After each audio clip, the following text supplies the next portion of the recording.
Welcome back, ladies and gentlemen, to PMPL South Asia, and we're currently inside the day 3 of the championship shadow, second last day. A lot of things on the line, but facing the fact that I wasn't really here for most of the actions, I guess you gotta fill me in on what exactly is going on over here. Oh, well, the Mongolian domination is still there. You're very well aware of these teams since you have casted them in the past. So Mongolian domination is still there for MV. They got a chicken dinner, not just one, 3 chicken dinners on day number 1. Yeah. Stalwarts, well, they were tumbling a little bit yesterday at the start, but towards the end, they started picking themselves up. They got a chicken dinner with a very high fragging game. Even the Pakistani teams who were lagging in the league plays, finally, they have also started showing good performance. Yeah, exactly. Good performance is what you're going to need, considering it is the second last day. And speaking about 4 Miracle Vibes, they're currently on the top of the charts, and that's what's going to matter. Now, we've got every single team over here. They're, of course, stacked up. You told me even the Pakistani teams now have started to step things up. Yeah, they have. They certainly have. And Equinix i8 is one of those teams. Yesterday, they had a fantastic day. Even they got a chicken dinner. Even the team like Quantum Rage, they were struggling really hard. Yes, the chicken dinner is not there. But so many times, Quantum Rage, they came very close to that victory. So maybe day number 3, tables can turn. But we also know now, overall standings, they're not so volatile. So making a comeback and coming in top 4 right from the bottom is not going to be so easy. Exactly, man. I mean, considering doing anything all the way if you're at the bottom, you're going to have so much pressure because the first 2 days are already gone and now you're on the day 3, so things are going to get even more difficult. If you do take a look at the roadmap in front of you guys, as you can see from the PMPL South Asia, there's going to be one team that's going to move on forward towards the PMWI, but then there's going to be another slot by in-game voting. So you guys need to make sure you guys are voting your favorite teams in the future to make sure you're going to be seeing them in the future endeavors. Taking a look at the 2023 PMWI in-game All-Stars vote map too. It's in front of you guys. Well, certainly for South Asian Pakistan region, we have different slots. So yes, one team from South Asian region and one team from Pakistani region can definitely participate in PMWI All-Stars. So all you have to do is just opening up your game, and in-game voting is available. So vote for your favorite team so that they get a chance to participate in the All-Stars PMWI. Exactly. I mean, something that a lot of players are going to be looking forward to, and considering all the voting system, it's just going to spice things up. And I'm loving the fact that inside this, all this new stuff, even the audience is going to get involved, so even they're going to feel a lot much more entertained than they were. I mean, I'm not saying that they were not getting entertained before, but it's just going to be more fun. Moving on forward and taking a look at the overall ranking so far inside the grand finals of the championships, you guys can see 4 Miracle Vibes are currently at the top. Then you can see Stalwart Esports, as always, the gods of the South Asia. That's what we used to call them, but now it seems like 4 Miracle Vibes is taken over. Oh yes, courtesy to the 3 chicken dinners which they got for themselves on day number 1. Day number 2, the Mongolian domination was not so much as compared to day 1. The Pakistani teams were stepping up. Even the players of TUF, they also started showcasing good performance from their side. See, this is one of the team, me and Fixes, not just me and Fixes, I think everyone had high expectations from this particular squad, considering they have the international experience. They were the ex-Zeus Esports. So yes, IHC Esports, they also need to figure out that what is happening wrong. The rotations are coming in, but maybe it is the multiple fights which they are engaging in, because look at the elimination points they are having. 48 elims, just the placement points where they are lacking. I mean, IHC has always been one of those teams that likes to go aggressive, that makes sure that things are going to be in their favor, especially inside the elimination brackets. And this has been the course for them since last year too. But for some reason in the placement points, they've always struggled. Consistency has always been a huge enemy for IHC. Hopefully, though, in the upcoming 2 days, they're going to have the chance to pretty much get the wind flowing in their sails once again, because now it's the second last day. That means one more day after this, and today they need to make sure that the day is going to be a flawless one for them. Speaking about IHC, they even lost their previous man, which was in the name of IC. Now, considering IC is joined on over to Stalwart Esports, so even that can be a big hit for IHC, and that's why maybe we're seeing that struggle coming in. Taking a look at 4 Miracle Vibes and Stalwart Esports, it's a team comparison, and currently 4 Miracle Vibes is just leading the pack. Oh, certainly they are. Day number one was entirely in the favor of 4MV. This is a different 4MV in the league plays. 4MV used to just go for the aggression blindly, but now they are more strategic. Yes, the aggression is there. We can see in terms of the elimination, they have got the highest elims in their favor. But it's about the survival time as well. Stalwarts, they were able to survive a bit more on day number one, but day number two, Stalwarts, they started falling down, especially in the first three games. That is where 4ME capitalized. They were the consistent bunch of lads on both the days, and Stalwarts, let's see if they can topple over 4ME today. I mean, definitely a question that even I'm wondering if that's going to happen or not, but considering it's quite a tough fight and it's going to be quite a close one, it's all going to come down to the micromanagements of the game for both these teams and how they're going to be playing the late game circles. Stalwart Esports, knowing this team, they of course like to go aggressive as well, but they're not shy to even play things a little bit passive if it's needed. Sometimes the tactical waiting that Stalwart Esports shows can always play in their favor, and we've seen that happen a lot of those times in the past moments too. On the other hand, 4Miracle Vibes, a team that hasn't been there in the pro scene for that long. I mean, it's been like, what, 1 or 2 years that I've been seeing this team in the pro scene, and already this team is making a huge name for itself in the South Asia. They've already made sure that the flag is all the way at the top. Oh, certainly they have, and in fact, the way the four players of 4MV engage in the fight, Dog being the perfect grenadier from the team, definitely a very impressive lad. Not just Dog, the entire team, the synergy is point perfect whenever they engage in any of the 4v4 fights. Exactly. Taking a look at the schedule, moving on forward, Erangel is the map where we're going to kick things off. As usual, Miramar is going to be the second one, Erangel third. Once again, you guys have seen this schedule, but as Shadow mentioned, it's all for the first spot over here, ladies and gentlemen, because you want to move on forward to the PMWI, and only one slot's going to be moving up forward. The other one through voting. It's a whole nother story, but for now, we need to focus on the first spot because that's what the winner is going to be aiming for. And currently, 4Miracle Vibes is at the top.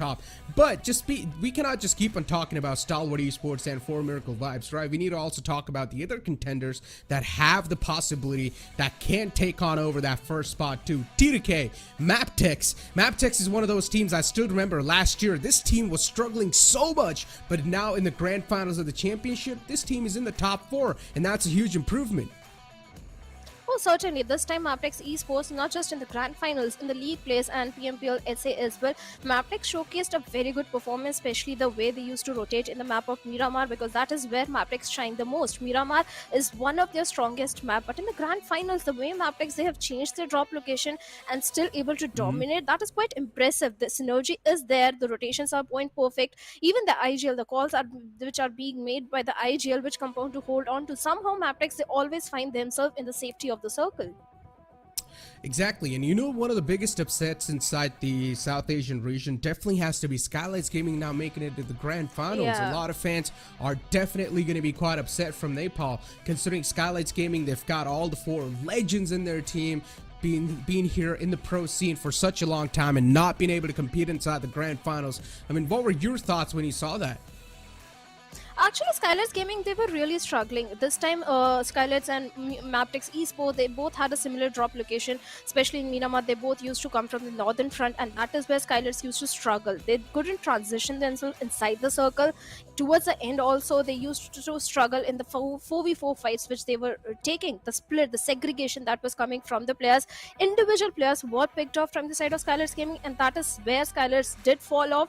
And MABETEX, they capitalized. They played as a unit. The synergy was there. The cover 5 was there, which was completely missing from the side of Skylights.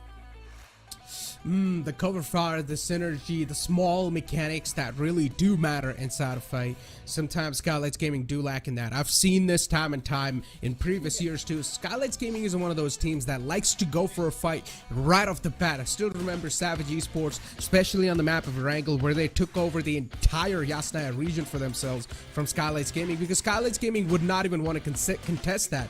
They just completely gave it away because they do not like to fight right off the bat initially in the in-game stages. They like to take their time, slow and steady. In the late game stages, that's where Skylights Gaming like to strike. Before now, ladies and gentlemen, the maps begin in front of us as the plain flat path's going to start all the way from the top left side, and it's going to go all the way to the bottom right. So let's see how this one's going to start off.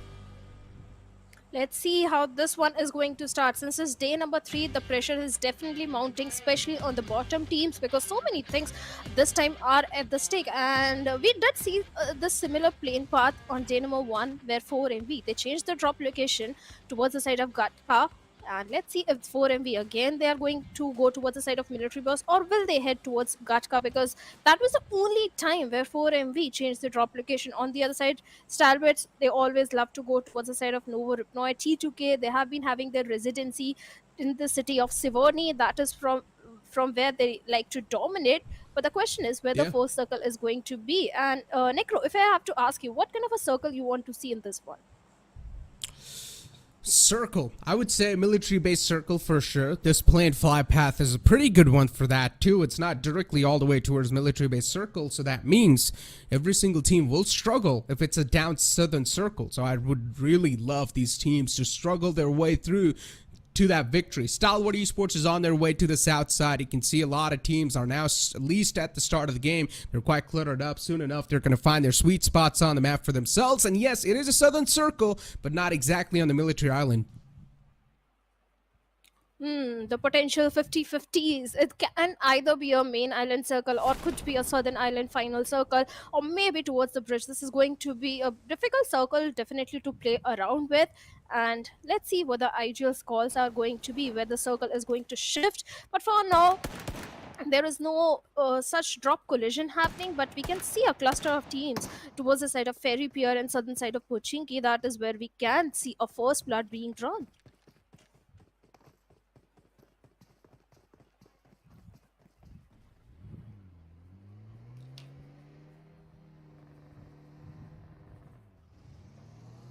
And for now, Stalwart Esports, they're resorting those vehicles.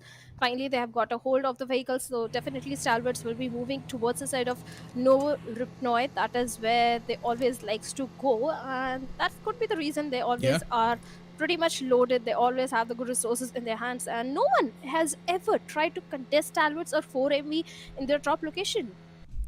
Exactly. Stalwart Esports currently on the way. That's where they like to go, all the way down south towards their drop location, military base. On the other hand, we've got 4 Miracle Vibes eyeing out the players in the front 70. A shot out in the open. Refuse, unfortunately, he doesn't really have anything in the hand other than a machete. Let's see what he's going to be able to establish from that. He's probably going to try to back off. That's probably the best move you can do.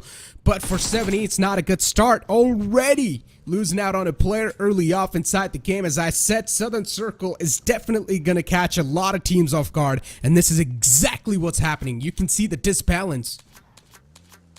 Well, certainly the disbalance is there. At the same time, Seventh Element, talking about this team as well, they have not been having the best of the time, but looks like they have a first blood scenario where Tokosaurus out in the open has been taken down by the players of 4. He was pretty much handicapped. He had no weapon, nothing at all. He just came for the vehicle and now he paid the price.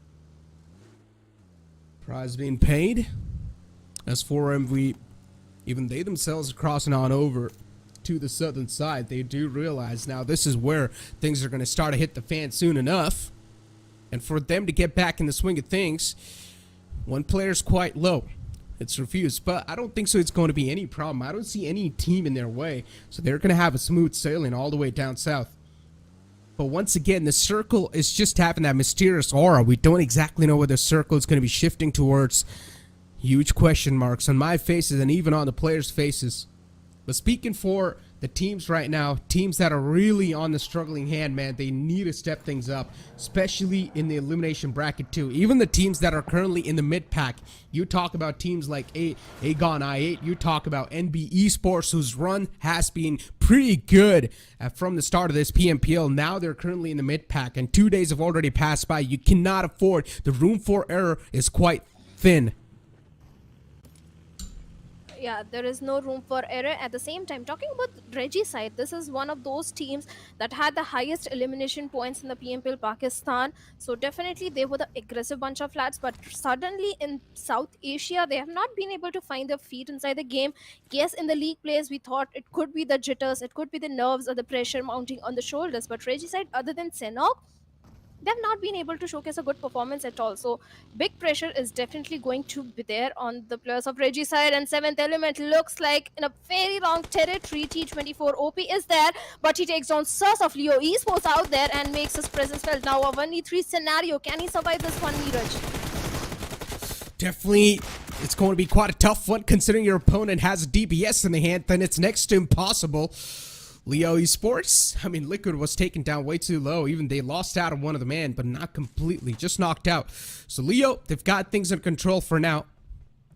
And speaking about the other team, 7E, man, for them, they've only got that one last glimmer of hope. Not a good news. I mean, they've already been struggling throughout the entire grand finals, and now even the first game is going to start off with a struggle. Definitely a news that they were not looking for before. NV Esports, though, Mondo is stuck on the top. But he's trying to keep his position anonymous. Now definitely gives his position away. He might just be able to find a couple of knockouts for himself. And Mondo just chucking out some nades. Not able to find anyone just yet. Position compromised, and he's also getting pushed up. He needs to fight back, and he exactly does so. So many eliminations on the kill feed. Mondo able to get 2. With the DBS in the hand, and he's going to pretty much flush him off as quick as possible. Another man in the front, but Mondo's got way too many people just trying to take him down. 10-10 is the man who's going to be able to seal the deal onto him. NB Esports, a 3-on-1 scenario where 10-10 doesn't exactly know where he's going to get peeked from. Too many players peeking out from a lot of angles, and he gets dealt with. One more to go in the name of Goku, and I'm pretty sure he's going to fall down as well.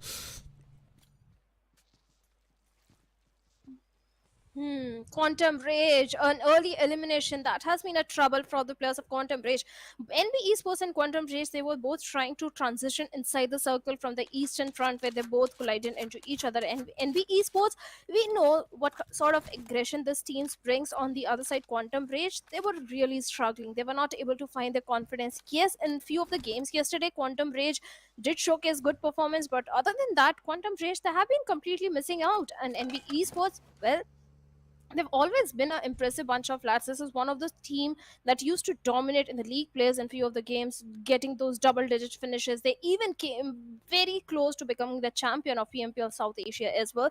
So yes, definitely NB Esports is one of the team we need to look out for. They can definitely give strong competition and come in top 5. And day number 3 is the day which they are waiting for. Day number 3, and currently we are in that. Let's see what they're able to pull it off over here. Considering Quantum Rage, they've already been eliminated, but it's just still the first game of the day. A lot more to go. 5 more to go. A decent amount of chances for you to try and recover inside today's day. And as I said, being in the mid pack is definitely not going to be that favorable for yourself. You need to make sure you're going to be racking up a lot of kills in itself. And Quantum Rage is currently sitting on 11th spot, if I'm not wrong, with only 62 points in their pockets. So they need those elimination points and those placement points, that's for sure. MABETEX, though, a couple of players on the move, while the rest are going to find themselves in a different spot, but they're also getting chipped away with the blue zone. They need to move in quick.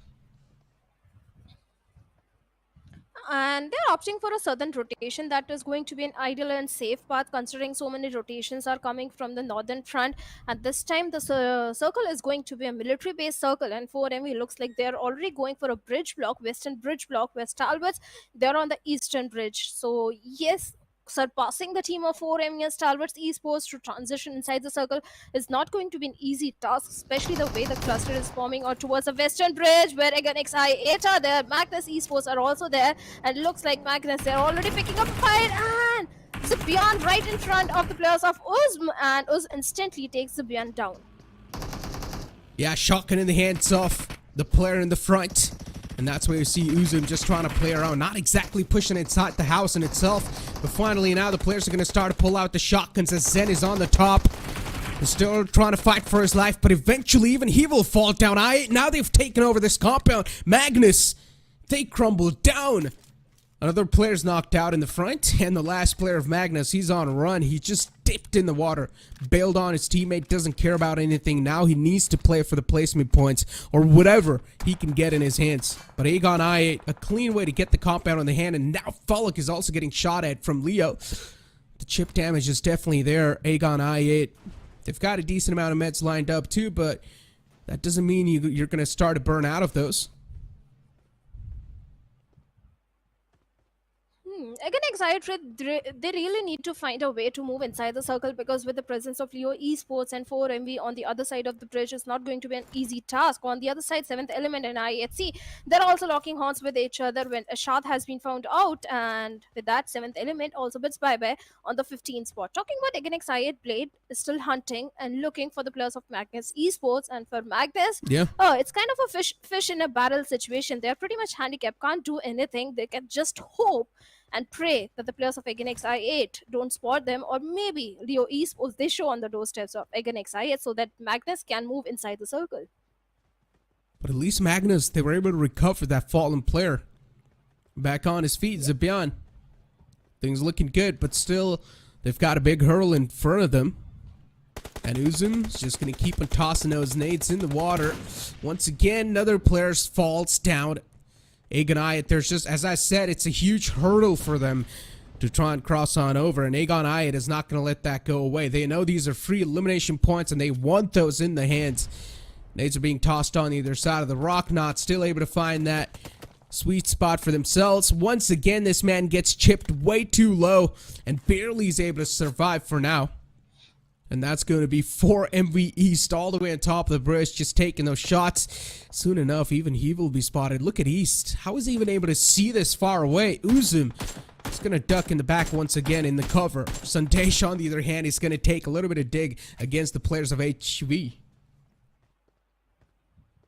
Highvoltage DC, talking about this particular team, Dynamo 1 was entirely in their favor. The way they were able to rain death and destruction on day 1 was completely missing on day number 2, and looks like they've already lost onto one of their player. Not a good news, and now they're trying to move inside the circle where the players of T2 can still do a lot more damage. They can still spot the players inside the water, and T2K, they are trying. At the same time, they do have information onto the players of NB Esports in the back lines. So it's not going to be an easy scenario for all these teams. On the other side, Eganix IA, they are coming under heavy fire from the side of IHC Esports, and Blade is on a sliver of HP right now. I'd see you try to spring back in the action, but found nothing. Alex weakles on in smokes, and he's driving straight up on the top. And as I said, they're still taking a little bit of fight against the players Leo. Sus was found and knocked out too. IHC, as always, the classic one. That's what we like to see. The aggressive one. Straight up just going against your enemies. Not even caring about a thing. Going for those elimination points. Racking them up like it's nothing. Bites, making sure that the enemies aren't going to start to bite the dust. And Leo, even they're going to be quite unsettled. They're trying to find themselves a better spot over here underneath the bridge. And IHC still, they're making sure that Leo are going to face the maximum amount of issues if they are available on the top, and Godless falls down too. Unfortunate news for them, but Godless is recoverable. He's safe. No issues for him. Leo, on the other hand, they know they need to play this one safe and sound. They cannot even push up forward. But Slipknot is still trying to get on top of the bridge, and he will be successfully able to do so. But now Leo's job here is to make sure that IG are going to be held off at bay.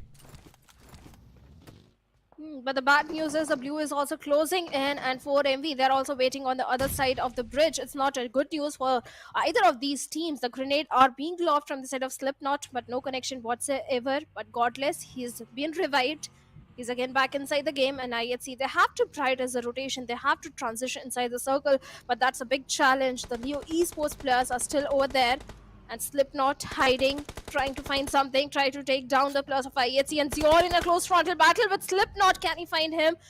And Slipknot takes a jump, still safe, but for how long? On the other side of the map, we have DRS and Stalwart also going up against each other, and looks like Stalwart's not in the best of the position, but Liquid finds a cheeky angle onto Alex, try to take him down, but instead rather gets taken down, and Godless also on a very low HP, and Slipknot trying to find those pixels, and Godless, he has to patch himself up as soon as possible, but from the backlines, Demo comes in. Esports on the 14th spot, a bad news for Leos. I'd see still players knocked out as Godless trying to go in the back, still making sure that he's going to be safe At least for now, his teammate's able to get the revive done. On the other hand, you've got another fight brewing up between 4NB and their opponents in the front. A bit too low. Isek trying to fight against TUF in the front, and eventually he will be able to make sure that his opponents are biting the dust.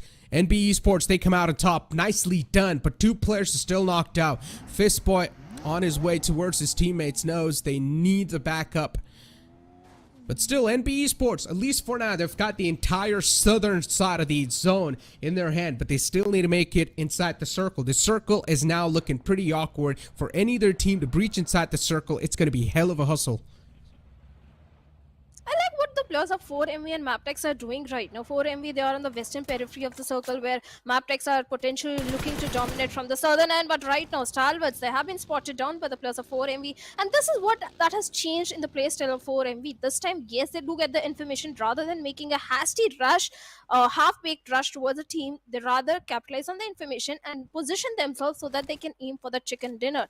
This time, Refuse also has a vague idea about the players of MABETEX Esports, where Valley could come under heavy fire, and he certainly takes a lot of damage. For now, he's safe. At the same time, Refuse needs to be a bit careful and cautious about the position of NB Esports Fistboy.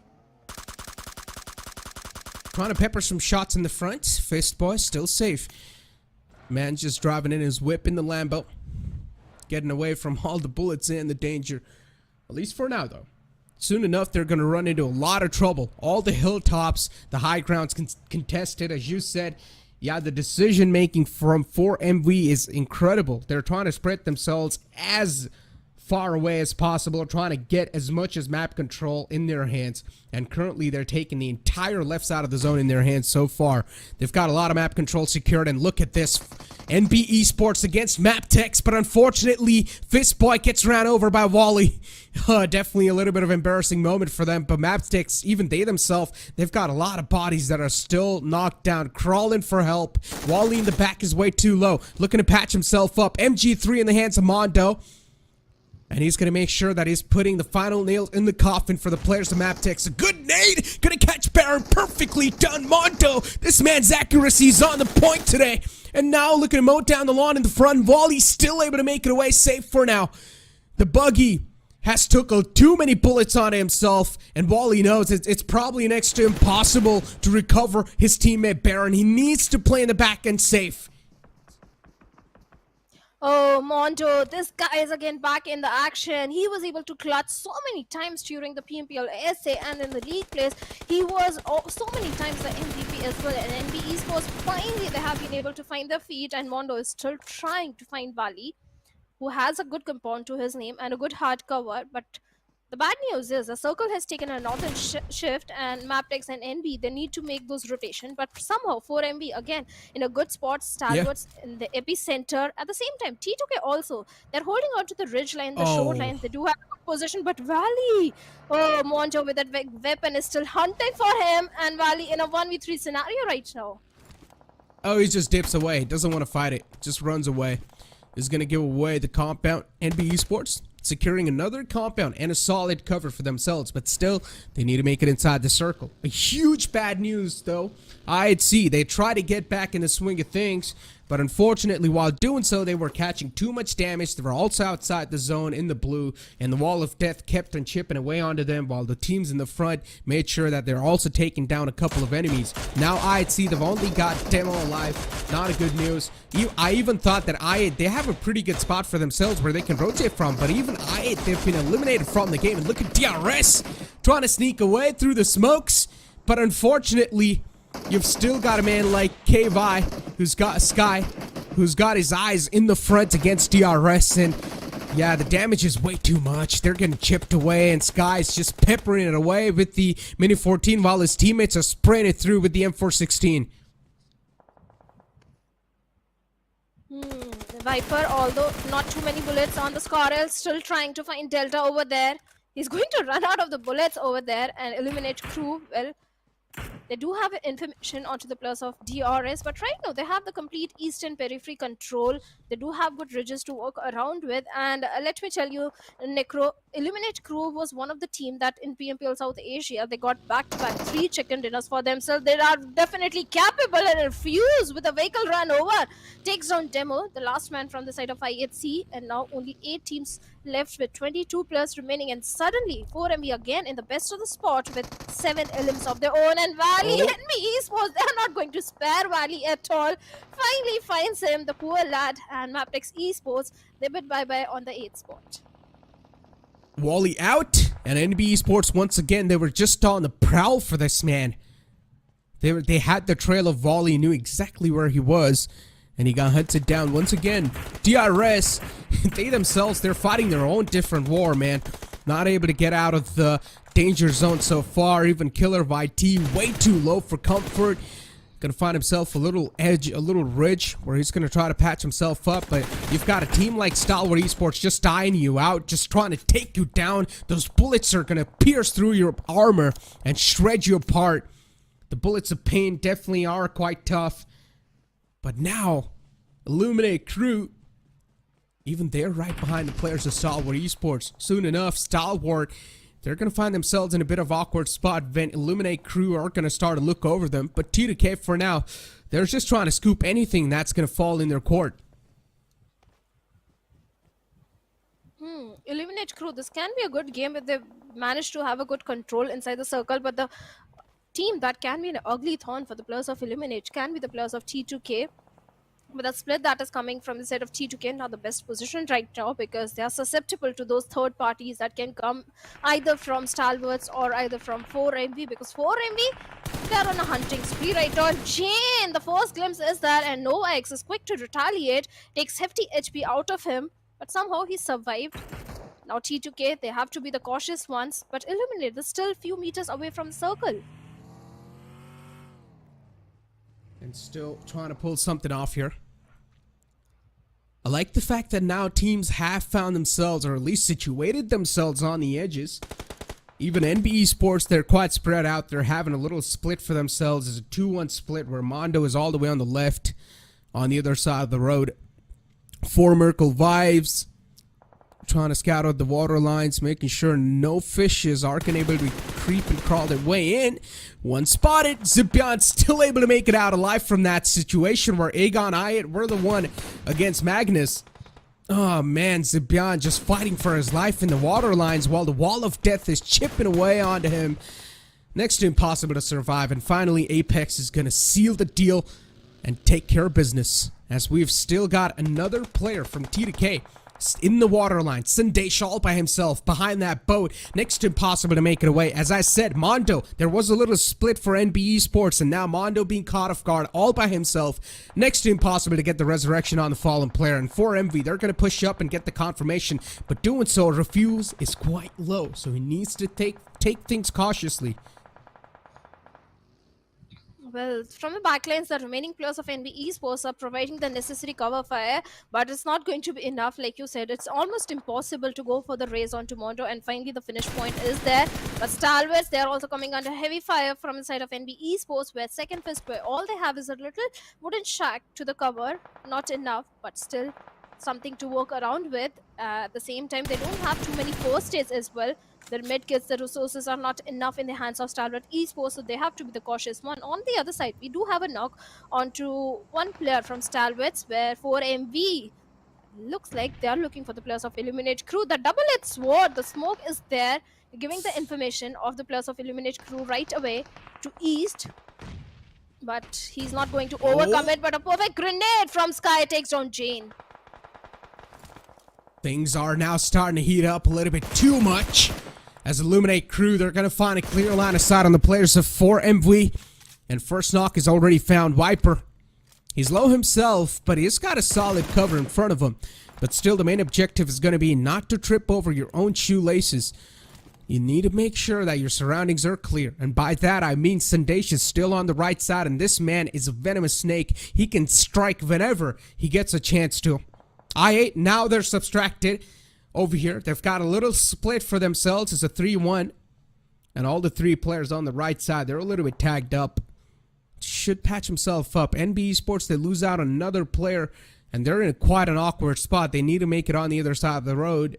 For Fist Boy, it's going to be a miraculous play if he's able to execute that. For MV, things could have been a little bit out of comfort for them, but they're able to retaliate back and make sure that the opponent is now going to be in a little bit more misery. Smoke's thrown over. Nova wants to get the res there, and will probably be able to do so. But look at Stalwart Esports. They're now in the prime position inside the next circle. Oh, they are. At the same time, they're also going to grab so much attention from all the remaining teams. That is where they have to be the cautious one. On the other side, 4MV, they are picking individual fights. That is going to work in their favor, but the cover is not there. All they have is a little Dacia for the hard cover, and the player in the water, T2K Sandesh, can do a lot of damage towards the side of 4MV if they're not the cautious ones.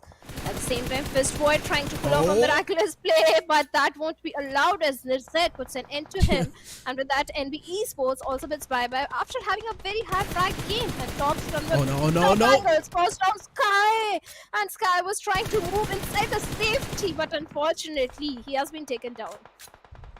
Told you, they've got the prime spot in their hands. Now it's going to be tough to take down the Stalwart Esports. And oh boy, right in the pregame segment, we had this entire conversation. I said Stalwart Esports were called at one time the gods of South Asia, and I guess the gods are returned to rule the kingdom. As we've got Stalwart Esports right in the smack center of this next circle. You've got 4 Miracle Vibes trying to make their way inside, trying to breach their way in, sweeping anyone that stands in their path. But the biggest thorn in the way is going to be Stalwart Esports. And for them to deal with Stalwart Esports, they will first need to make sure that Illuminate crew is being taken out of the game. But Stalwart Esports are taking things, or making things a little bit more light for the opponents.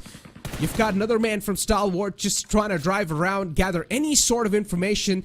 And that was action. He was not able to get a lot of those, but they at least have a rough idea of where exactly 4 Miracle Vibes are. And look at the separation they're bringing up. Apex all the way on the left, while the rest 3 are on the right. And Stalwart Esports, they might just be pinned in that center position.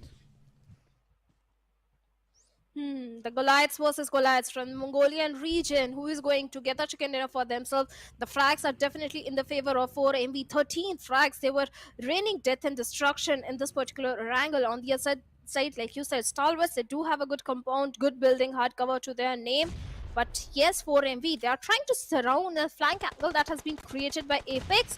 Oh, has already been watched by the players of Stalwart Esports, so they need to resort to the plan B if they want to take down the entirety of Stalwarts, because they are not coming out in the open, not giving unnecessary glimpse to the players of 4MV.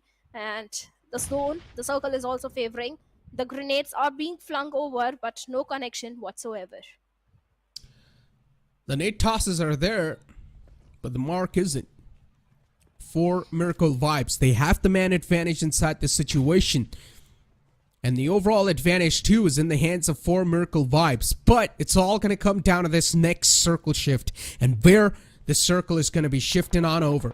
Look at action. Driving around. Now he gets the shots on himself. He knows that there's one player on the flank, on the left flanks. And Stalwart Esports, now they will need to find a cure to that. Because if 4 Miracle Vibes, they get too much map control in their hands, Stalwart Esports, they might just fall on top of their faces. As I said, the main objective over here is not to fall over with your own shoelaces.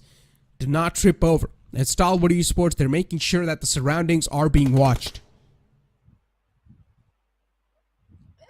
I love what Stalwarts are doing. They're not greedy for the chicken dinner. They do understand that the circle is there. This is their circle. This is their game to lose. All they have to do is just hold on to the angles perfectly, not come out in the open.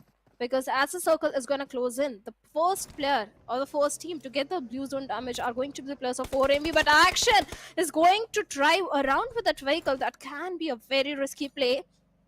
If Stalwarts lose action or any more player, 4MV will directly charge in towards the compound because the numbers advantage won't be there. But finally, Apex has been taken down, and the flank angle which the 4MV players were trying to create has been nullified. Now it's a 3v3 scenario. Stalwarts can still win this one.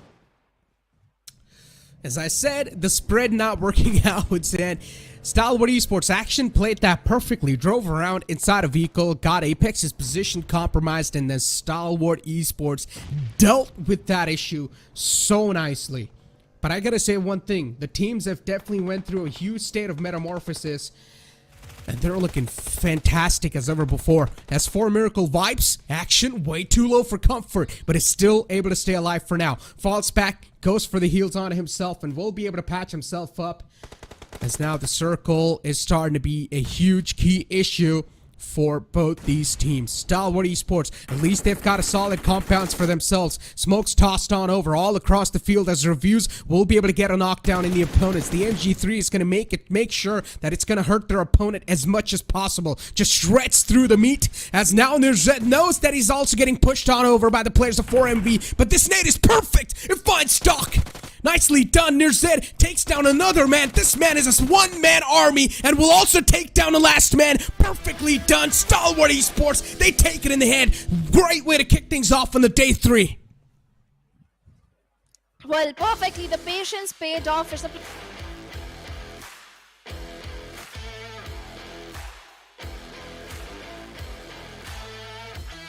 Nicely done. As you can see, winner chicken dinner. Damage done 1,503, 11 eliminations, and total points of 21.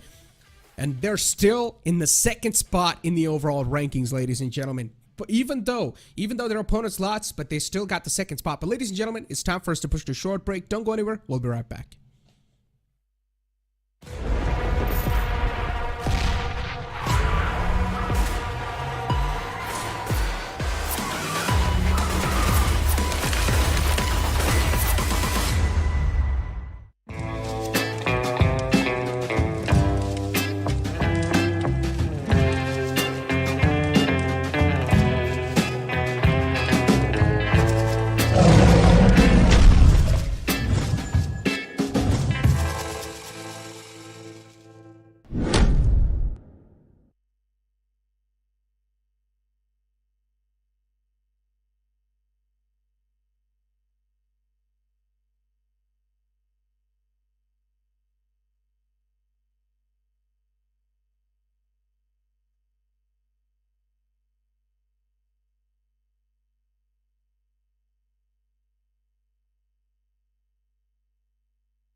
Alright, well, welcome back, ladies and gentlemen, after that short break. And you guys saw Stalwart Esports. It seems like they finally kicked things off on a great note on the day 3, on the second last day. And yes, I'm all by myself. I'm all alone, as usual, just like life. But we're over here, and considering it's the second last day and definitely a start, Stalwart Esports wanted to make sure that they're also going to get the throne back in their hands. But still, if you speak about the teams that are currently in the mid-pack, the struggle continues, especially Magnus Esports too, considering they're not even doing that fantastic inside the tournament. They needed to step things up, but unfortunately that didn't happen. Though, one of the biggest concerns for me, or one of the biggest surprises for me definitely inside that previous game, was they had a fantastic positioning for themselves near the bridge, but unfortunately for them, things did not work out. They decided to rotate away from that spot, give away that powerful positioning, and then things started to fumble apart for them. Even IHC, they had a last man alive, which was in the name of Demo in the late game circles, and even things were not working out too much for him. As you do move on forward and take a look at the MVP of the previous game, it's going to be East 922 from 4 Miracle Vibes. Keep this thing in mind, ladies and gentlemen, even though 4 Miracle Vibes did not win that previous game, still the consistency 4 Miracle Vibes is showing, it's remarkable. 3 eliminations with the healing done of 270 and damage dealt of 1,223 all by himself. This is incredible. With the survival time of 28:37 and 4 knocks, this man has named himself the MVP of that previous game. But I gotta say, with the way Stalwart Esports played that final circumstance, the way they played that final situation, a 3-on-4, even though the opponents had an advantage, they dealt with that calm, cool, collected. Mondo is also going to be the 5th one in the player focus, but Top, Refuse, Doc, every single player over here is from the side of 4 Miracle Vibes, and they've got 4 eliminations each, and then you've got a man like Top with 5 eliminations. Perfectly done. This man is here to make sure that his team's going to conquer on the top. Now let's move on forward and take a look at the match summary of the previous game, and you're gonna find Nirzed over there with the highest eliminations, East is there with the highest damage, Doc with the highest assists, and then you've got Demo with the most healing done. As I said, I'd see they were caught in the wall of death there, where Demo was the only man alive, and he was trying to patch himself up over and over again, trying to move inside the zone, but unfortunately there were a lot of Guardian Angels who made sure, or as you can say, Guardian Devils, who made sure that Demo's not going to be able to stay alive and cross on over to the save zone itself, where Demo got taken down, and that's why he has the most healings done. So things were quite interesting in that previous game, and it was quite an entertaining game, that's for sure, but the Southern Circle definitely caught a lot of teams off guard, where you saw quite a lot of early eliminations, and you cannot forget the fact that, as I said, I8, they had a really nice positioning, and I'm still confused how they were not able to do anything. Let's take a look at the match rankings of the previous game. You can see 4 Miracle Vibes, NB Esports, the second and third spot. Stalwart Esports, of course, won that. Total points are going to be 21, and they're still in the second spot in the overall ranking, so the struggle isn't done. DRS on the 9th spot, and as we all know from where DRS started, at the start of the day, they had 6th position in the overall rankings. And now, as they did not really have that great of an outcome for themselves inside this game too, there's not going to be a lot of changes. I'm pretty sure a lot of people from Nepal are going to be, they're going to have their eyes out for High Voltage and even DRS. But things weren't too good for them. High Voltage got eliminated on 13th, DRS got eliminated on 9th. Then you've got IHC, where I personally had a lot of huge hopes from IHC, but even IHC, they were not able to get a lot of things done. 5 eliminations, they only got 5 points secured. MABETEX, the run inside this PMPL South Asia Championships has been great for them, but in that previous game, they didn't really have a good start. But you've still got 5 more maps ahead of you, and there's a plenty amount of chances for yourself where you can try to redeem, as we've got the overall rankings in front of us, and you can see 4 Miracle Vibes still on the top, but that difference, the point difference they had, is a little bit closed up, but not that much, because Stalwart Esports, they've already on the second spot with 129 points. Things are looking quite incredible. On the third spot still is T2K. MABETEX Esports is on the 4th. Interesting stuff. Top 5 is just stacked up. All the teams are great. Then you take a look at the other half of the board, and you've got a little bit of upsets over here. You can see IHC, a team that is not supposed to be here, that's for sure. You expect a team like IHC to be at least in the top 5, but definitely is going to be a huge surprise for every single person that's currently watching inside the chat too. Then you've got Team TUF, who were trying their best inside the military island, but unfortunately they got wiped up in that previous game, so things are not too great. But the only way to take away that first spot from 4 Miracle Vibes is to make sure that their initial game is being griefed somehow. And the only way to do that is maybe Stalwart Esports, they can drop on top of the players of 4 Miracle Vibes and try to get their game griefed, or cross your fingers and hope for the best and hope that 4 Miracle Vibes, they lose out on a couple of their members early off inside the game, so then later on they're not going to be able to carry on forward with the consistency, and maybe the map points as well, they're not really going to have a lot of those. And I mean, I'm not really going to say a lot of things about the initial phase of the previous game, considering it was the Southern Circle, and that's why a lot of teams got caught off guard. We even saw 7E getting eliminated right off the bat, especially a couple of their players just got kicked out instantly off the server as soon as the game started, and they only had that one last man alive, which was not a good news for them. Even Regicide, they were all the way down south, and they tried to make it inside the circle. Even things were not really working out for them. I still remember, Regicide is one of those teams that likes to take things really slow. They like to rotate pretty slow and sound, and they try to do the same thing even inside this game, but once again, didn't work out. Now, as we do take a look at the schedule, we know we're going to move on forward to the deserty lands of Miramar, and soon enough, we're going to be taking a look at that big map. And I am quite excited to see how things are going to be looking like, the rotation pathways, the drop locations, how it's going to look like Miramar, considering now the first game of Erangel was quite spicy. I'm pretty sure Miramar is going to be even more spicy. And we're probably going to be seeing a lot of those long-range sniping actions, so I'm personally quite excited for that one.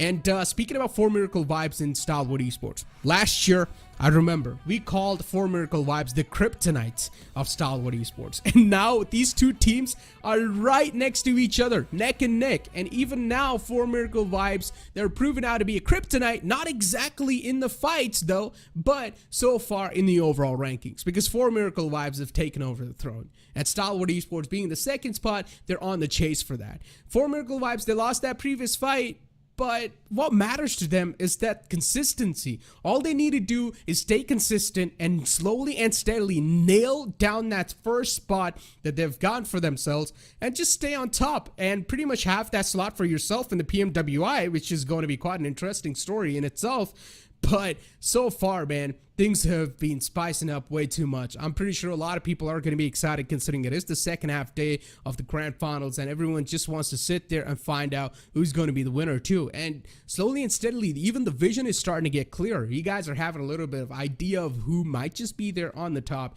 But for Stalwart Esports, they are going to have a lot of pressure onto themselves as the games and the days keep passing by. But with that initial victory in the first map of Erangel, the pressure definitely seems, or at least should have been lifted away, because they've had a good wind in the sails for themselves, and they can keep the momentum going in the upcoming games too, with the way things have been working for them.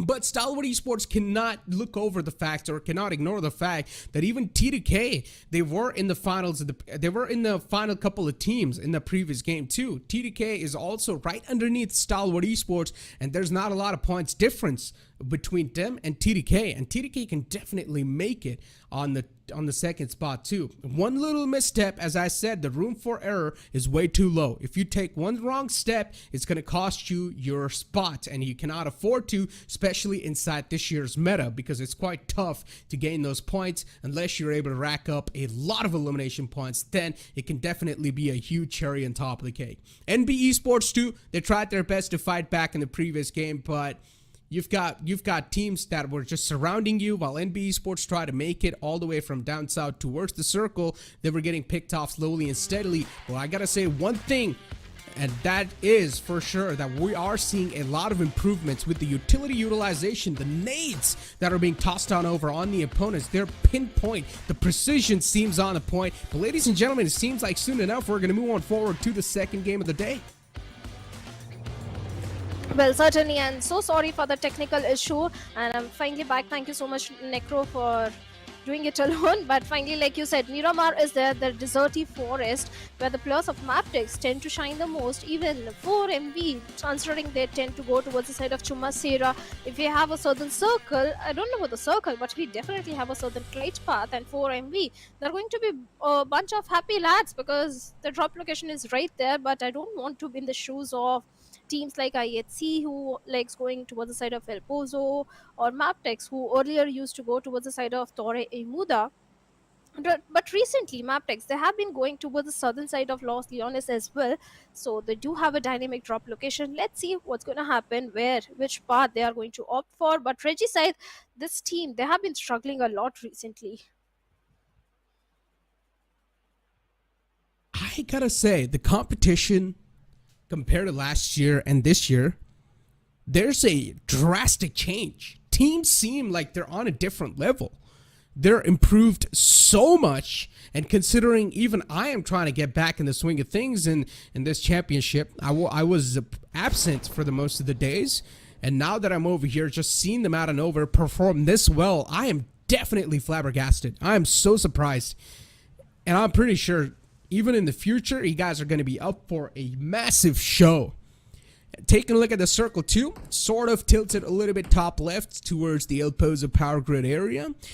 But we don't exactly know how the upcoming circles are going to look like. But already we're seeing a couple of shots being taken away, and Sky is a casualty. Illuminate crew, not really going to want to lose out on their players like that, but luckily enough for them, the opponent only has a Uzi in the hand. Definitely going to be a little tough to shoot away in that long range, and Sky is able to make it back to safety. So that's quite a lucky.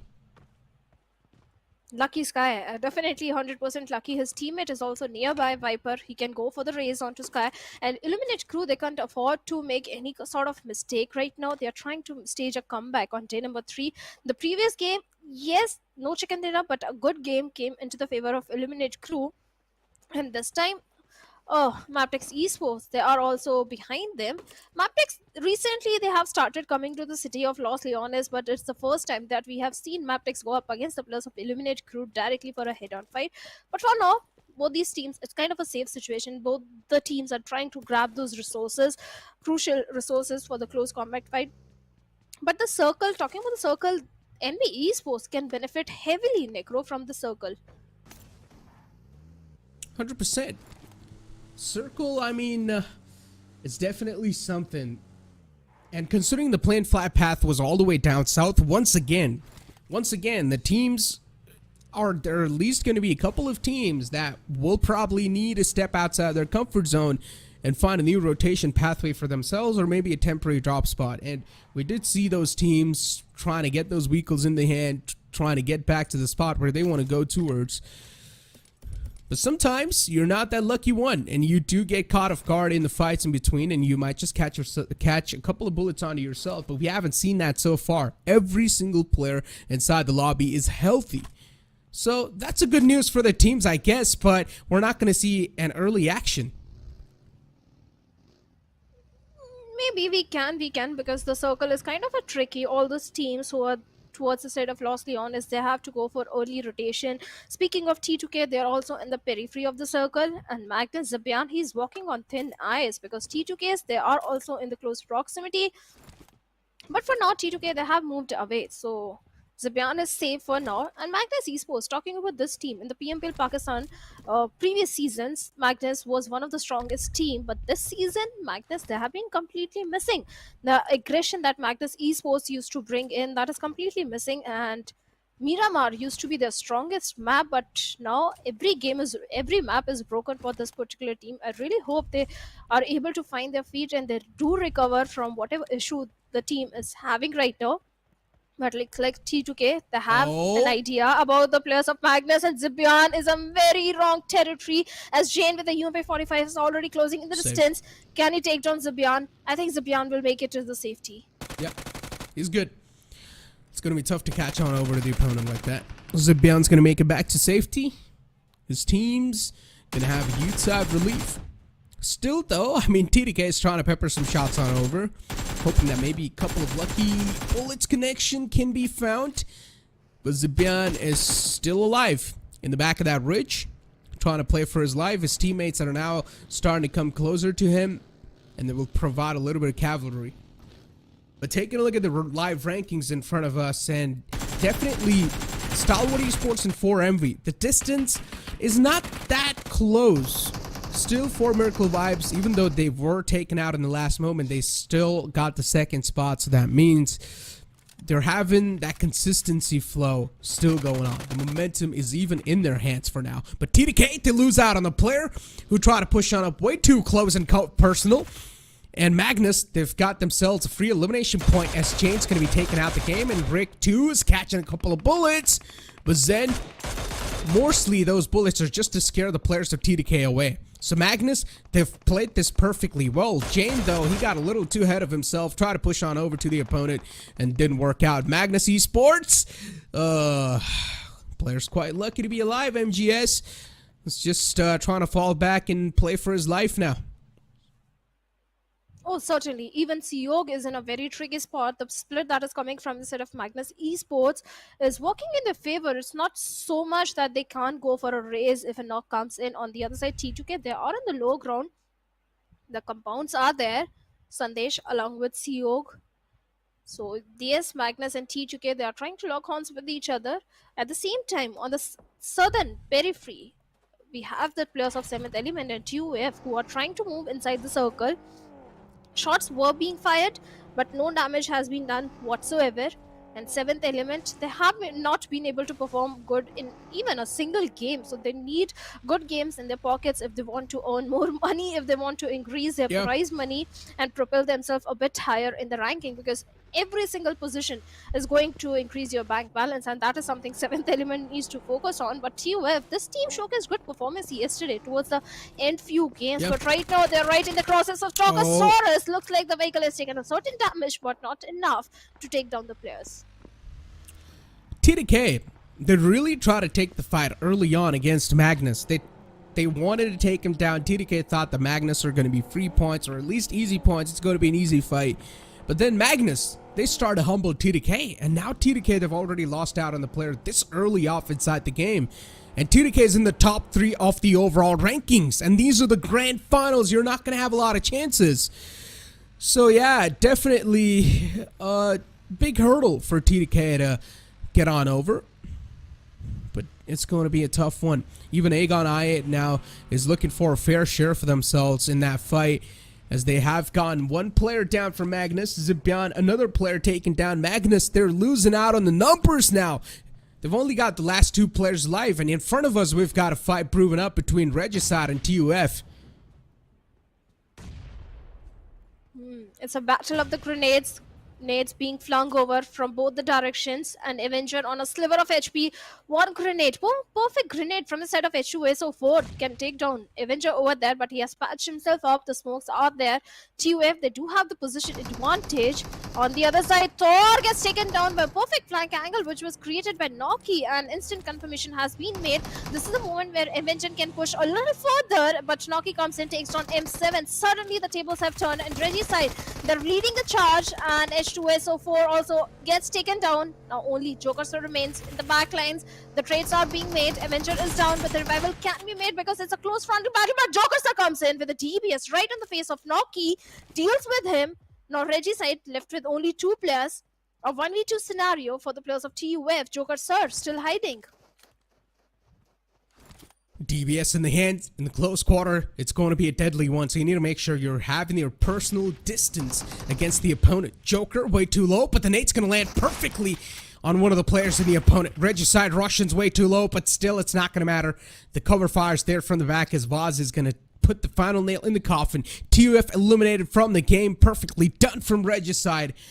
Still, they had 3 players knocked on over, but luckily for them, the fight was quite isolated all the way on the bottom left, so they're not going to find any third parties in that situation. The next circle is going to be forming up in front of us, and we did see the circle shift on the right side, and it's quite a small one, so you need to make sure that you're making it inside the circle as quick as possible, because the seats are starting to get filled up, and yeah, you got to get yourself a ticket and book it.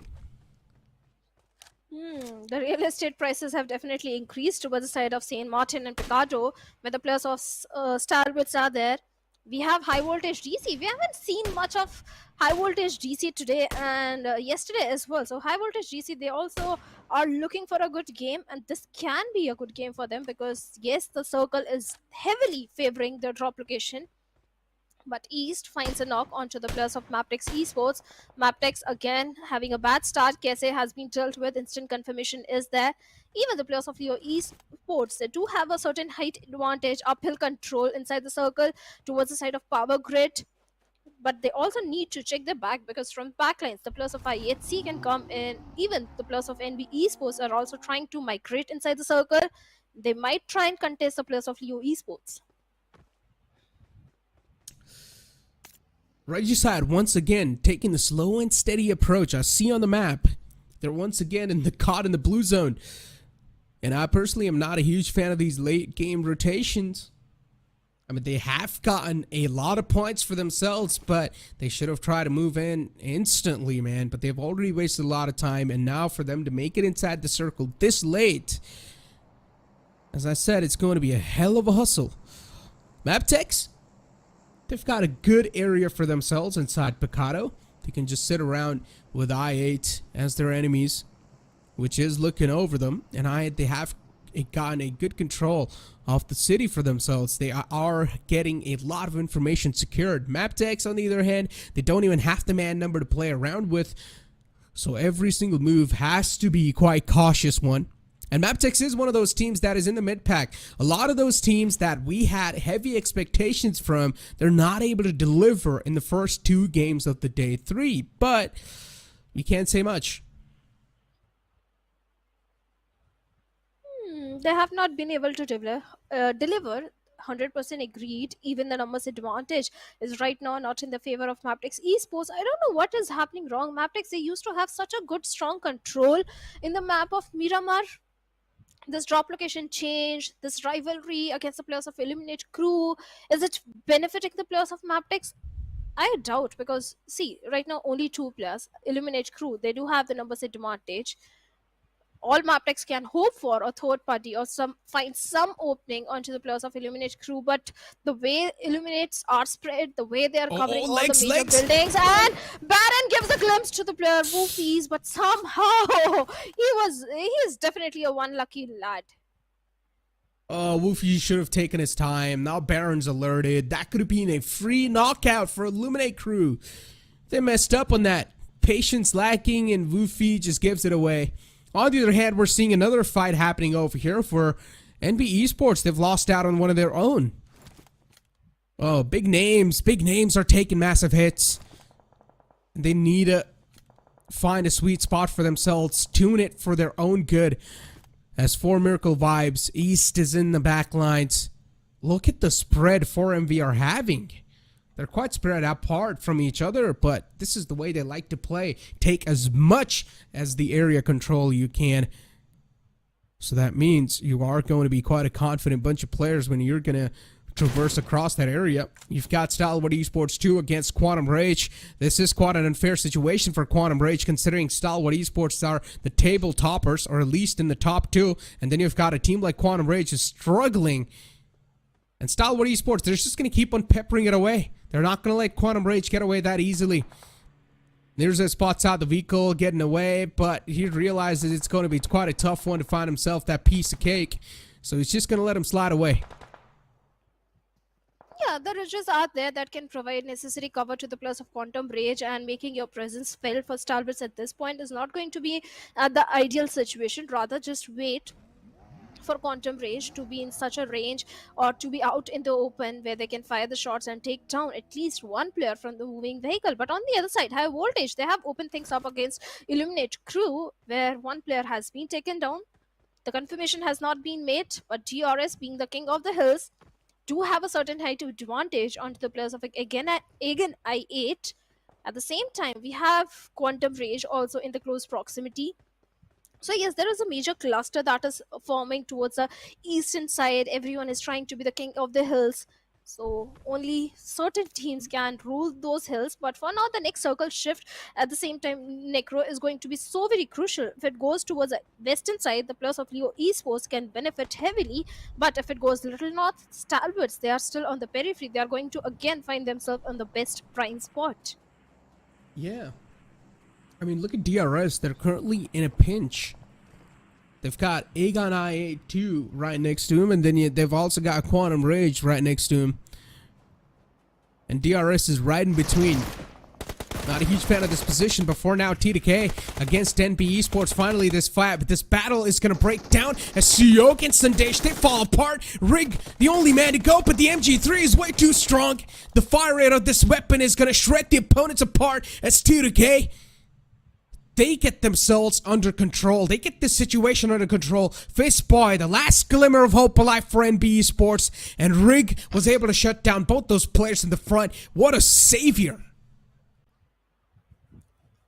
Definitely, Rig has saved the day. Now the players of T2K are again back in the form, but this grenade can be so deadly for the players of NB Esports if lobbed to the perfection.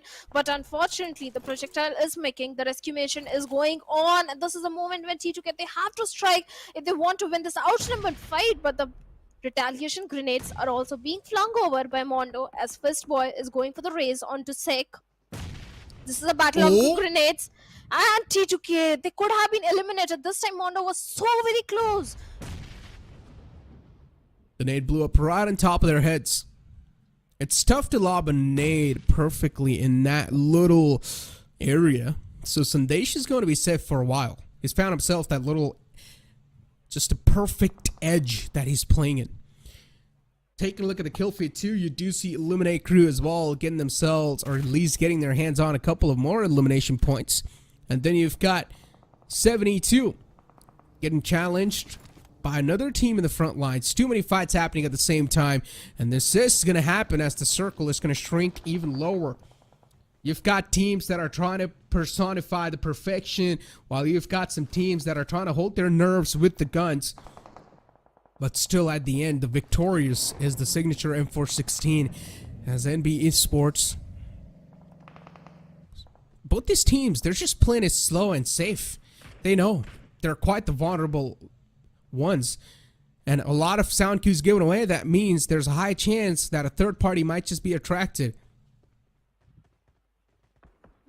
They're cautious for all the good reasons. They do understand that their next circle shift is going to benefit their position. So if they manage to survive this thing, eliminate the entirety of either of the teams, or just hold on to their grounds, the next circle is going to benefit. They can rank up those elimination placement points. That is why we are seeing the slow approach. At the same time, both these teams are trying to propel themselves a bit higher in the overall, but IHC right on the doorsteps of 7th element, and 7th element quite vulnerable as a shot takes on one LX, but from the back lines, Demo comes in and deals with him. 7th element, again a bad start coming in, something that is consistent with the players of 7th element that really need to figure out what is happening wrong on the other side. IHC, they're going to be pretty happy. Right in the nick of time, LX has been saved, and 40 feet points in the favor of team IHC. At the same time, IHC and Regicide, they are making similar rotation from the northern front, but looks like a blessing in disguise comes for IHC as Stalwarts. They are dealing with the players of Regicide. One knock already being made, but Lizard is trying to watch his 6 because from the backlines, Quantum Rage can be a threat. Indeed they can. I see. Just trying to get on top of the hill as you've got action peppering down the bullets in the front. This man wants some action. Just trying to bandage himself up. As you've got Regicide in quite an awkward situation. Only smokes is the thing that's providing them cover so far. But that too, just that visual cover from the enemies. It's not going to block the bullets. It will pierce through. As we've got IHC in the front, now they're finally starting to get, or at least break down the fight against their opponents. Zol is way too low, and also he will be taken down as IHC, even they're catching a little bit of return fire onto themselves. Godless as well, trying to fight against the players of Leo, but this fight is getting a little bit too awkward and out of hand for both these teams. They've taken equal amount of damage onto each other. Sus is still alive on the opposite side, trying to toss some nades on over, deal a little bit more damage on the players of IHC. And as you can see, Demo is the last man alive, the final glimmer of hope. Leo, now they're having a huge man advantage. It's a 2-on-1 scenario. Slipknot could have been the casualty, was way too close for comfort. And finally, Leo, they wipe out the entire existence of IHC. And IHC, they're really not able to win these fights. That has been a problem since a very long time, since the start of the grand finals. IHC losing those 4v4 battles. They need to work on them. On the other side, Leo, well, they have redeemed themselves. Highvoltage DC this time, they do have a certain height advantage onto the plus of 4MV and 4MV. Doc, the grenadier from the low ground, is trying to find some sort of connection. At the same time, clearing the path, checking the angles with those smokes and the grenades in case if any of the player of Highvoltage is hiding over there. And Highvoltage, they can definitely capitalize on the information. They can grab from those big mountains over there. The circle is definitely favoring all these teams, but I wonder, Necro, if the circle takes a northern shift, the rotations are going to be so tricky for all these teams. Having a descent journey is going to be so difficult for the players of Highvoltage DC, but if the circle takes a southern shift, I'm very sure Highvoltage and 4MP, they are going to be pretty happy. But for now, DRS, they need to be the cautious ones, and so do the players of Illuminate Crew, because Highvoltage, they are in death and destruction. Heavy fire is coming towards the side of Illuminate Crew, where Nova X on a sliver of HP. He really needs to patch himself up. At the same time, from the backlines, MABETEX Valley can also do a lot of damage. Classic Highvoltage, opting out for the high ground, as always. And then just raining down death and destruction is on your opponent. But you asked me a question, if the circle shifts up north, well, I mean, yeah, it will be a tough journey for teams to make it inside the circle, but more tougher than that would be to find yourself a cover. Before now, the circle is just going to shift right in the center. It's not going to go north. It's not going to go south in any other directions. It's just going to center on up a little bit more.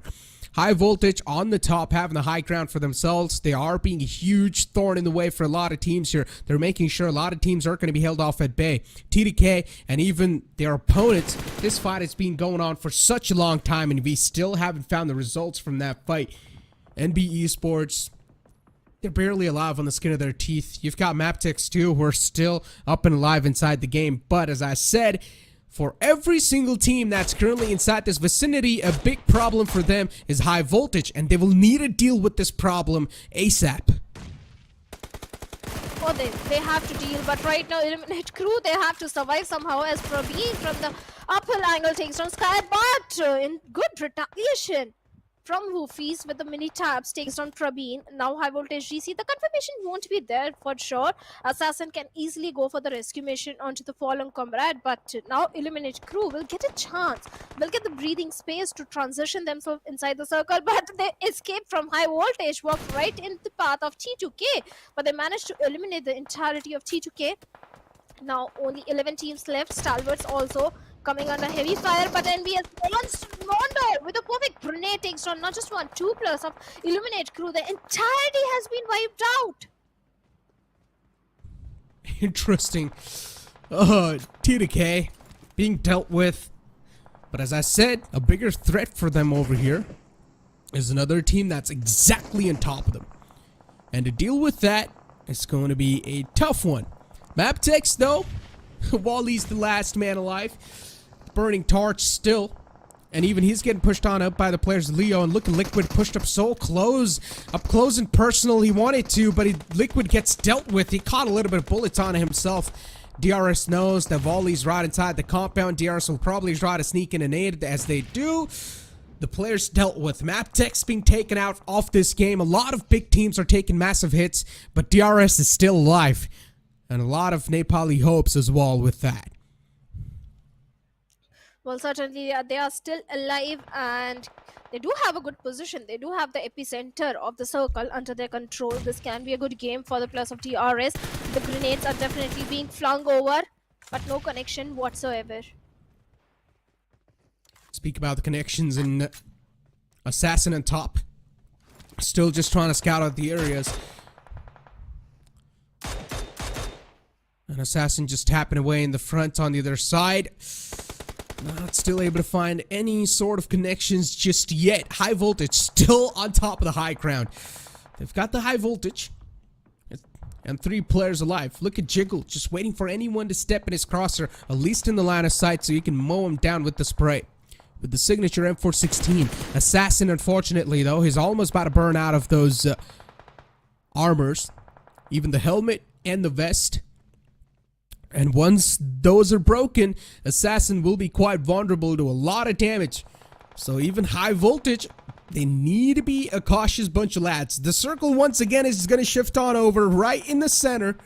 That means the teams that are currently on the edge for Miracle Vibes, Highvoltage, NB Esports, Aegon I, they will need to start making it inside the circle quickly enough. Highvoltage to mow down the lawns in the front is Sex found. And now you've got Jiggle in the back lines. Just jiggling around. His position's compromised, so Highvoltage, now they know. As Jiggle's position's known, they will need to pounce on their opponents as quick as possible. Straight up, they just draw the buggy as they run on over Mondo, and that's going to be it for NB Esports. Highvoltage, a clean sweep on the opponents. As I said, they need to make it inside the circle quickly enough, but then you've got team like Aegon Ayat who sniff the blood, who know there was an entire fight going on right next to them, and they want a third party and take advantage and get all the elimination points secured, as they're also going to run over their opponents. 4MV, they have been dealt with, and even Highvoltage DC, after having a very good run, they have been taken out from the lobby. 5 teams, 17 players remaining, and DRS, they can have a very good victory, if not victory, a very good run. 4 defeat points already in their favor, and DRS, like I said, they have always been the strategic team. They never go for the unnecessary aggression, but this can be a game for the players of Stalwarts to lose. Look at the position. Yes, they don't have a good hard cover, but they have the majority of the real estate under their control. At the same time, Quantum Rage, the position I'm not very fond of. One single grenade in the direction and multiple knocks can come in. But DRS, they also need to watch their 6 because from the backlines, Against I8 can do a lot of damage, ton a ton. Well, he has been dealt by tops with those mini shots. Instant confirmation is there. Oh, the confirmation point has been stolen by Leos over there. Stalwarts are not going to be happy at all. Indeed. Speak about that, and now it's a complete silence all across the board. We're not really seeing a lot of movement. Teams are taking their time now, as almost all the teams have found themselves a safe spot inside the circle, other than Aegon I8. Still on the edge, looking to make it in, which they probably will slowly and steadily, but for doing so, they will need to wipe out the area which they're trying to take the control over. And for now, it's against DRS, as Killer YT's tossing the nade on over against his opponents, and he's also getting chipped up quite low. But those nades are at least able to find the sweet spots and take down the opponents. Another nade tossed on over. Killer YT doing a phenomenal job holding on to this compound. Also pulls out a shotgun in the close range, but it's a double barrel. You're not going to have a lot of bullets or shotgun shells inside the magazine. You'll need to make it count. And Killer YT gets knocked out perfectly, played by Blade. Aegon I, they need to make some quick moves. They will need to make some quick hassles as Blade's trying to push on up against the enemies. He knows he doesn't have a lot of time left over. His team needs to take the area control as quickly as possible, because if this fight extends, there's a high chance the teams will be gathering, or at least they will be gathering a lot of attention onto themselves. But eventually, Aegon I, they take the area control in their hands. DRS big blunders were made from their side. On the other side, Stalwarts, they managed to annihilate the entirety of Quantum Rage, and now Stalwarts are there, Rules all by himself, having a little small building for a hard cover. Again, excited, they were the impressive ones, the way they dealt with the players of DRS, but so many mistakes were made by the players of DRS. Leos, they are still standing strong, down to only 4 teams and 10 plus remaining. Stalwarts, this is their game to lose. The way they have the information onto the opponents, they have exact idea about the players of Leo Esports, again I8, and if they play their cards right, this time Stalwarts can go for a double chicken dinner, second chicken dinner as well. IC is keeping a close eye onto the players of Leos, but I'm worried about Rules. The nades are being flung over, but Rules is in a very tricky spot, Necro. The stars are aligned for Stalwart Esports, and this is the exact moment Stalwart Esports was waiting for. And soon enough, as soon as Stalwart, they're going to start to move on over or even find a couple of openings against their opponents, this team will probably pounce on the enemy territory.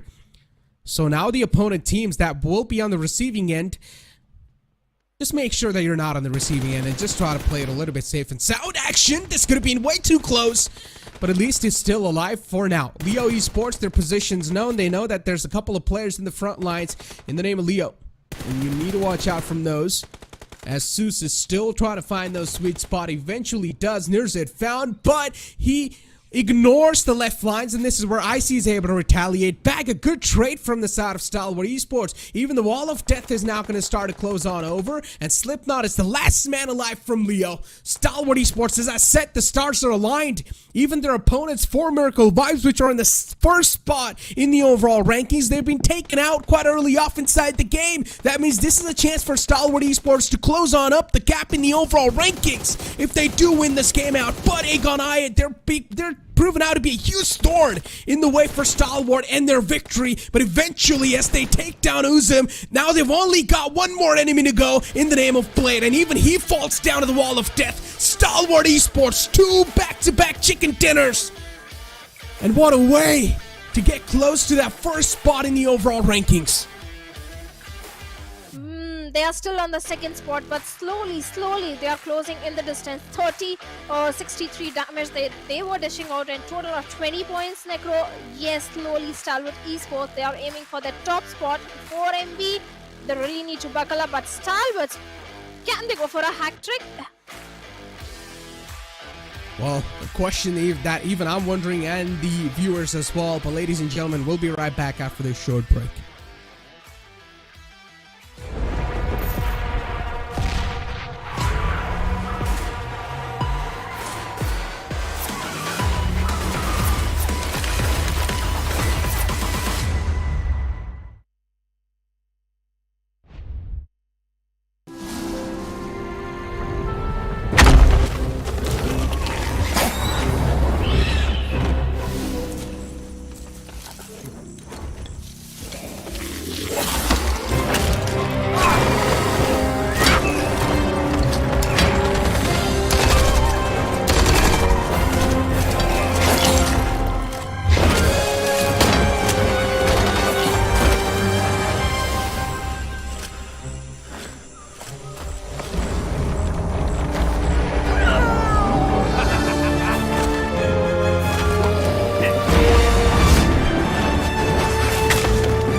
back, ladies and gentlemen, after that short break, and you guys saw Stalwart Esports now on a winning streak. They've won 2 games back to back, and I'm pretty sure this is the way they wanted to start the day off, huh?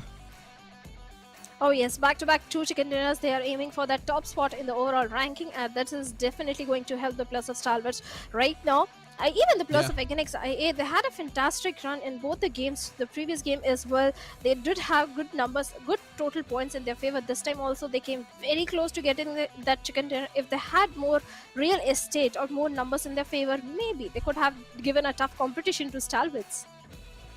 I mean, this is a really good news for Stalwart Esports, considering, as I said, all they need to hope for is cross your fingers and make sure that 4 Miracle Vibes is not going to be there in the final couple of moments, because the consistency this team has shown so far, it was holding them on the first spot. But now that Stalwart Esports have won that previous game and 4 Miracle Vibes was nowhere even close in those final circumstances of the game, so that means Stalwart Esports should be able to at least close on up some sort of distance in the overall rankings, and that's gonna hurt 4 Miracle Vibes a lot in the longer run, because for them to make that gap once again in the overall rankings, it's going to be a tough spot. And now that Stalwart Esports, the beast have awoken, I highly doubt that there's going to be any games that's going to be let loose from this team. Certainly, for MV, they have seen a certain downfall from the mid half of yesterday. That downfall is still continuing today as well. They were taken out. Yes, the first game was in their favor. The game so very close to getting that chicken dinner. They had the numbers, they had everything. Yet Stalwarts kept their patience and the composure. They got the chicken in the first one as well. This time also for MV, they were taken out pretty early in the game, but they need to back up. They need to have that thrown again. They need that chicken dinner as well. But big blunders were made from the side of DRS. When Againx IA, they pushed towards their side, there was no cover fire, no throwables, nothing. Individual players of DRS were picked off by Again IA. Yeah, I mean, DRS, they try to push against the opponents while Egon IA was trying to move in, and that's where things started to fall apart for them. We saw Killer YT trying to hold on to that compound, and I feel like if his teammates would have helped and pushed on up early enough, then things could have been a little different. You saw Killer YT chucking those nades in. He also found a knockout with that nade, but unfortunately, he just didn't have had his teammates' firepower to back him up, and that's why I guess DRS sort of fell apart in that situation. But I still remember how Highvoltage had that high ground advantage for such a long time, and they were just raining down death and destruction on their opponent, and that's classic Highvoltage for you. As we move on forward and take a look at the MVP, it's going to be in the name of IC from Stalwart Esports. As always, IC, man, this man is always there delivering for his team, be it in that role where he's not really exactly on the aggressive page, but sometimes he's there even on the frag numbers. You can clearly see 5 eliminations, 696 damage dealt. Nicely done.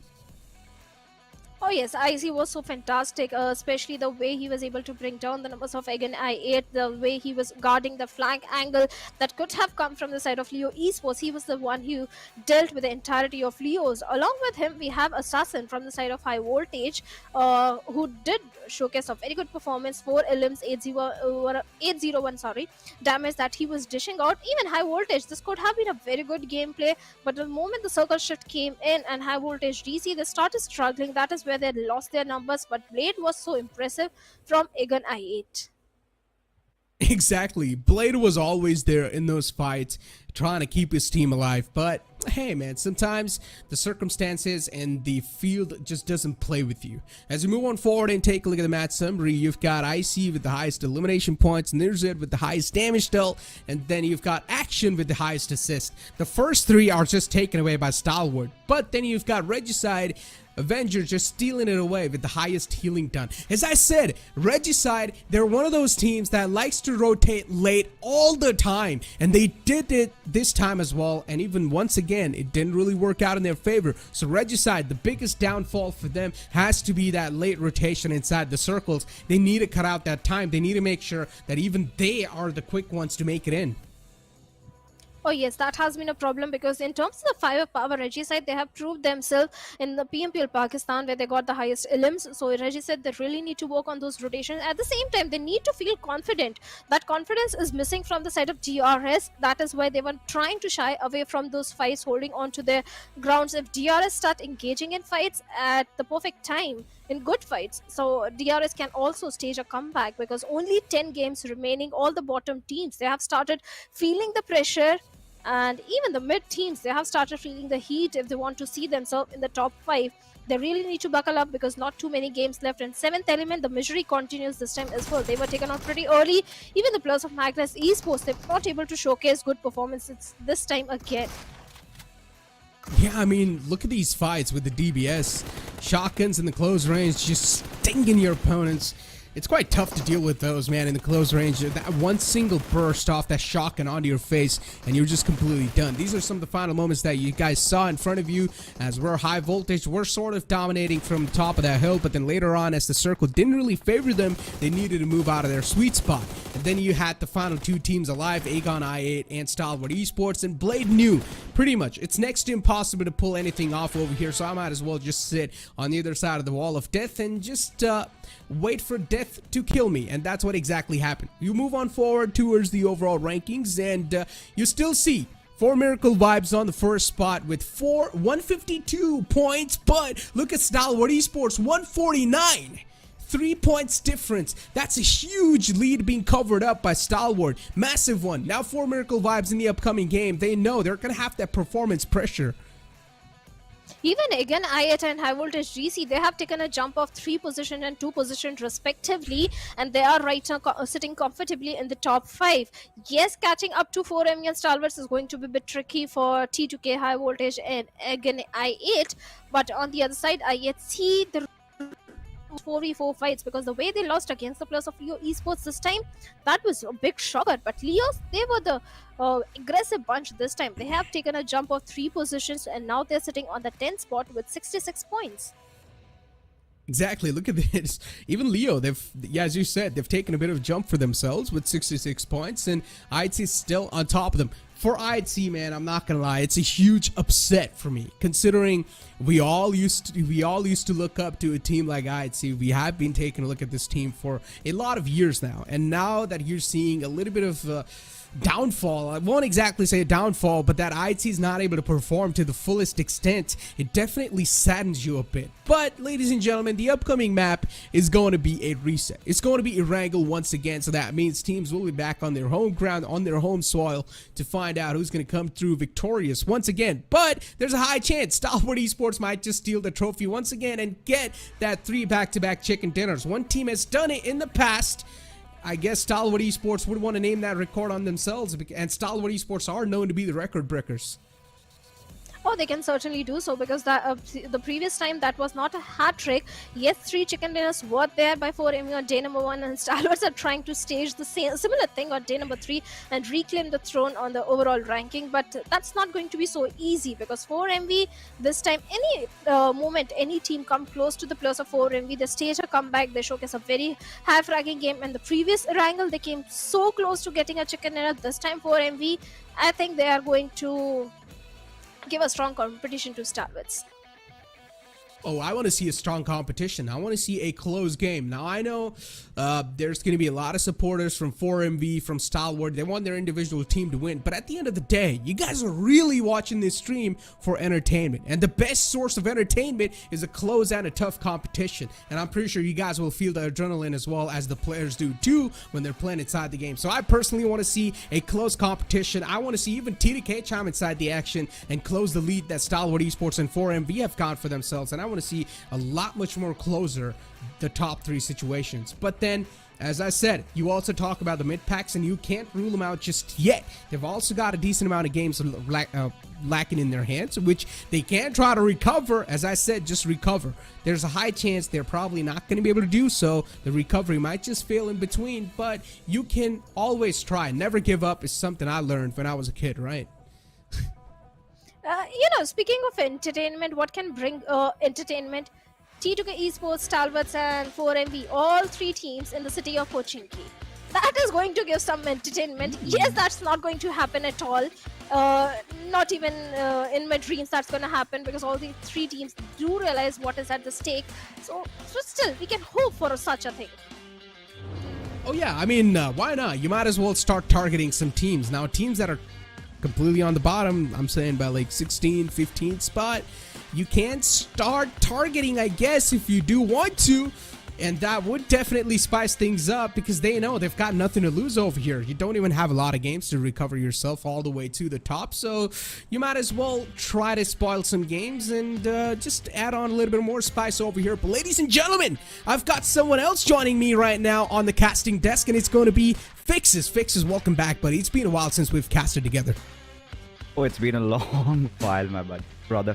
But yeah, you know, I was watching all these matches from the backlines, and seems like Necro, the past indeed is repeating itself. Kind of takes me back to the SA final days when Stalwart did something exactly like this. I think for Miracle Vibes, who apparently have been struggling a little bit, and kind of you know, this is what haunts you towards the end, right? You've been starting off this tournament in a brilliant fashion, and suddenly you are on the cusps of getting overthrown by your nearby competitors, and it's against Stalwart Esports at the end of the day. But coming back to this particular game, now this is a very interesting circle that we get to witness. I think after a long time, now something's gonna cook up around maybe that Lumberjack Hills area, or maybe towards Lipovka. We've got a lot of ground around Mansion.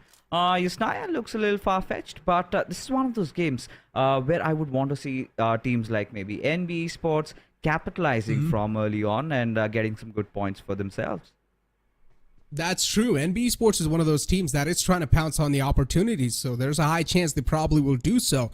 But maybe the fair tale as well for a couple of teams that might just come true. I'm talking about Leo Esports over here. They have been trying their best, and to be honest, the consistency from them is there. You're seeing them being alive in those late game stages, but they're just not able to convert that into a victory. Maybe that's about to happen right now. The circle is completely on the opposite side, though, so it's going to be a little bit a tough spot for them to reach on over towards that. But Fixes, I was having this full-blown conversation about MABETEX Esports, right? Last year when we saw them inside the PMPL, this team was struggling so much. But now considering they're in the top 5, that's a massive improvement. No, even I'm surprised as well, I'm not gonna lie, because the moment we saw this team during the SA finals or during even the league stages, they were kind of struggling, right? And suddenly it seems like, you know, that little break during, you know, when we had that little bit of a hiatus before the grand finals begun, I think they made the maximum work out of it and have improved by fine margins. And I kind of like what they're doing right now, what they're putting up on the table every single game. You can see that consistency coming out of them. Now, when you look at the players, it's kind of a culmination of experience along with, you know, younger talent, younger blood, you know, who are yearning to prove themselves. Even for, you know, even for the rest of the players, the veterans also, it's kind of their redemption arc that is going on. And I'm pretty pleased with how MABETEX have been playing. Whilst, you know, coming back to this particular team, Aegon I8, I must say, Necro, they've been quite erratic, right? There have been days where they kind of go out, get those chicken dinners, and then there are those matches where they kind of fall off pretty early. The pattern overall, it's quite unrecognizable for Aegon I, and that's something they will definitely need to work on, find that sweet spot for themselves, that tuning that I was talking about. A couple of tunes here and there, and this team will be there on the top contenders.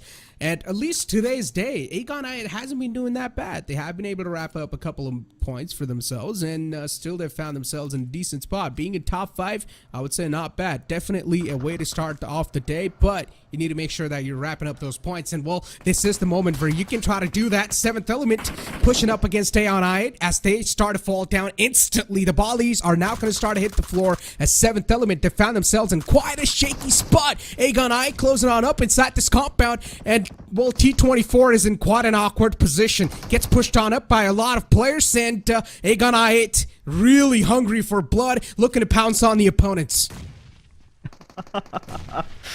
This is again history repeating itself, Necro. 7th Element, they seem like to be the vice for Aegon I every single time, attracting them in a really weird manner as Aegon I vying for their revenge as trades keep forthcoming from both the sides as Tokusaurus seems to be the final player alive, comes out of his cover, sprays down some couple of bullets, but it is going to be Blade who gets the final laughter. And that being said, Aegon I have done it once again. They have taken down 7th Element for good. Yeah, but still, that was way too close for comfort, though. Aegon Ide could have lost that battle. In the end, they only had Blade alive. That single man saved the day for this team, and now that Aegon Ide, they will need to continue this journey with only 3 players in the front. It's going to add on to the difficulties even more. As we said, as the games are passing on over, you're going to have the pressure some mounting on top of you, and now you're going to have the pressure even more. Speaking about that, man, I'm not going to lie, Fixes, as I said, we have been looking at IHC now. It's been a couple of years, and seeing this team not do this good inside the grand finals, it really hurts you to the core. Oh, I mean, it certainly does. To the point where you kind of aren't really pleased with what they're doing, right? IHC, they've been struggling massively with trying and getting some good position points. I think the core issue is with how the callouts has been. Of course, the IGL change has been quite bitter for them to adapt and adjust to. And this is one of those reasons when you can look at the roster, right? You've got the likes of Godless, you've got Demo, who's been such an amazing talent. But what are you going to do with that raw firepower if your callouts aren't the way they were supposed to work like? So yeah, IHC kind of dealing with the brunt of it, and let's hope that there's just a better tomorrow, because this tournament by far I can say it's not going to be theirs. I'm pretty sure it's going to be somebody from Stalwart or for Miracle Vibes. Yeah, next to impossible to convert it. NB Esports, we had to talk about this team. Currently, they found themselves in a bit of a sweet spot. So at least they're inside the circle, right in the smack center too. Even if the circle takes a shift away from them, it's not going to be that far away. Speaking about Illuminate Crew, they're quite in the close lines as well. And even Illuminate Crew, they have been showing some glimmer of brilliances for themselves. So hopefully, inside this game, they're able to recover back and at least they get a fair amount of chance to strike back, because they're currently in the 13th spot. And definitely speaking about the past of this team, I did not expect them to see on the 13th spot as well. Especially, when you kind of take a quick gander at the SF Finals results, right? This was one of those teams that was competing for the championship trophy. And suddenly, you see them struggling like this. And Sek, he's not playing in his natural element. The players don't look comfortable. The structure of this team has fundamentally changed. When, this is one of those teams that used to play a lot aggressive. Suddenly, they're kind of going in for position. Suddenly, you see them reluctant in engaging in fights. And there have been those games, if the circle favors them, they get some good results. But when it comes down to, taking down fights right in front of the enemies, that is where they kind of are falling apart. And definitely, that's where you need to at least try and strengthen yourself. Before now, okay, we're seeing the rotations being taken from a lot of teams, and this is where probably a lot of fights will start to occur now. Do you see Stalwart Esports actions all the way in the front? A man who's scouting out the ways for his team, and his team in the back is slowly and steadily moving up forward. But there's way too many teams that are quite next to him inside this rotation pathway. But so far, in the first 2 games, Stalwart Esports, they haven't been making any mistakes. All the time, they found themselves on the right side of the bed, and I'm pretty sure this time, it shouldn't be anything different. But the middle of the circle is stacked up with quite a lot of teams, and if you are going to try to traverse through that, oh man, you might just find a lot of bullets onto yourself, and that's what exactly is starting to happen. Ooh. With fire and action. There you go. Yeah. This is again one of those outcomes that you would not want to possibly see if you are a Stalwarts fan. Of course, tried to go in for that early rotation, and seems like they got overwhelmed.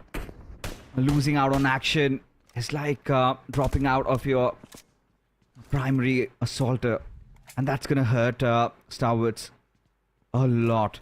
At this point, it kind of the onus again shifts down to players like Nerzed and Top. And Top hasn't been having the best time in the tournament so far. I mean, don't get me wrong, he's still on the frag board, he's still getting a lot of eliminations, but not the like of performance that he had displayed. But hold on, we've got a fight amidst us. The UF seem to be in a bit of a pickle over there, as Joker has been taken down. That's for good. I don't see anybody nearby him. Oh no. Come and get the rest, but Falak! IHC! Just from the sidelines. Trim him off, and yeah, he lies down on the ground, pleading, yearning for help. but nobody to respond. Third party strikes again, but this time it's in the name of IHC. TUF, they're trying to make it back to the safety, but now I8, they're going to meet against the players of Highvoltage. Once again, this team is able to get some sort of succession in their hands. Jiggle instantly falling back after he tastes that sweet blood. And Aegon I8 outside the game. Early exit for that team. We were talking about this team and how they can try to find themselves a sweet tuning. But, oh man, the circle is now really starting to stack up with a lot of teams. And you need to book yourself a ticket quick enough because you can see a huge wave of vehicles and teams is already starting to move inside the circle. IHC2 looking to take a couple of shots on the opponents. They know there's at least a couple of players in the front lines. And that is in the name of TUF. Still trying to find that last man surviving. Oh, certainly. And at this point, you know, where we are at for Miracle Vibes, might just take a few pot shots. Did indeed connect this time around as Jiggle lies down on his knees. As Highvoltage DC, they need to cut their losses and make a quick escape out of there. But seems like for Miracle Vibes, they're hunting for blood. Prowling, chasing down the player's assassin. Might just be next as he steps out of his buggy. Decides against taking shots and will eventually focus on getting a good position inside the circle. But taking a look at this situation, you know, all the major points have been already taken. Which I guess for Miracle Vibes have realized. They know they're late to the party and they cannot just instantly do something like Stalwart did. But hold on, we've got another fight. It is going to be TUF taking on Illuminate Crew. Oh, and you can see I8 instantly just pushing themselves in the defensive stance. But they're also catching a bit of hurt from the back lines, and it's IHC once again. This team is just thirsty for those third-party actions, and TUF getting helped on over once again. Luckily enough for them that IHC's got their backs unknowingly. And TUF, they're going to be thanking IHC, that's for sure. But somewhere on the other side of the map, you see another fight proven up between TDK and Quantum Rage, if I'm not wrong, where Siog is just tossing on the nade on the top of their opponents, and they're falling down like flies. Alright, now, considering how the situation really is, NB Esports find themselves in a really good spot over there. And considering these are the edges of around the city, I think even if the circle goes a little bit north, I don't think they're going to have a lot of issues in doing so. But if it comes down to Yasnaya, it's party time for them. And NB Esports, lately, the way they've been playing, there's something quite anticipated, right? You know, they have taken a lot of ground over there, even the likes of DRS. I mean, Necro, we haven't had a lot of discussion around this particular team. PMGC #2, and suddenly over here, they're fighting for mere 5th or 6th spot. What a mighty fall has it been for the Giants. But Fixes, let's be honest, we have seen some sort of like a little change in the PMPLs, right? Especially when it's a slot for PMWI. We have seen different results. And then when it's a slot or when it's a run for the PMGC, things have been quite different sometimes. Teams, we've seen some different winners, and this is really starting to boggle my mind. This is exactly the same thing happened last year as well. The team that we expected to be there or to be at the top in the PMWI were not really able to perform that great. And then in the PMGC, they were certainly able to perform to the limits. You know, there are a lot of factors involved in a team's performance, right? Right from how their mental fortitude is, and it's just about, again, at the very end, at the very core, it's in the world of PUBG Mobile, it sometimes also comes down to luck. If the circle favors you, if you are kind of enjoying your rotations, if you are getting those kills, then you're in luck. But for now, Roshan, alright, gets picked off from elsewhere. It is going to be Zyol who gets the knock, and the finish is going to be done really soon. As IHC, they look overtaking the spot of the King of the Hills. As one after the other, they're taking down bodies. And for good, as for Miracle Vibes could just be next on their radar, as one of their players already being dealt with, as MABETEX just chime in, as Leona picks a quick knock on Zyol. And this is the cue where for Miracle Vibes, they're going to make their moves. They realize that IHC, they're in a world of hurt. Zyol needs their res, and this is the time where they could just, clinch in a one spot around, the top of the hills and maybe do some damage. But Noki was watching every single maneuver, and he was there to cut it off. Nicely done for Miracle Vibes. Look at East. all by himself, still knocked out. Seems pretty unrecoverable, to be honest. I'd see they're catching a lot of hurt onto themselves, and somehow the player's able to make it out alive, at least for now. For Miracle Vibes, they find themselves in quite an awkward situation, barely on the edge off the safe zone. Oh, the Molotov and top even from the back. This man's able to shut them down for Miracle Vibes. As I said, an awkward position, not working out for them, and they fall down. They fall apart. Not a good news considering they're almost about to lose out on their first spot. They needed to stay alive. This game meant a lot for them, but Circle screwed up a lot of things for them. Oh, it certainly did. And this is one of the circles that we can say is pretty uncommon, if not rare. But I'm enjoying this. It's kind of bringing that fresh breath of air inside the lobby. You know, I was done and I was kind of bored of seeing all those certain circles, those Katka ones.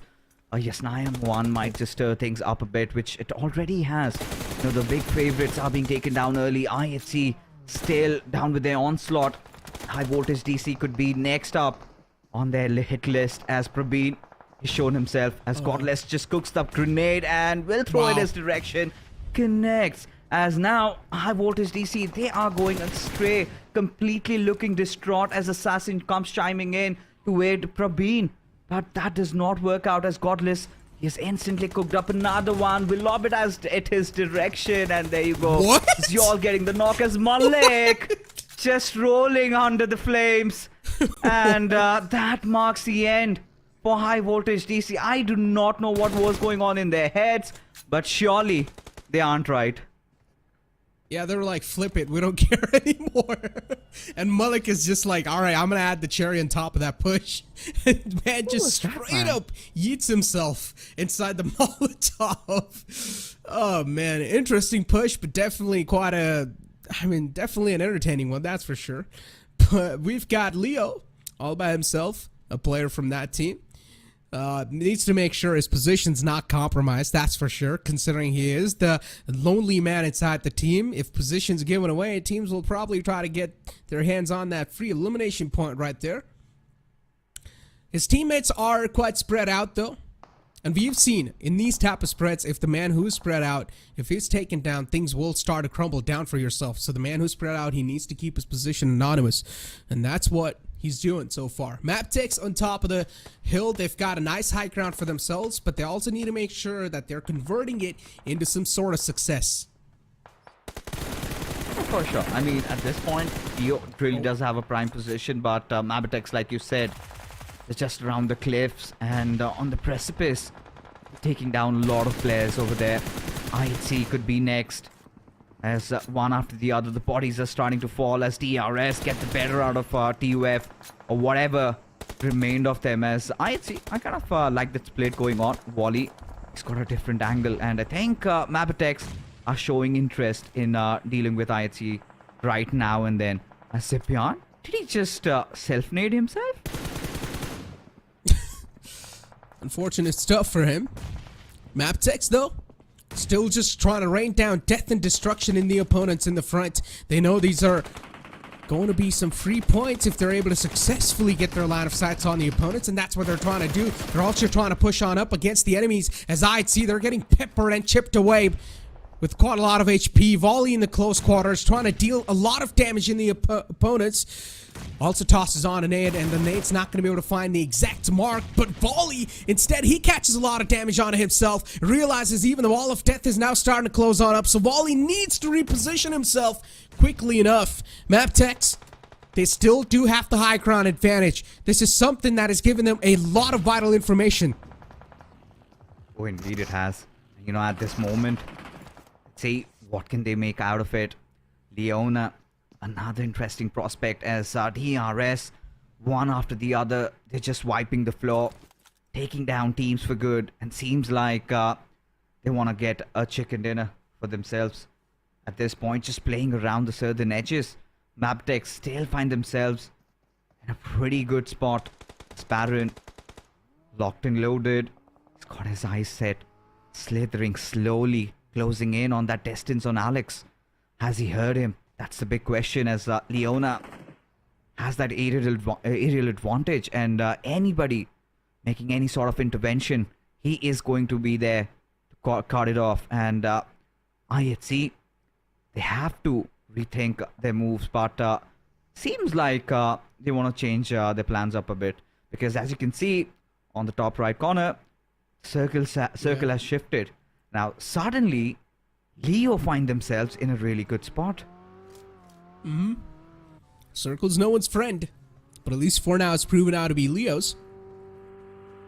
It's quite out in the open though. To try and find yourself a good spot to play around with, you wish you've got vehicles. That's the only way you're going to be able to find yourself some sort of cover and play behind it. But for now, you've got IHC2 making quite an interesting rotations, as two of the players are moving all the way deep against MABETEX on the top, and while the rest too, they're just holding down the back lines.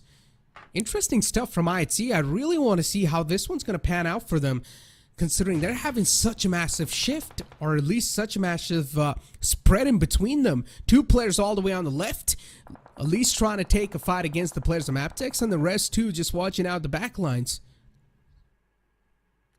Oh, now this is gonna hurt, especially for DRS.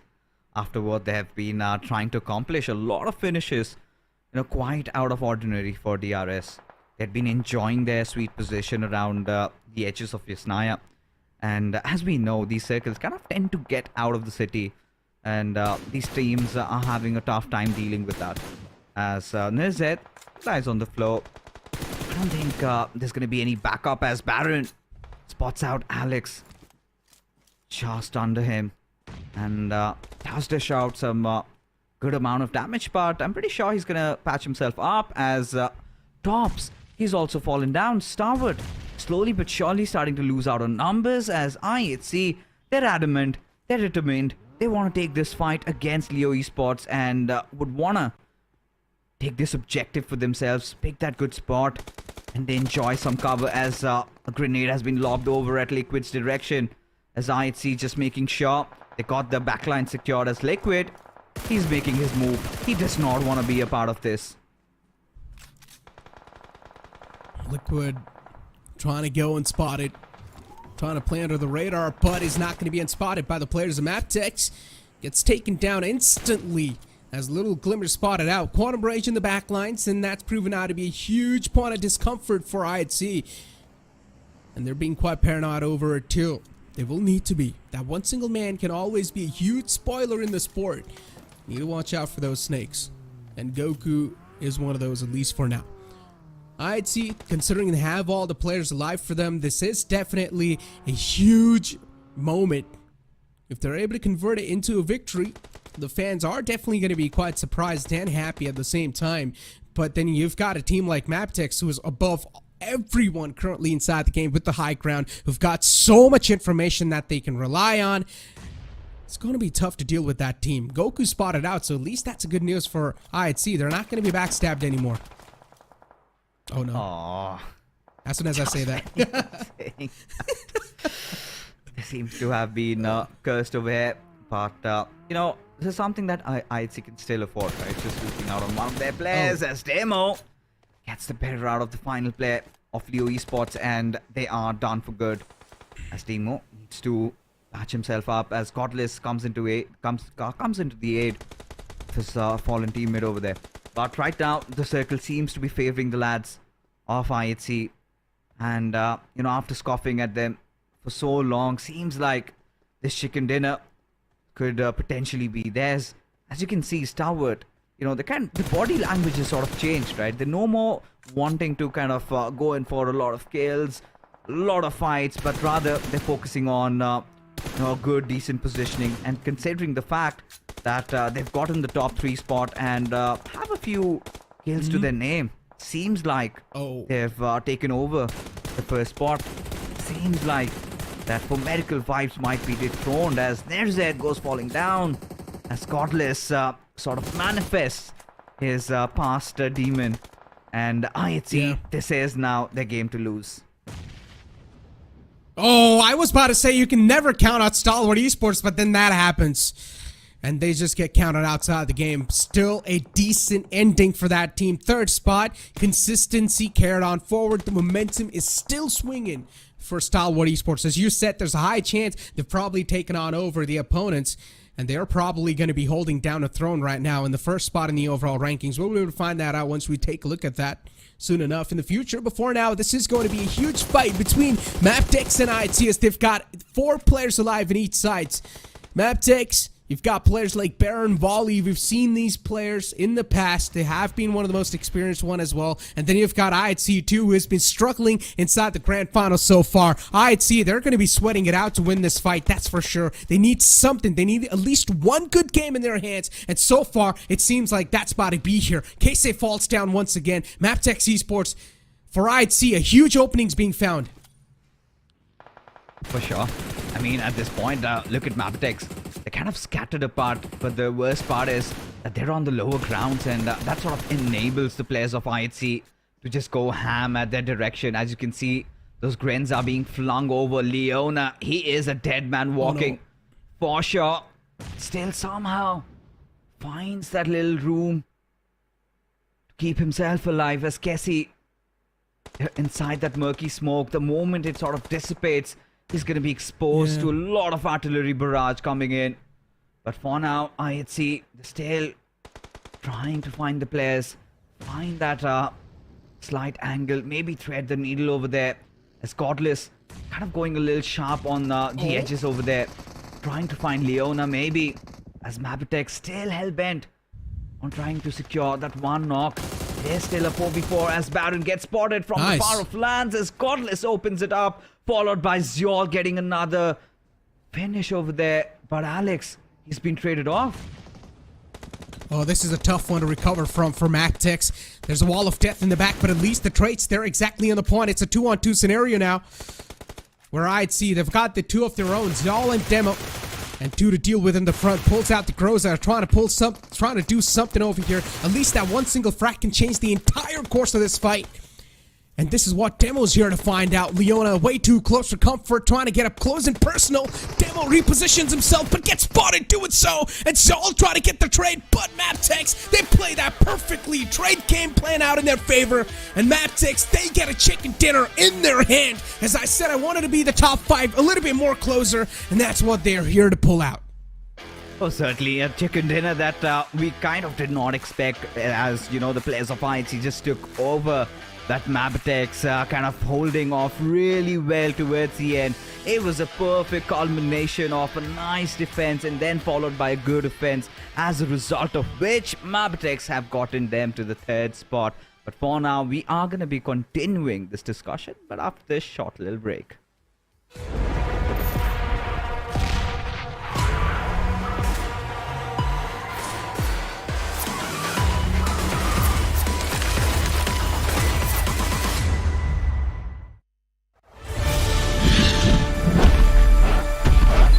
Welcome to Dynaground! Hello, my name is Owen and I'm your professional Dyna rider. Today I'll be teaching you how to ride a dinosaur and win that chicken dinner. Now, let's begin!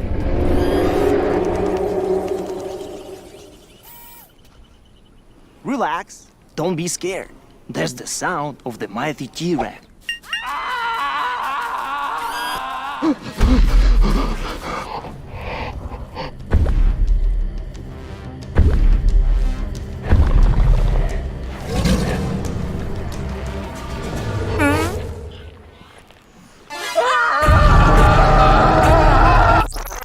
Now, here's the first dinosaur encounter.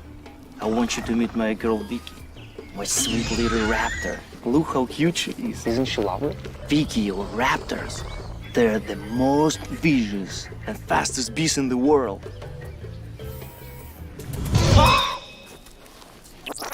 To ride a dinosaur, first you must build trust.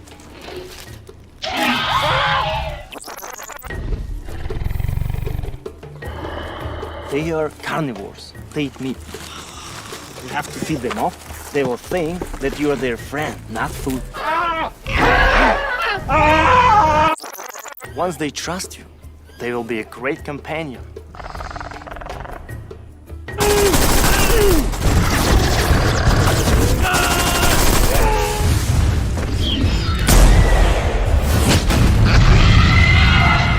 However, taming a dinosaur can be seen? Experience dinosaur taming and riding an all-new version of PUBG Mobile Dynaground. Explore Dino Settlement and Wild Reserve and embark on a prehistoric adventure in the Battle Royale game. Come and play it now.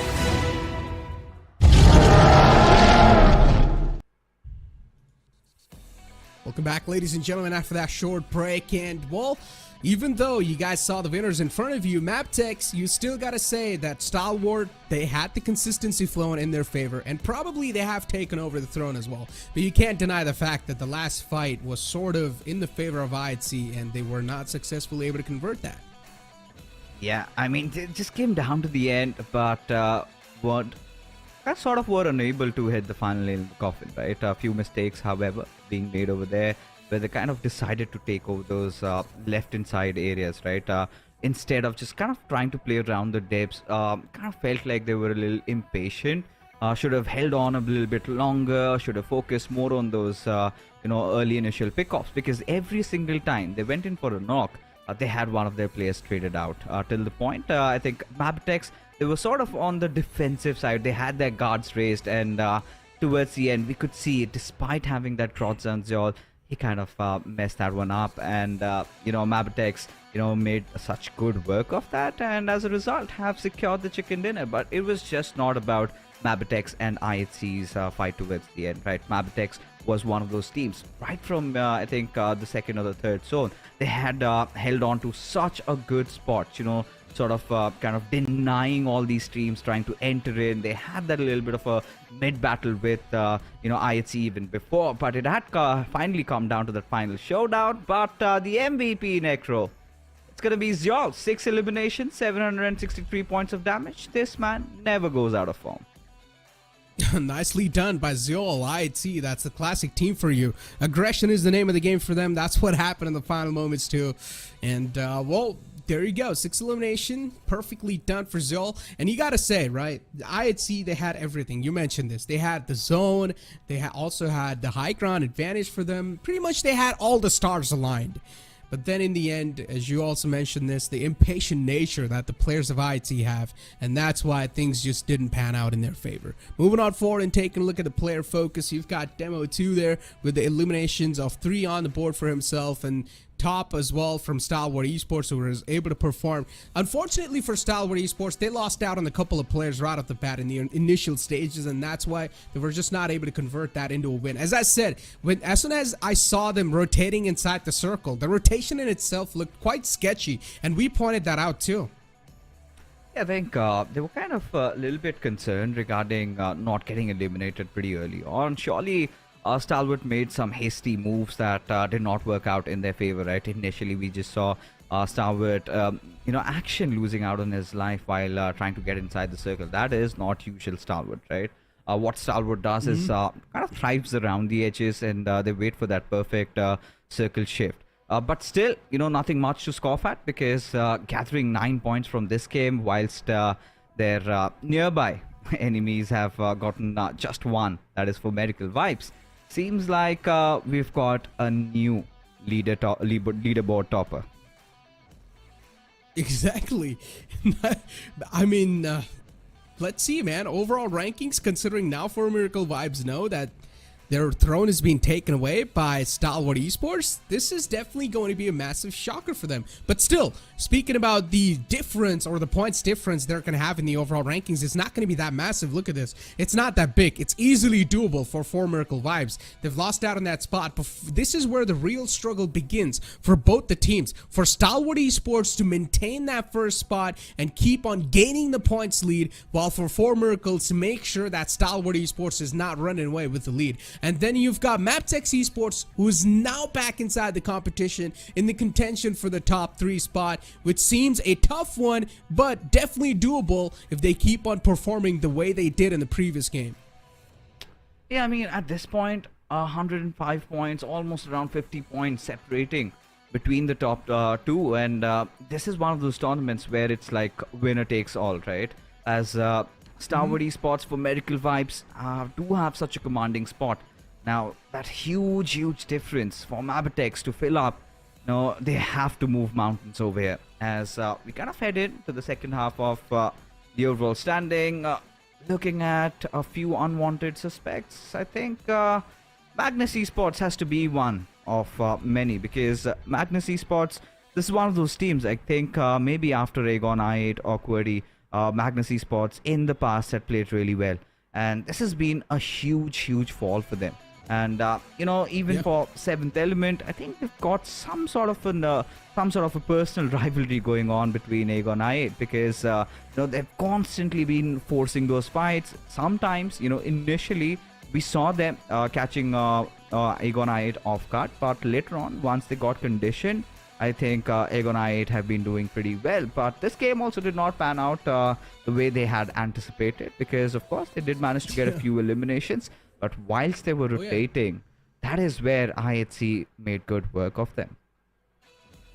I mean, I8, luckily enough for them, 7th Element, just right off the bat, they decided to crash their vehicles in their compound and they got eliminated instantly. So, I mean, they pretty much got blessed with those points right there. But in that fight, initially they lost out on one of their players, and that proved out to be a massive hit later on for them, and they pretty much were handicapped for the rest of the match. Then you can take a look at for now in the schedule, and we are going to move on forward towards the map of Sanhok fixes, which means the aggression and the action's going to be amped up a little bit more, and I'm a huge fan of Sanhok. You know that. I love the map of Sanhok. This is going to be quite an incredible one. I just can't wait to step foot in that one. As much as I love it, I think the teams kind of have the exact opposite emotion, right?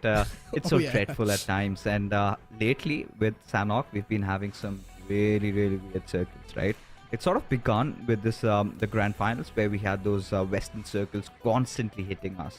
But then yesterday we had some circles kind of going down below from Painan, and today is one of those days. I'm kind of anticipating, maybe hoping to see maybe a northern or a northeastern circle and something to happen around that, because the Erangel that we just saw right now was impressive with how the circle was constantly keeping the IGLs into thinking where it is going to end. And MABETEX and IHC, they were definitely a cut above the rest. The way they approached the circles, it was not just like they were hiding or something. They were getting a lot of fights. They were getting a lot of kills to their name. And towards the end, it had to be one amongst the two, and it was MABETEX that managed to just clinch it away from IHC. And I was also having this conversation with Shadow, right? Considering not seeing Skylights Gaming in the grand finals, it definitely stung me a little bit, right? They used to be some of the top contenders in their region, and now they are not in the grand finals of the SAC. This is definitely a huge shocker for a lot of the fans, and even for me. I mean, what were your thoughts when you found that out? No, it's a reality check that Skylights Gaming needed, right? Ever since Carlson departed, the team hasn't really looked the same, and it's just not about that. I feel like they've taken things for granted. Because honestly, if you look at the facilities that Skylights Gaming enjoys, I barely think anybody in Nepal does have that much, right? And all they needed to do was live up to the expectations of their fans. But seems like they're kind of on the same path that BTR went down, right? There was a moment where, I mean, if you're comparing with BTR, and when you take a look at them, BTR still managed to be dominating the world scene for like 2 or 3 years. And then with Skylights always getting into the GC, and suddenly you feel like the hunger has sort of gone away. It kind of feels like a mundane job for them right now. I think this little bit of an awakening and a little bit of a trigger over here should be enough, so that the next time they maybe come out during the NS, I hope we see something better out of them. But that being said, we finally get into Sanhok, as the flight path trajectory over here, Necro, doesn't really matter. Everybody gets to drop down on their favorite drop location, and it's just all about the circle, because the circle gets so important. And with the recent updates, of course, Necro, gone are those days where we kind of hope or start counting on those first states, because you're not gonna do that over here. Oh yeah. No chance for you to do so, man, considering now the damage has been ticked up a little bit. This is a good one, right? Considering, I mean, back in the time when you had those heal battles for yourself, so a lot of teams, their main initial playing structure on this map used to rely on that. And now that you don't have that, so Man, this is definitely going to catch a lot of teams off guard, and considering they have been playing that one, so I really am interested to know what sort of changes they have made in their play style. That now that feature's not available, but Jiggle, oh, he falls down to his death. Not a good news. Man's knocked out, trying to crawl back to safety. Definitely 7th Element have seen the kill feed, and they probably know that there's one player knocked out. Oh, all right. So again, we go.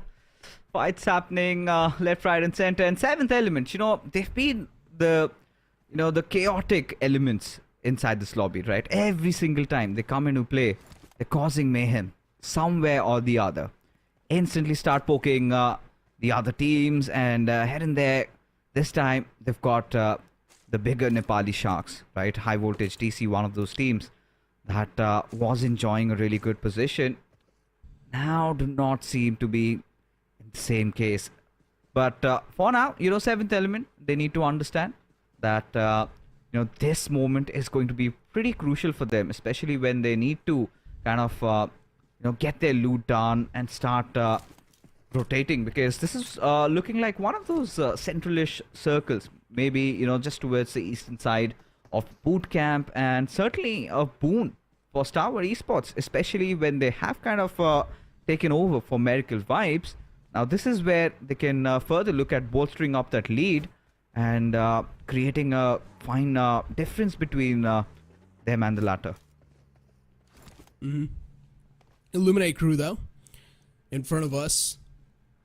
And for now, teams, you see them instantly being readying up. They're just watching out their surroundings. You never know. Sanhok is a map that hits you with a lot of surprises, so you better be ready as soon as possible. Speaking about Stalwart Esports, as always, they like to drop right in the smack center of the map towards boot camp. That's what they're ruling towards. Usually they had this a structured rotation pathway for themselves, where they would take the hill next to the boot camp area control, and that's what exactly is happening right now too. But the rest 2 players are still inside the boot camp, taking their sweet time. So let's see how it's going to look like for the rest of the teams that will try to close on up towards them. And for now, it seems like it's in the name of Leo. Slipknot in the clotheslines, just up inside that shack, making sure the position's quite anonymous, unknown, trying to not get spotted by the players of Stalwart Esports. If he does, then things will fall apart onto him.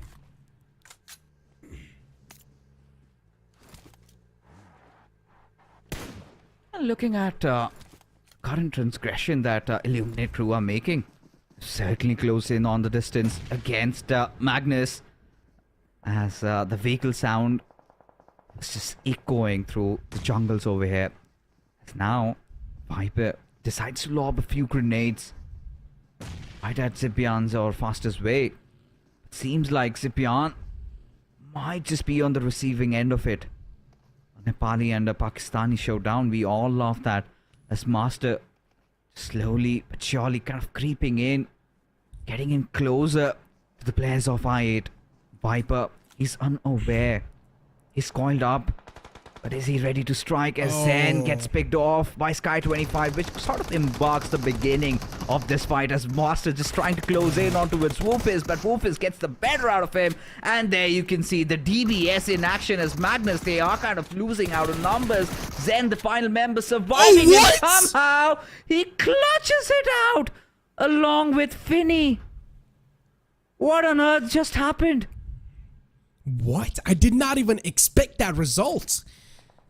I thought Illuminate would be able to win that fight, considering they had a 2-man's advantage in that fight in itself. They had all the 4 players alive, and Magnus had 2 players down. And then that happens. Tables being flipped within an instant. You blink it and you miss it type of a moment. Finny, he got 4 kills all to himself. It's a 1-on-4.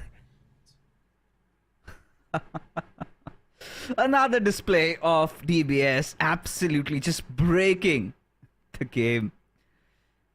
And yeah, needs enough for sure. Send it back to where it was. Send it back to the drop loot. But for now, NB Esports making sure they capitalize on the situation. Just getting in a little bit closer.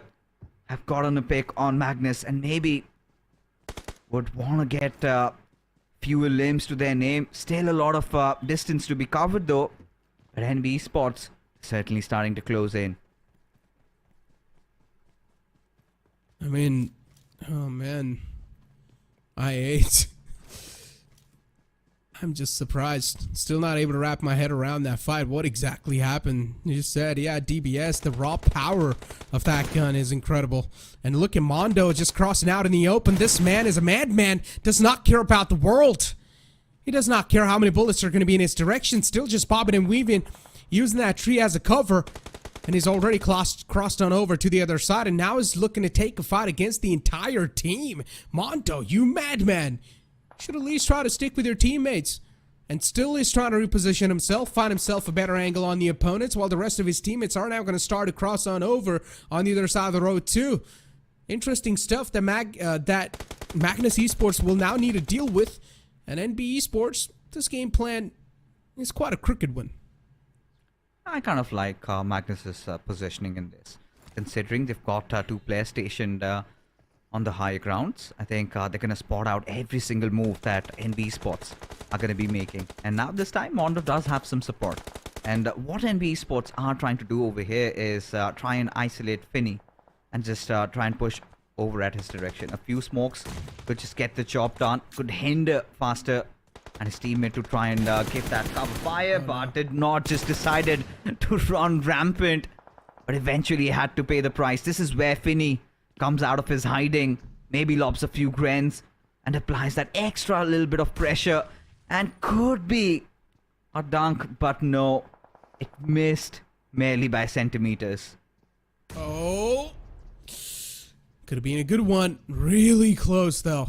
Still not pushing out of his comfort zone. Finny taking his time. They know they're underneath the house, but eventually they get taken down. And look at the cover fire. It's way too far away. Sek is way too far away from his teammates. Finny's still providing those smoke grenades to get the fallen comrade back up, and he should be able to do so. Magnus Esports, they're playing this fight quite nicely. NB Esports, they're crumbling down one after the others. The bodies are hitting the deck. And Magnus Esports, things are looking nicely for them. Finny just racking up these numbers one after the other. This man is doing a fantastic job behind his team's success. Beautiful display of patience over there from Magnus, just waiting for the opponents to try and close in. And NB Esports getting a little too impatient, a little too overwhelmed, thinking that this fight is going to be easy. And it turned out quite bitter for them from here, as Magnus have taken prime control over this location at the very least. But taking a look at the circle, Hector, it still looks to be one of those hybrid ones. And bear in mind, we did get to witness one of those zones ending just between that western and the central island, just in that little area that we have. And could be one of those games, certainly can be one. As they go I8, they decide to close in on their Pakistani brothers, as Faster, he must have heard all that vehicle commotion that Uzum has been making. Quite a lot of noise pollution in the jungles as Aegon I8 slowly and steadily closing in on the distance, as Uzum finally decides to kind of close in, as Faster just hiding, one with the nature, just waiting for somebody to be opened up, exposed, and that's where he strikes. Aegon, 4 players in the front. Once again, catching a bit of hurt. Sen was the man, able to chip away some damage on the opponents. But from that, I remember NB Esports' situation once again.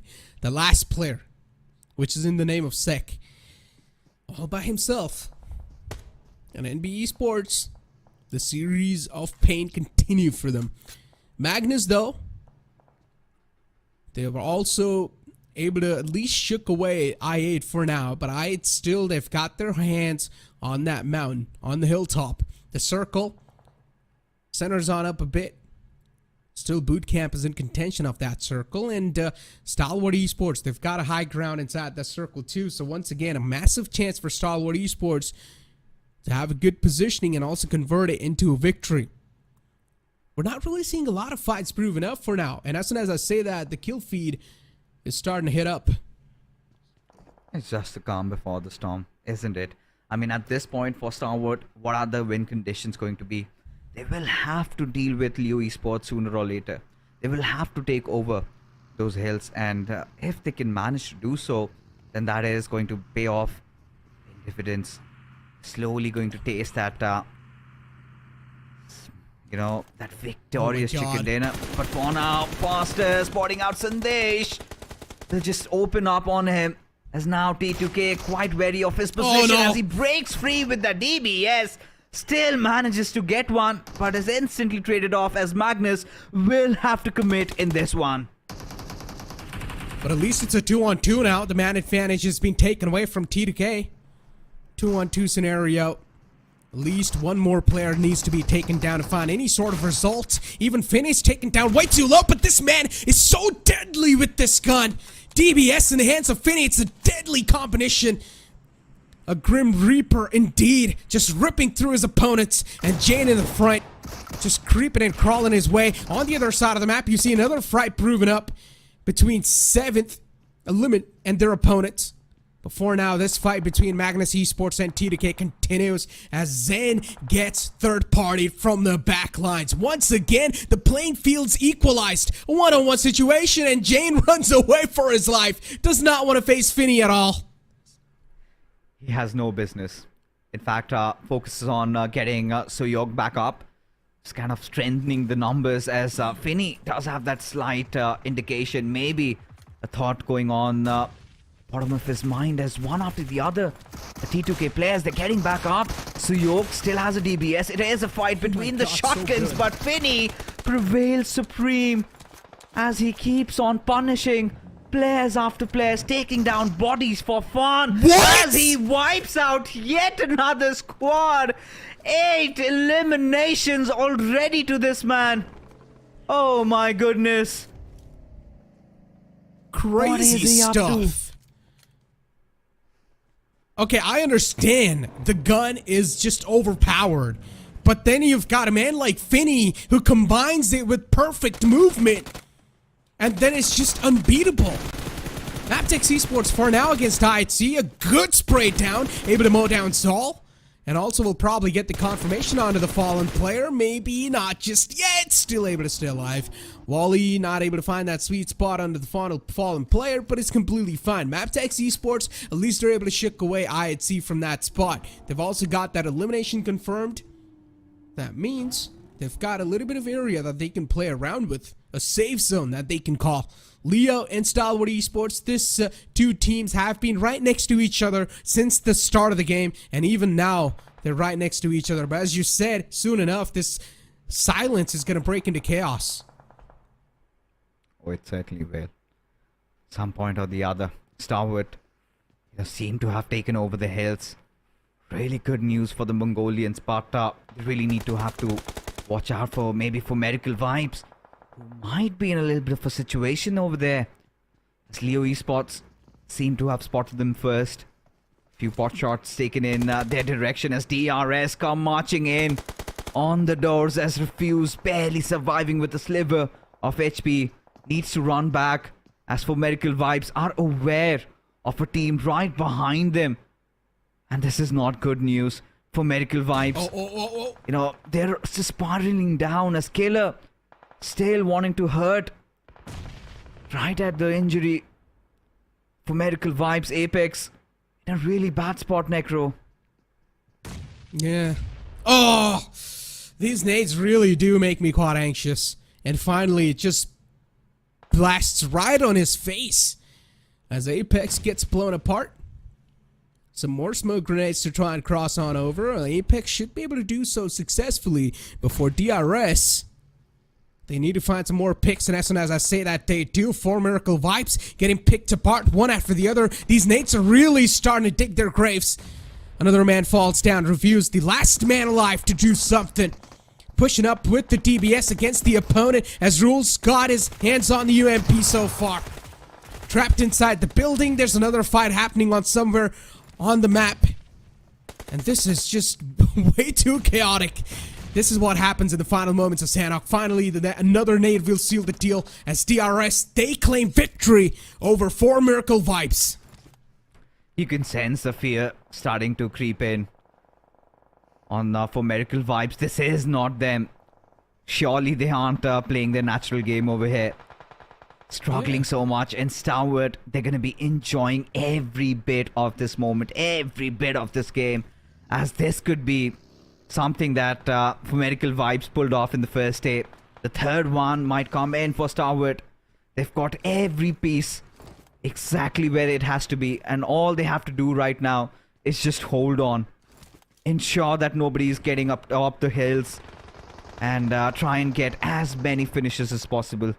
Stalwart, they have been playing quite defensive up until now, but this is surely where they start unleashing themselves. But keep in mind, being on the high ground can also mean being the center of attraction, and that's something you don't want to beat. MABETEX, they've spotted out the players in the front. Quantum Rage is the name. A senior still just behind the cover. Baron looking to find those sweet toes and take him out of the game, because that's the only line of sight so far he's found himself. DRS, Stalwart Esports, Leo. It's a love triangle. But no one is deciding to take the move first. Everyone's nervous. Surely they will have to be, right? Especially as we're kind of approaching the end game, right?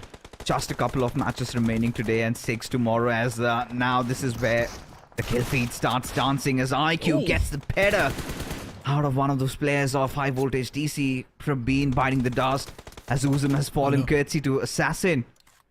He's been spotted out right now. No more of those shenanigans. Has to get out of his cover. Needs to do something as Aegon IA trying to close in from multiple directions. As Blade will have the final laughter. As Highvoltage DC, they're out of the servers. Aegon I8 seem to survive somehow.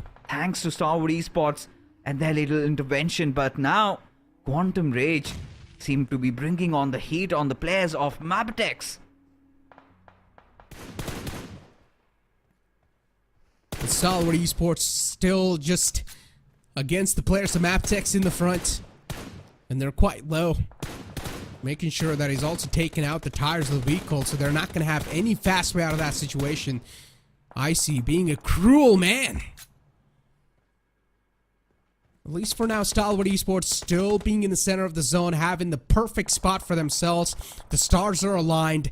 It feels like they're destined to win this game. For them, it's a date with destiny. But for the others, they will need to deal with the team that's having a good time. And Stalwart Esports just tapping away against MABETEX. For Stalwart Esports, it's all good in the hood. Yeah, I think this should be in the bag. I don't see a world where they lose this one, especially knowing Stalwart Esports. They started off this tournament, they were looking a little rough. It seemed to be the case that they have polished themselves, again proving why they are the best team in the SA region, as now Quantum Rage just trying to push in on the players of Leo Esports as Tantanatan gets traded off as those grenades keep on coming. Halsey, barely alive, has nothing really to administer himself, as now we'll have to go in for those revives, maybe beg for those first hits. But look at Demo, just creeping, crawling, maybe spots him out, could take him down for good, has a few kills to his name. Senior has gotten down already, but Halsey, oh my goodness, how was he even breathing as Leo Esports get the deed done, as somehow they've just managed to take down 2 squads in quick succession. Nicely done. Demo try to be that snake, wanting to bring a little bit of surprise element to the game. Stalwart Esports against the players of DRS. So far, the accuracy with the nades, with the utilities from DRS has been exactly on the point, so you do not want to be on the receiving end. Leo, Sus found. Not a good news for him. Taken down, knocked out. Stalwart Esports trying to find an opening against their opponents. At least that one frag, that one opening can put a lot of pressure on them. but not able to find that sweet opening just yet. But at least they're also guarding the edge lines of the zone and making sure it's not going to be an easy passway for the opponents. Avenger tried to do something, a desperate move, but now is way too low. Found himself right in center off the opponents in a death trap. Looking to break out of this deadlock seems next to impossible, but even DRS, they're losing out on the players of their own, and within a blink of an eye, you see DRS being eliminated outside the game, and Regicide now trying to turn the tables against the players of Stalwart. They've also got the Wall of Death moving in from the back, chipping away a lot of damage onto themselves. But Regicide, they need to make something happen out of this one. Something out of nothing is the way to go. Alright, Nized barely in those final moments did spot Avenger up and instantly goes for a quick retreat. Trying to recuperate, trying to sort of get back into the previous default positions. Now they look a little bit clustered up. Realize that they're going to be fighting on multiple fronts. It's better to have your teammates nearby. In case one gets knocked out, the other shall get the trade, as Regicide and the players of Leo, they are posing a lot of threat, but Stalwart seem to be very well equipped to deal with Leo Esports as it comes down to the final two teams. It is going to be Stalwart and Regicide in a 4v3 rumble, as now Roshan trying to find a little bit of an angle over there, and so is Vaz, but Stalwart still enjoying a prime locational advantage to themselves. Regicide will need to get back in the swing of things. Will need to spring themselves to life inside this fight, considering they have a man disadvantage. And Regicide, they're trying to do anything possible. Look at Stalwart Esports. Slowly and steadily, they're creeping and crawling their way up. Trying to get real up close and personal to the opponents, as Icy on the top is able to also get the confirmation locked up for his team. Regicide, last two players left and alive. And now you've only got that one last man on the naughty list, and even he's being taken care of. Stalwart Esports, a third chicken dinner in the day. This team is making it look way too easy. And suddenly they look nigh unstoppable. The way they are playing, the way they are, taking over the circles, the way they're positioning, everything seems to be, coming real for them.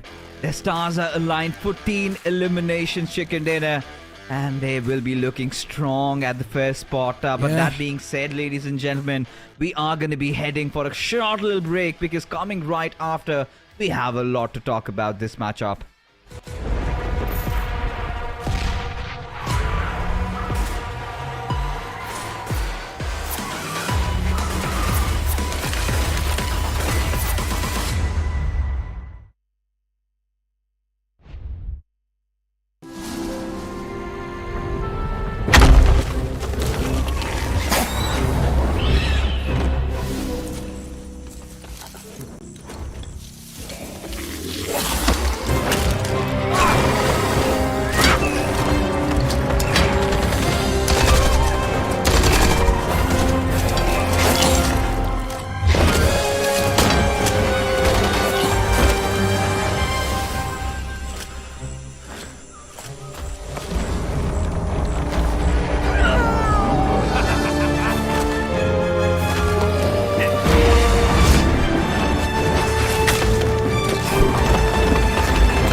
Welcome back, ladies and gentlemen, after that short break. But what a victory for Stalwart Esports. They go from terror to fear to find that sweet relief, but their opponents never stand a chance against Stalwart Esports if they are in a full force once again.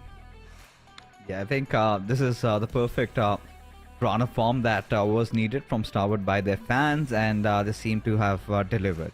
Better late than never, and seems like there's going to be that stark difference now starting to build up between them and for Miracle Vibes. Forget about the team on the third spot at this point.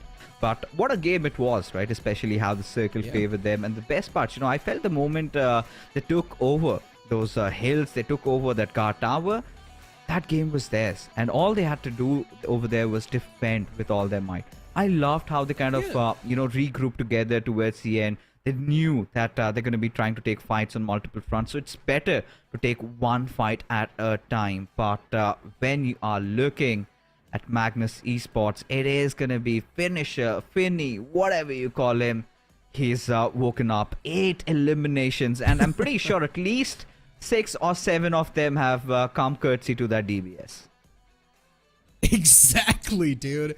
8 eliminations all by himself, and most of the time he was just able to single-handedly wipe out squads all by himself. At the start he got 4 kills, then later on he was also able to wipe out another team.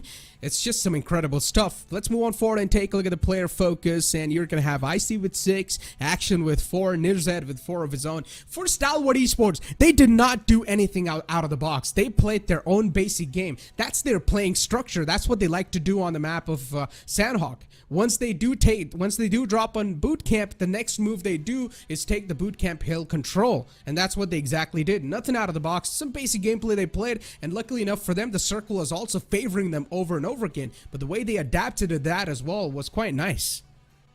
Yeah, I think, we did get to see a lot of fights, and Starwood, I think, were the late bloomers inside the game.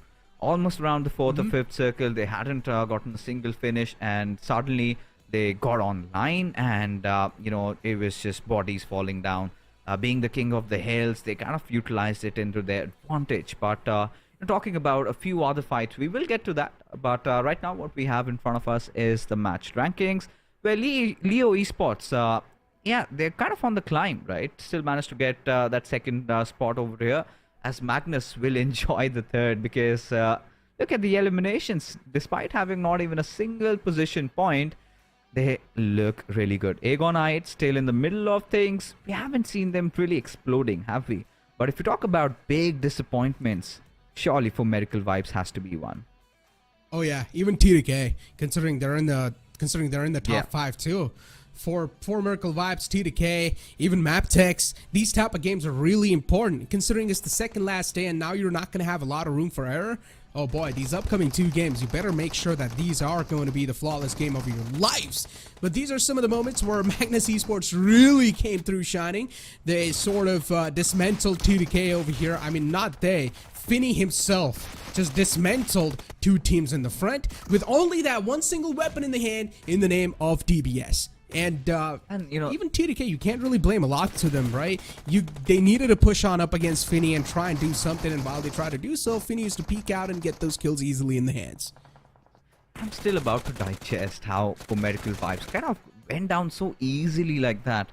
Oh yeah. But especially, you do not see them running away from fights. They are literally the harbingers of death, and now this is where Stalwart Esports seem to be steamrolling their way through. 182 points secured. And this is massive for Miracle Vibes. They really need to wake up. They really need to come back. Otherwise, things are definitely going to turn sour for them. As MABETEX, 109 points. But Highvoltage DC and Agonite, I8, have made quite the climb, along with DRS, as IHC and T2K. They're starting to slip up on spots. But look at the difference. It is so minuscule at this point. T2K dropped down so low. They started off the day with top 2. They were in top 3. But then this is what happens. All the way down to the 8th spot. Oh my god, T2K. That's gotta sting. And let's see, how the recovery is going to be like in the upcoming 2 games. As you said, there's not a lot of difference until the top 3, so you can definitely make it there. But if you do move on forward to the second page of the overall rankings, even NB Esports, they've experienced quite a massive fall. And for NB Esports, what they did in Sanhok was quite unnecessary. I mean, they wanted to capitalize Magnus being kind of weakened, as they had lost one of their players, and well, the push, I do not know what was going on in their heads. And I'm telling you, I'll be honest, one smoke could have, solved everything. Lack of information, and their acting. Without that, I do not know what the call out was from the IGL, but certainly it should not have gone down the way it did.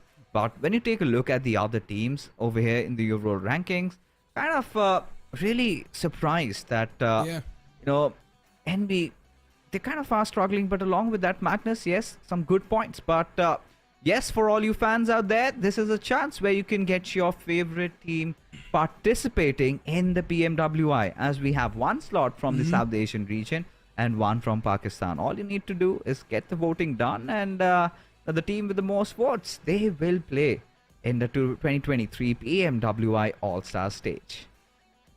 Exactly, a massive opportunity. So as Fixer said, just make sure to go on ahead and vote for your favorite team. I'm pretty sure there's going to be a lot of fanboys over here with their favorite teams, and I really would like to see what teams I'm going to see personally in the PMWI from South Asia, because this is where we are really here to find out which team will be truly victorious in the world too. And Fixes so far, 4 Miracle Vibes, things been slipping away from their hands. Not a huge fan of that. Hopefully they will be able to get something done in the upcoming 2 games, because you never would want to push things to the last moment, right? If you're going to push things to the final day, you're going to have so much pressure onto your back, considering you know it's the last day, and you need to make sure that every single step you take has to be perfect. So you need to make sure these upcoming 2 games, you will need to count them. Yeah, I think, at this point, for Miracle Vibes need a hard reset. I can see that fear starting to creep in, take over them, and now they're sort of second-guessing their ability.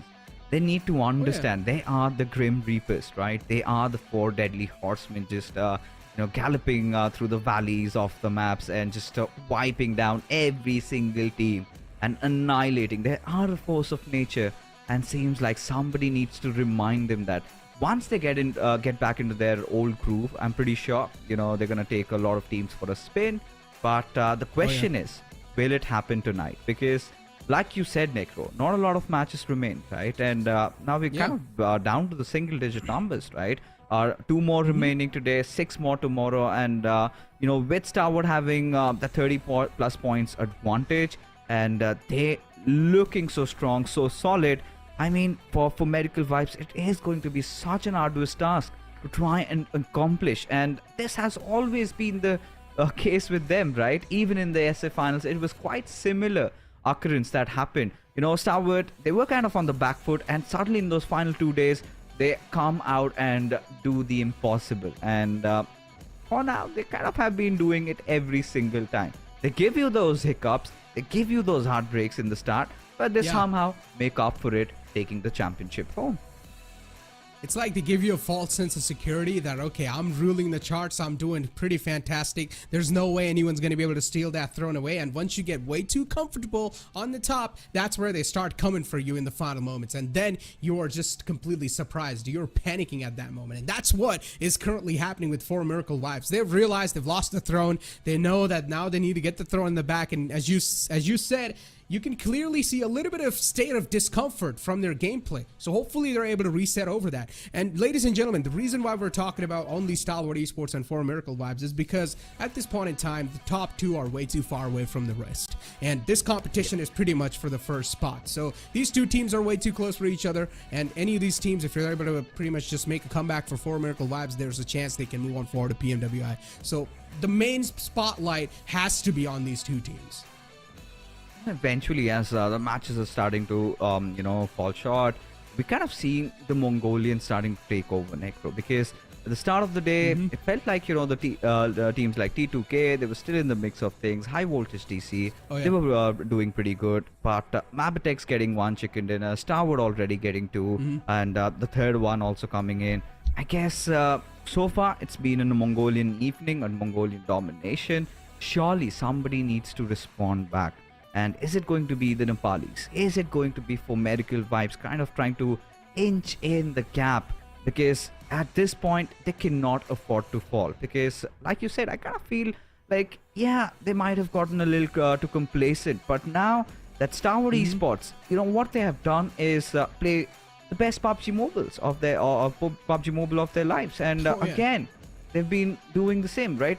When you kind of compare how Stalwart were in day number 1 to right now, currently, you will see a massive difference between them. And you can see them early on making those really rookie mistakes, and you kind of start questioning, why is Action doing that? Why is he in that spot?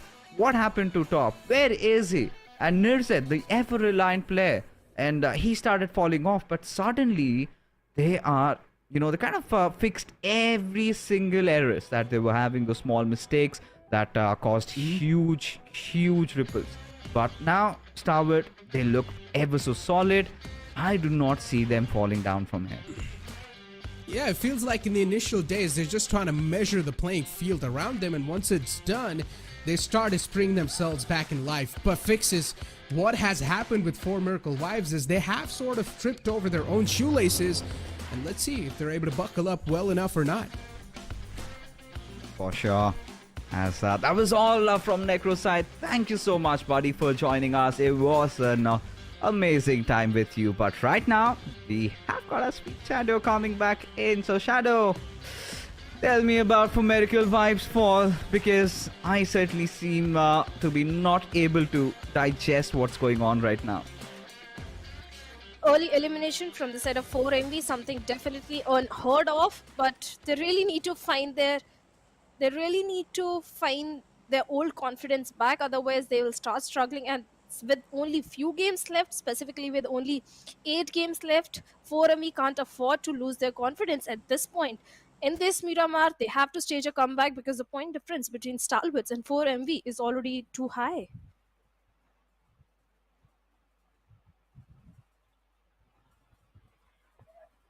And speaking of 4MV staging a comeback, let's see if they will be able to do so or not. On the other side, talking about MABETEX Esports, well, last time in the previous Miramar, they went towards the southern side of Los Leones, where Illuminate Crew tends to go. But this time, MABETEX, they're resorting to the old drop location that is going to be towards the northern side.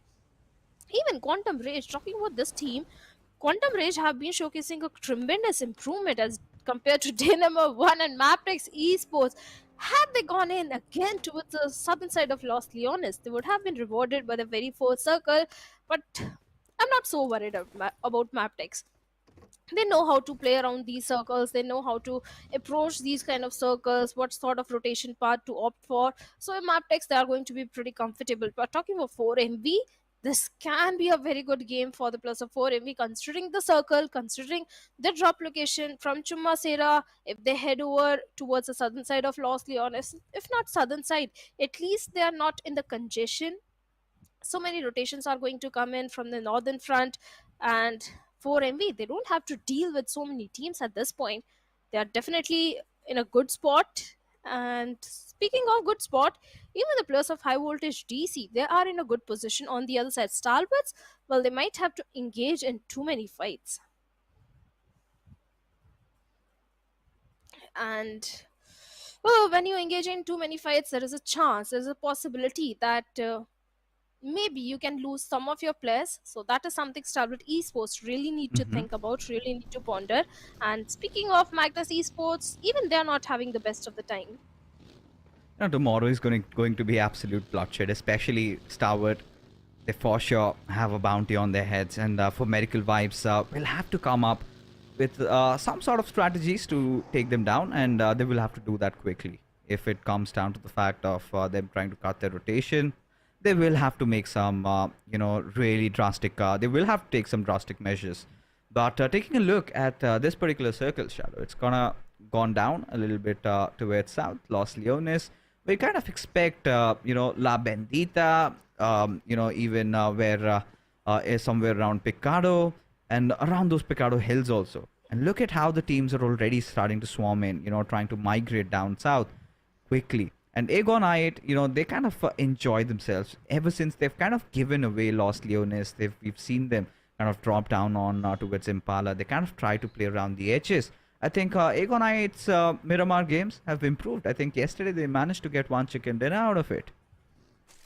Well, not just Miramar, I think their Erangel has also improved. The way Aegon I8, they are picking those 4v4 fights. They're always so very... what should I say? They're always so aware of the surroundings and everything. So Aegon I8, overall their performance has drastically improved, and the previous Miramar, they came so very close to getting a chicken dinner, where Stalwarts had the numbers advantage and more real estate under their control, and Stalwarts capitalized. But Aegon I8 might be looking for a revenge in this one, because the rotations are definitely going to be good. The southern circle is going to favor 4MV and Aegon I8, both the teams. And 4MV, they really need to find their old confidence back. Oh, they certainly have to, don't they? At this point, For Miracle Vibes, they have choked, in situations like this in the past. But surely they will have to remove this tag. And I think they'll have to figure it their own way? Do they get back their old days of going all out, exploding, and relying on getting those big elimination points? Or is it going to be the new way that they have sort of started, going with, and did work out up until the point that Stalwart seems to have found the fix, right? Three chicken dinners in a day, and a humongous lead has been toppled over by them. And for medical vibes, seem to be quite exposed, quite vulnerable. And of course, they've lost out on the first spot, and now the distance seems to be kind of increasing by every single game. So this is one of those games where they need to redeem themselves. But apart from that, this is one of those narratives that we are having. But apart from that, we've got quite some competition for the third spot between MABETEX, Aegon i8, Highvoltage DC, and you can get in DRS and IHC also into the mix. And I must say, IHC has also made a lot of improvements, especially after their rough start into the finals. They are doing pretty good. Oh yes, match number 15, they got 13 finishes in their hands and good placement point. The game so very close to getting a chicken dinner. So yes, IHC finally they're able to find their feet, but they need to maintain the consistency because like you said, the matches are very numbered. On the other side, Magnus Esports, they also had a good game in their hands, but the team that has showcased tremendous improvement is going to be Aegon i8. They have been having a very good run in one of the game. They got 10 finishes. The previous one also, they got total of 9 points in their favor. So yes, Aegon i8 might try and topple over T2K because T2K not having the best of the time. The way they are engaging in fights right now, they're trying to pip a few bullets towards the side of DRS.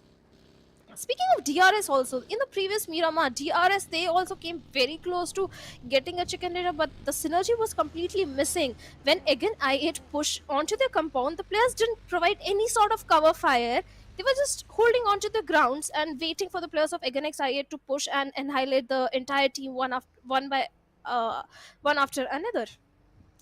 I think it's just the pressure that's starting to speak and starting to take toll on all these players, right? At this point, they will have to understand. They'll sort of have to surpass it. The biggest fears are in the heart itself, right? And once they manage to do so, I think that's where you see the best out of these players.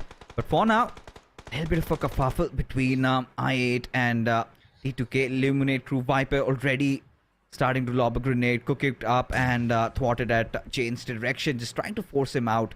But instead, what i8 have done over here is they've gotten outside the compound.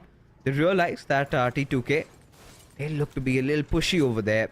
They want to sort of begin this fight. It's better to kind of recollect your forces, get them back. As Nova, now this is not what they expected, right? Nova to be going down like this. Sky needs to buy some time as those grenades keep on coming. It is going to be an artillery barrage as T2K, they are looking to find one more knock, and if they get that, they will be doing it. And now Wolf is trying to redeem himself, has managed to find a knock and will be looking at the second. But Rig, no, this man, he is in a good run of form and he makes sure he gets some valuable knocks for his team. As now Illuminate Crew almost on the cusps of getting eliminated. Nova and Viper somehow keeping them alive as Sandesh, the messenger of death, just comes pouring in. And T2K, they kind of get their numbers back. So do Illuminate Crew in the process, as now they need to patch themselves up. But T2K won't let that happen. As the dust settles, Illuminate Crew, they have bitten the dust.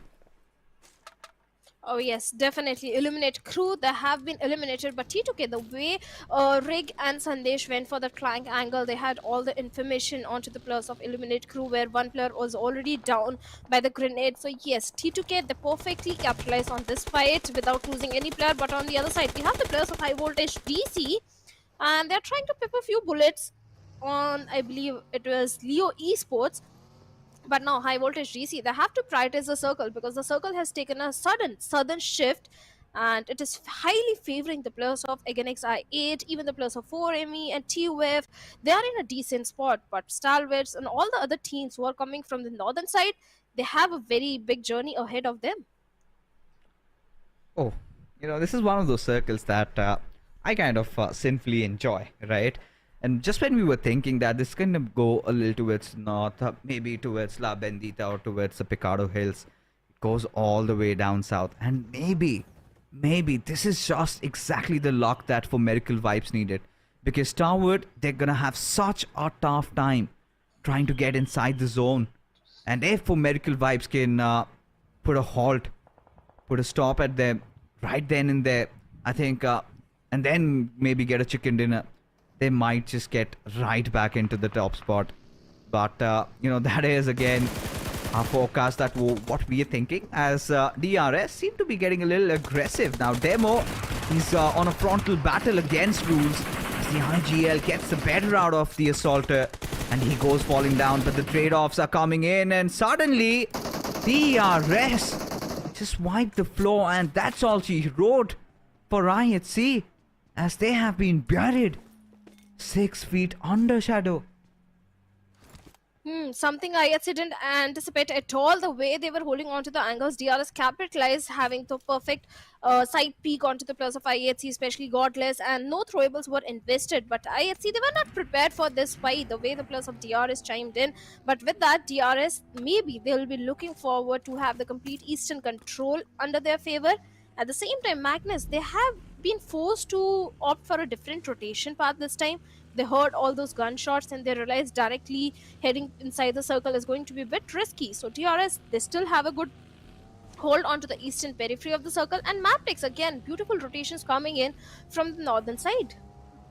Oh yeah, I mean, at this point, MABETEX, they kind of are taking their own sweet time, right? They realize that it's better to let all these other teams just kind of swarm in inside the circle, keep your distance off and get in, and sort of try to clump yourself inside the zone once you feel it's absolutely necessary.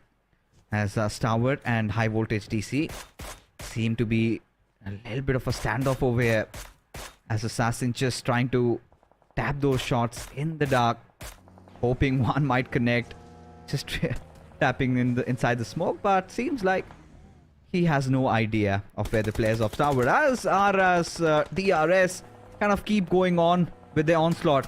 Now this is really a different DRS that we're getting to witness, and I'm not gonna lie, I'm starting to enjoy what they're doing over here.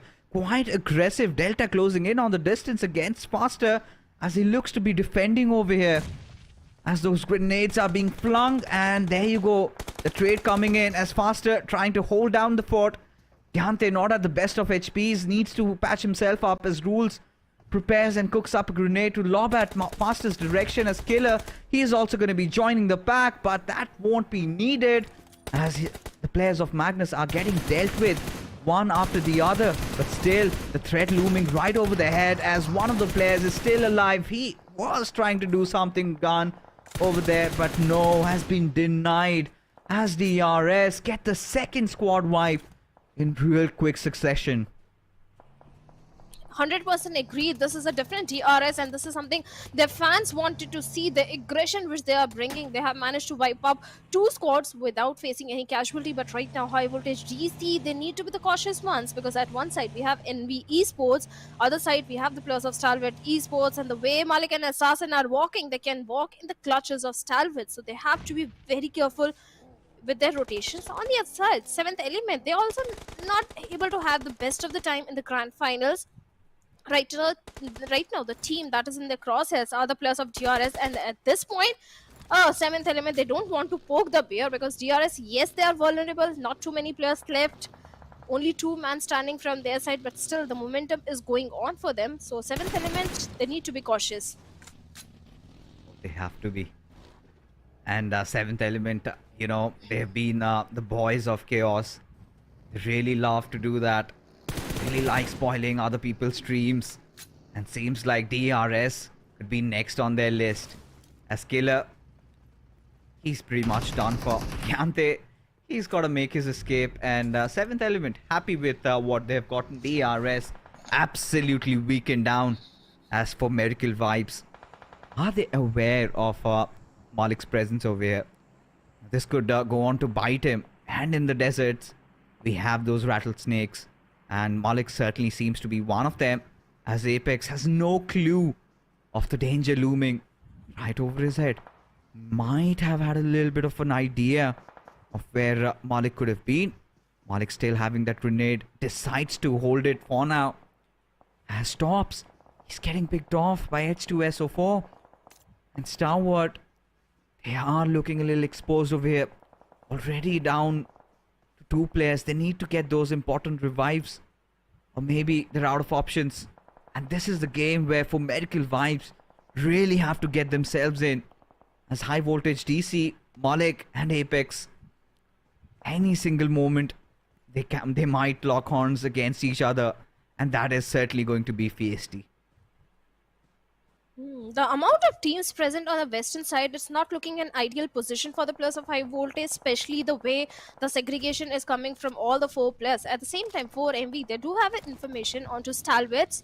And this is what I like about 4MV, the way they capitalize on the information. There is no half-baked fight that comes from their side, but East finally finds IC and takes hefty HP out of him.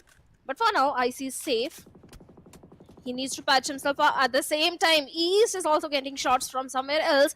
The little bit of the ridges and the dips are helping East as he's closing in the distance towards the side of Stalwarts under the supervision of his teammates. But only 2 players are there, and Stalwarts, are they prepared for the players of 4MV? I don't know. I mean, at this point, well, it's very difficult to say. Because now it is going to come down to this and refuse. He might have done it. Doc instantly getting that elimination, and now Stalwart are just down to 1 man standing. And for Medical Vibes, know the importance of this moment. They know the gravity of the situation. As IC starts cooking up a grenade, as so does East. As for Medical Vibes, just trying to spread around like piranhas in the ocean. As IC, oh my goodness, just gets centered and will be boarded right to the grounds. As now for Medical Vibes, realize they're not out of harm's way. Just as of now, as MABETEX slowly but surely are starting to close in on the distance.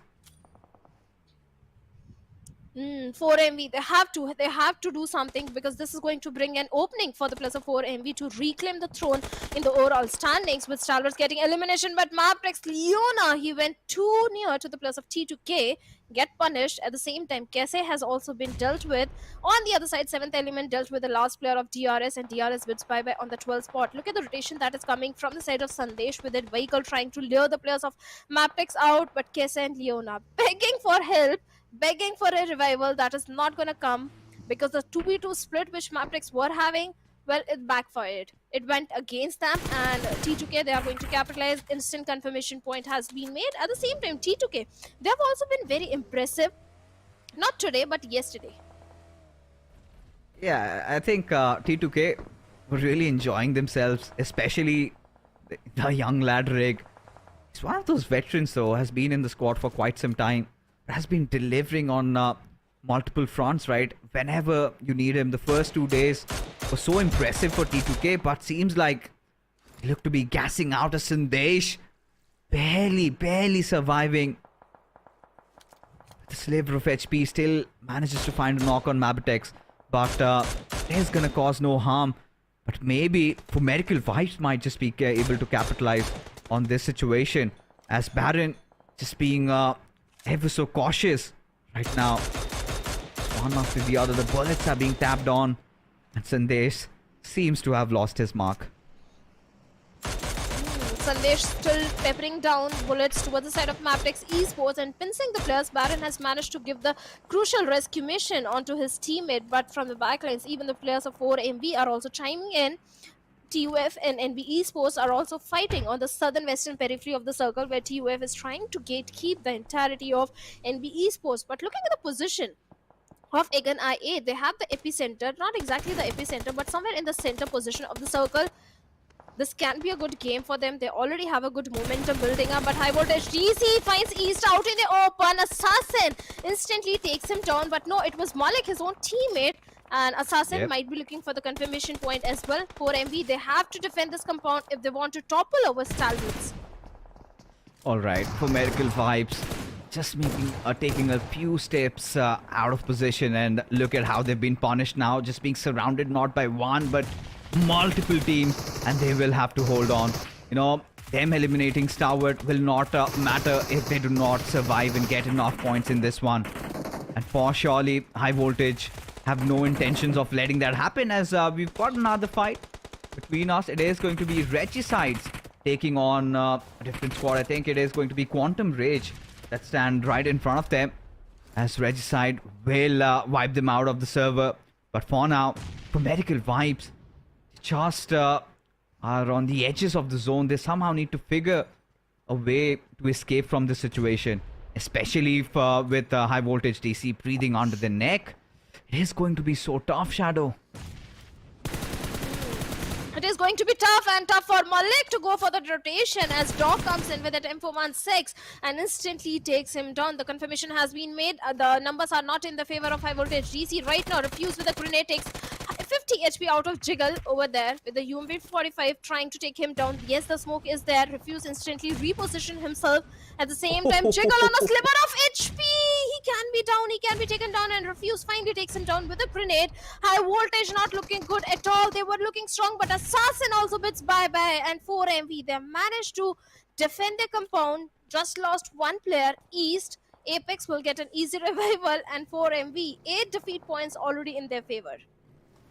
Thankfully, at least, the zone wasn't far away. Surely no trouble for Doc lifting his teammate on his shoulders, and seems like for Medical Vibes, they're going to recuperate. And this is exactly what the fans of For Medical Vibes needed. Already 8 defeats to their name, and still having 3 of their players alive as the final few circles start to form in. And this is one of those areas where For Medical Vibes also need to make a move inside the zone, with Leo Esports holding a really commanding position, MABETEX closing in, and Aegon I8, who've been silent so far. Yesterday, it was a similar approach from Aegon I8 in one of those maps of Miramar, which sort of earned them the chicken dinner. And Leo Esports, lately, I must say, Shadow, they have been looking quite consistent, especially with their positioning. If they kind of, manage to get a few kills here and there, I think they might also enter the top 8 by the end of the evening.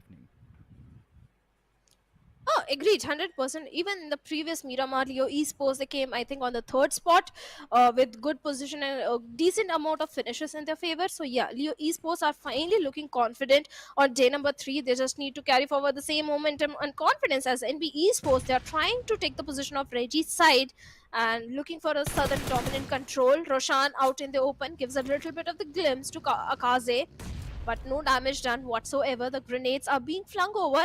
But Regicide don't know exactly where the players of NB Esports are, and vice versa. They just know about the position of Roshan. The remaining players of Regicide are way too split up, so NB Esports also needs to be a bit cautious. On the other side, Aegon X I8 has also opened things up, but 4MB Apex has been taken down by the players of T2K. Oh yeah, and at this point, NB Esports, look at what they're trying to do. Go after the players of Regicide, who sort of are guarding the zone over here. As Barrett, he's got some other intentions. He wants to pick a fight against Liquid. And Liquid, now aware of his presence, will of course try to throw a few grenades at his direction, as the grenade just gets flung in through that skylight. And Liquid goes falling down. As Sas comes into his aid, Baron getting shot from elsewhere. Will get into cover at the right nick of time. Will patch himself up. And so will Leo Esports, as Regicides, they are being just hammered down as NB Esports. Hold on. They get wiped out. It was just that one knock, and that pretty much marks the end for NB Esports, as Baron, somehow, he finally falls down on the ground. As for Medical Vibes, they're slowly getting inside the circle, now having a really good spot, as Leo Esports, they want to eliminate this threat just around them. Baron, he is a dead man walking, as another grenade gets flung in by Wally, as Sus, he's knocked out, bleeding right on the ground. Leos, they have no idea where Valley is, from where the grenades are coming in, but they now have a vague idea, and Valley, with a multiple barrage of the grenades, is looking for the confirmation point at the same time for the revenge onto the players of Leo Esports. But unfortunately, the perfect projectile, the perfect connection is still missing, and Valley, instead of fighting for the placement points, this is not a good news. He's all by himself. On the uphill, we have some of the team as well. the players of T2K. So many teams are present in the close proximity. He's walking on a thin ice. His days are numbered, basically. Surely is. At this point, he's got to be very wary of the surroundings. And, MABETEX, he's pretty much surrounded from every possible direction. With just that little ridge trying to keep himself alive. Does have that Grotza though. Would want to get a little greedy if somebody wants to close in on him. Instantly get that knock and finish, and 1 point secured. But as things stand, for Medical Vibes, they have also dropped down on numbers. Not exactly the way they would have anticipated. Like, surely would have wanted to get into top 3. But the only silver lining is that they've got 8 eliminations out of this game. If they can get a few more, which looks really, really, far-fetched, maybe over-ambitious. But Noki, on the other hand, takes a dig at the players of 7th Element as Regicide decide to hit in on Leo Esports. Says, hi Dami. He's been picked off. Sauce does come to the aid of his teammates as Roshan under heavy fire, under heavy artillery, as Slipknot trying to find that slight angle and maybe get a knock as Avenger comes into the aid of his teammate over here, as now Regicide unifying with numbers as Slipknot goes falling down and Leo Esports succumb instantly. Could not even put up a battle against Regicide, as Regicide will now be enjoying some prime position and now could just be the potential favorites of getting this chicken dinner. Oh, this is the same Regicide which reigned death and destruction in the PMPL Pakistan, getting the highest elims. Finally, they have woken up from this number, 10 elims, but Uzm has found Sandesh over there, and with the vehicle explosion, maybe we'll be looking for the knock on to Sandesh, but 4MV, the last player, has also been found and dealt with, and 4MV bids bye-bye on the 6th spot with total of 10 points. But from the rooftop, Blade knows exactly where Rig is, takes hefty HP out of him, and IQ is so very close to the players of T2K. One single grenade can result in the knock of multiple players from the side of T2K. And Train to Kill, they really need to be cautious, because from the backlines, even Regicide can also do a lot of damage. And like I said, Valley's days were numbered. Uzm finds him and instantly deals with him, and MABETEX with 0 points are thrown out of the lobby. This is one of those most competitive final circles that we get to see, right? 4 teams alive, 15 players. It's a 4v3 situation with 7th Element just shy of that 1 extra player. But Falak, he's got a good idea of where they could potentially be, and maybe seems to be hitting the gold jackpot as he spots out one. But Divine, he was waiting for Falak to make that peak and instantly just blasts his head off, as now Regicide decide to pick a fight against T2K. We've got fights happening on 2 different fronts, and seems like teams are getting rather impatient. Sandesh caught astray, but Blade will be the one who steals his kill out of here, as Roshan right out in the open, but Blade misses on those shots, as Aegon I8 in a really good position, have the high ground advantage, and now are really capitalizing, making all the other teams bleed, as Noki out of his cover, as Blade will try to lob a few bullets down at his direction, as he now decides to reposition himself. Again, XIA, they are looking very good, fantastic. For now, they can look for a northern control. But Regicide, they are a force to be reckoned with. The way they are raining death and destruction right now looks like this is the game to lose. All the Mongolian teams, majority of the dominating Mongolian teams have been taken out of the picture. On the other side, T2K, they are in a very tricky spot. And almost Rig has been taken down. Siog also goes down. 2 players have been dealt with of T2K, leaving Jane all by himself. What can he do in this situation? 2 teams, Regicide and again I8, are sandwiching the players of T2K. Even Jane is not in the best of the position right now with only 4 teams left. Regicide, they are making so much noise, and so are the players of again I8. Yeah, I mean, at this point, it just could be anybody. Everybody's just fighting out left, right, and center. We could see bodies dropping, and T2K take their final breath as they get eliminated on the 4th spot with 8 eliminations. Now it comes down to the final 3. Regicide somehow seem to have recovered. Still have all their 4 players breathing, but cannot say the same for Aegon I8. just a couple of moments ago, they were having such a prime position, and now both their players barely surviving, struggling for breath. It's now 7th element, also on the verge of getting a chicken dinner over here. Potentially their first, but Regicide seemed to not let it happen.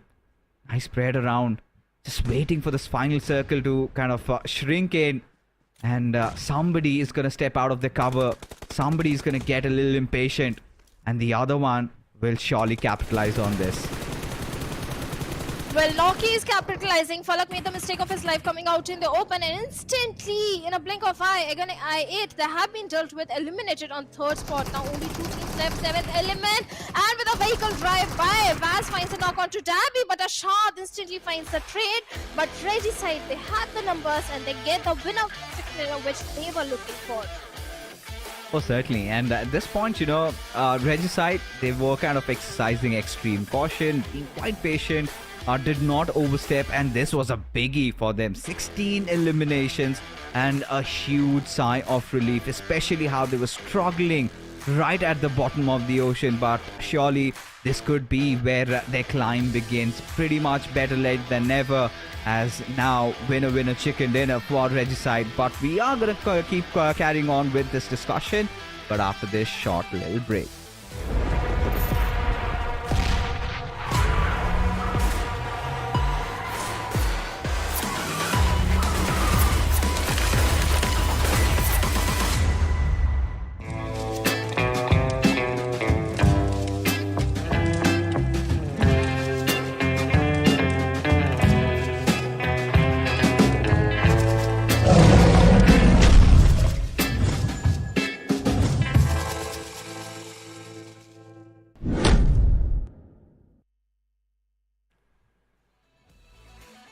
Alright, what a game it was. Quite an unexpected winner, and Regicide made sure they make their mark in the finals of the SA Championships. Of course, ladies and gentlemen, once again, welcome back to the post-game analysis. You were watching the PMPL South Asia Championships Grand Finals, day number 3, as just a handful number of games to go. But yeah, important news out here. Stalwart and for Miracle Vibes, right? The battle for the top spot. I think for Miracle Vibes, with a decent performance in the previous game, might just have reduced the gap just a little bit. 8-9 points. That's pretty much it. Stalwart, I think this is a kind of a stop that did not really anticipate into their run of forms. But let's take a look, Shadow, at who the MVP of this game is going to be. Surely one from Regicide, and it is going to be Noki. Well, Noki was playing it to the perfection. The way he was bringing in the openings onto the opponent team, the damage that he was dishing out, 1138 damage, a pretty high number, 4 LMs, 2 assists, 6 knocks, 427 healings done. Perfect stats coming in from this particular lad. Even the entire team of Regicide, the way they were picking up the teams, I think they built the confidence the moment they eliminated the entirety of NB Esports, and after that they had the complete southern control under the favor. There was no stopping of Regicide after that. Oh, there surely wasn't, right? And if you take a look at the other players that performed really well, of course, Roshan, Vaz, his teammates, and Sandesh. I could see Sandesh finally starting to explode once again, and Doc pretty much doing Doc things, right? But surely kind of left a few things wanted. I would have expected for Miracle Vibes to have gone on and get the chicken dinner, but sadly the circle had other ideas. But Regicide, nice rotations coming in, and I think the biggest hindrance, the biggest fight was one with Leo Esports. They managed to deal with them safely. And then it was against Aegon I8. The moment they took them down, it was pretty much done and dusted. But look at those damage numbers on Noki.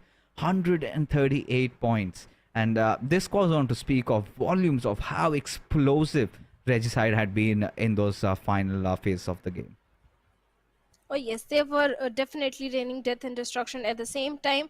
7th element also, they survived for a very long time. The placement points are going to be there, but not too many elims. Yes, they managed to get few elim points onto the players of DRS, where Ashad found the last man, but okay, I'm wrong. 5 elims and 6 placement points. 7th element here, total of 11 points in their favor. I mean, at this point, taking a look at the match rankings, Yeah, I mean, 10 to for Medical Vibes, and then you've got Stalwart with 0. I think, yeah, the distance starts closing in. 26 points for Regicide. T2K will also find themselves climbing a few places up. But for Aegon I8, I think these lads have been silently making a lot of moves, right? DRS this time around looked pretty aggressive, but they kind of burst down like crackers, right? Instantly, there were some moments where the tender was there. You could see them, burning, and then suddenly they fizzled off. So DRS, I think they will work. They'll have to work out on surviving along with getting a lot of kills. But quite surprising, even from Magnus, especially how they played in the previous game. This time, watching them go out pretty early sort of breaks my heart a little bit. Magnus, they started picking themselves up yesterday, but today the team that was very impressive in the previous 2 games was IHC. But the way the players of DRS dealt with them, even IHC didn't anticipate at all. And Magnus, they were not prepared for DRS because DRS are usually the silent ones, not going for too many frags. And Magnus also were surprised the way DRS tried to take them down, and in fact took them down. But against I8, they had the perfect position and they literally got too many frags in this particular one.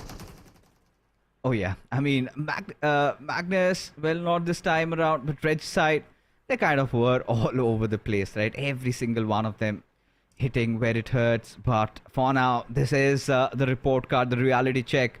Stalwart Esports, 182 points as for Medical Vibes on 163. So, 19 points separating the two Mongolian powerhouses, as MABETEX, well, they have got a long way to go, a long climb, to be honest. But yes, quite a battle, brewing up for the prize money for the top 3. In fact, for the 3rd spot between MABETEX, Aegon I8, T2K, DRS, everybody in the mix. Can't really also rule Highvoltage DC or NB Esports out, right? One good game, one chicken dinner, and surely that 3rd position gets overtaken by somebody else, unless and until MABETEX decide to hold on. But yeah, MABETEX, we were hoping for a good game from their side, but this time around they kind of fell short a little bit. But look at the climb over here. Regicide, one good game from the 14th, right at the 12th spot, and now are closing in. And one more good game, they could potentially compete for the top 3 tomorrow. Oh, they can. And Regicide, they have taken a jump, like you said. But Illuminate Crew, I expected big things from this particular team as well. The way they were able to go for 3 back-to-back chicken dinners in the PMPL South Asia. Certainly, no one anticipated that Illuminate Crew, they are going to be right at the bottom of overall ranking. Even TUF, they started showcasing signs of redemption yesterday in few of the games when they came so very close to getting those chicken dinners. But today, even TUF, they are also falling. Yeah, I think TUF, the way they came into this tournament, I mean, honestly speaking, I did not have a lot of expectations from them. And clearly, they haven't really lived up to it. Because, there were moments where TUF, yeah, a few chicken dinners here and there, but haven't really established themselves as the powerhouses of the Pakistan region, right? And whenever it comes down to PMPL Pakistan, they kind of have always portrayed themselves as one of the teams, not the best team of Pakistan. And coming into the SA lobbies, it's gonna, the task gets even tougher. So TUF, I think they still have a few works to do. They still need to find and fix those fundamental issues in their core.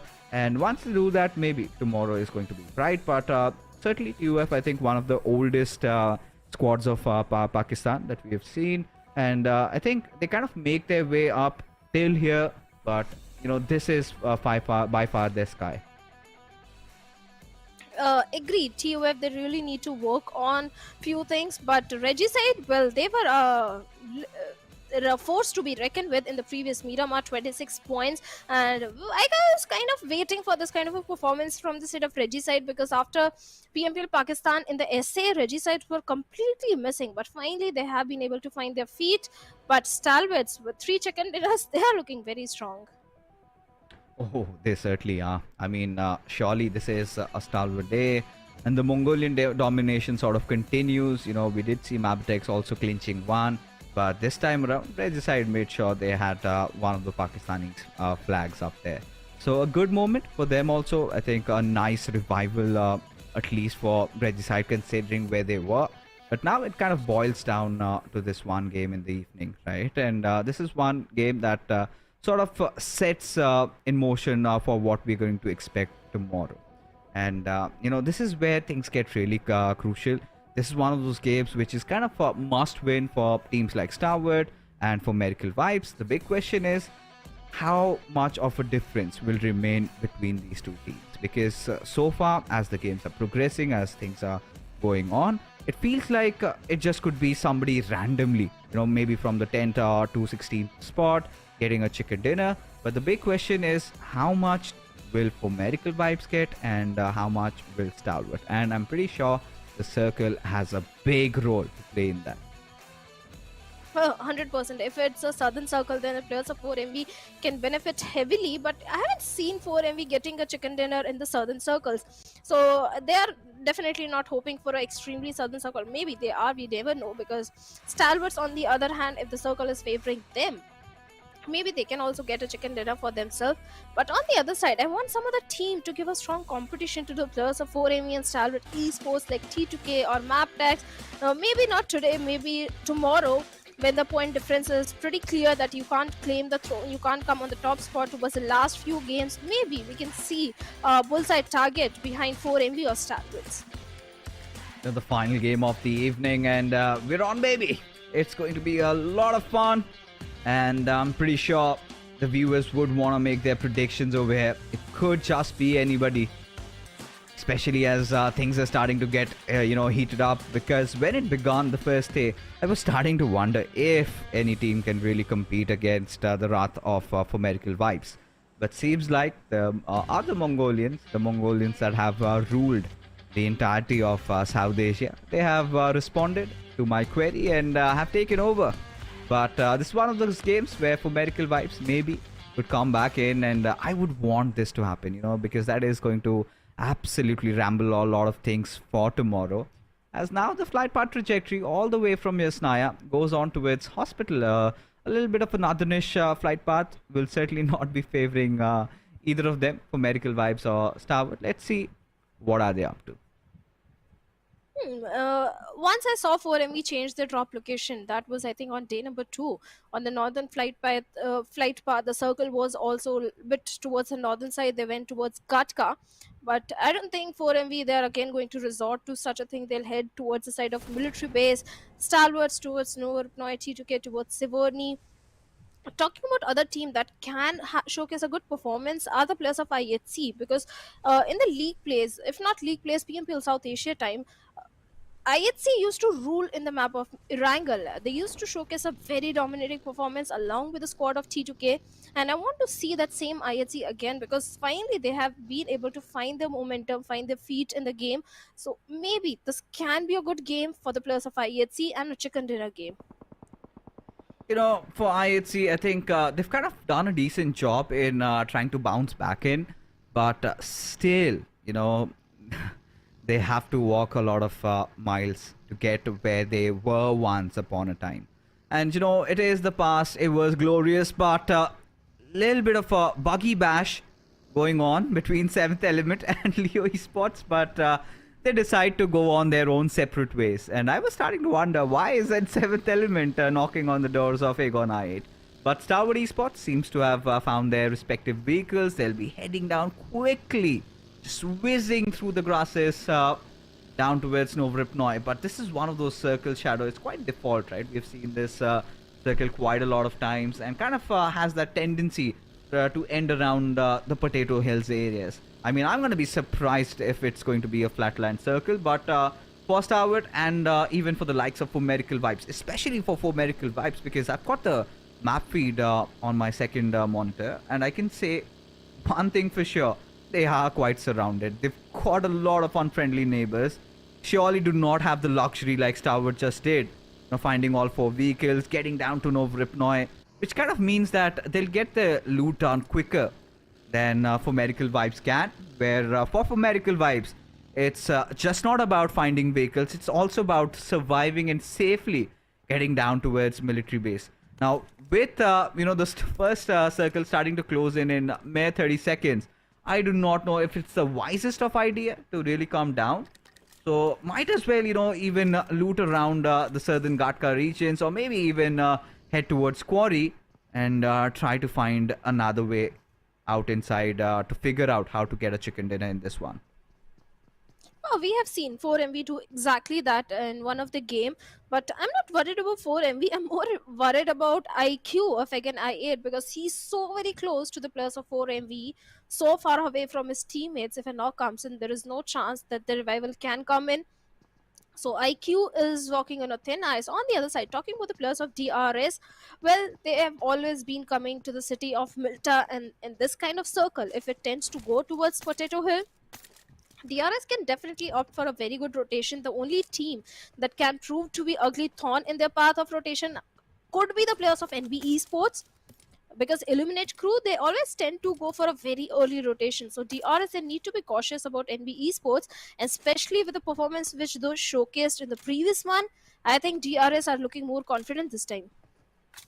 I think DRS, like I said, we kind of witnessing a different flavor coming out from them, right? This is one of those DRS that kind of has realized, like, no matter what we do, we're not going to get the championship, right? Surely we'll have to rely on the World Invitational votings. And by the way, that's still live.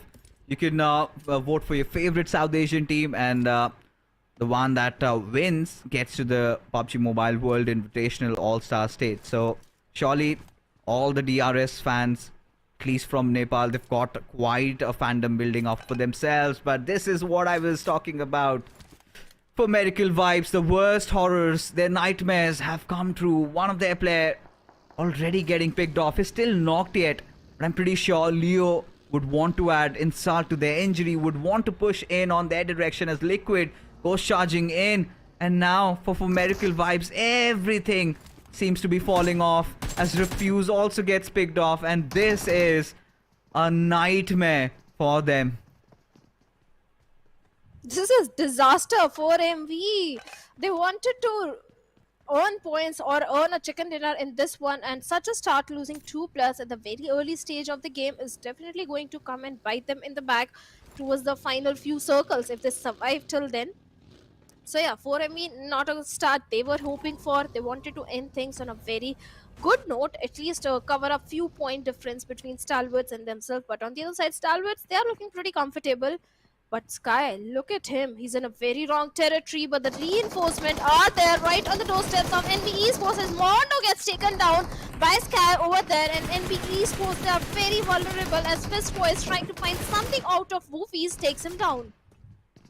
Oh, at this point, NB Esports, they will have to try and get as much as possible from this particular fight. They've done their deeds. Nova still stands and wants to get that revive on Woofies as Sek just goes charging in. Has to win this fight somehow, but no! Nova prevails supreme in that battle inside the little house as now Illuminate crew, they've taken that upper advantage in this particular fight as Akaza and Fistboy are the two lonesome survivors for Illuminate crew. Howsoever, they have a few strings to pull. Surely they can do that, but Nova has to do it again once more as Akaza just throws over the nade as now Nova trying to get in from a different angle. But against the DBS, it's going to be so difficult as also Fistboy chiming in will mark the end as Aegon Knight out of nowhere just come ramming in. They want to salvage whatever remains out of the players over here. And seems like they have done the deed as Aegon I8. Well, NB Esports still surviving. Still looking quite good. But the numbers are not there. Fistboy on a sliver of HP fixes. Yeah. For a moment, it was such an abrupt switch. It was quite difficult to really contemplate what went on. But for now, Aegon I8 still trying to push in on the doors of NB Esports. But we'll have to be a little cautious because Quantum Rage just right around them. And NB Esports, they know that one bad grenade and they might be done for as they kind of bring the charge, bring in the heat as they kind of greedily just finish off one of those players. Fowler goes down as Akaza remains to be the lonesome survivor over there. But look at the farther distance. We still have MABETEX who's just waiting for this fight to end so that they can charge in. But Baron does not care. He spots out Akaza and deals with him as now Aegonite realize that they could be next on MABETEX's hit list. This compound is attracting all the teams. First it was Eliminate Crew, NB Esports, now again XI8. They have been eliminated just by a single grenade from the side of Leona and MABETEX. Well, they earned 3 defeat points for themselves.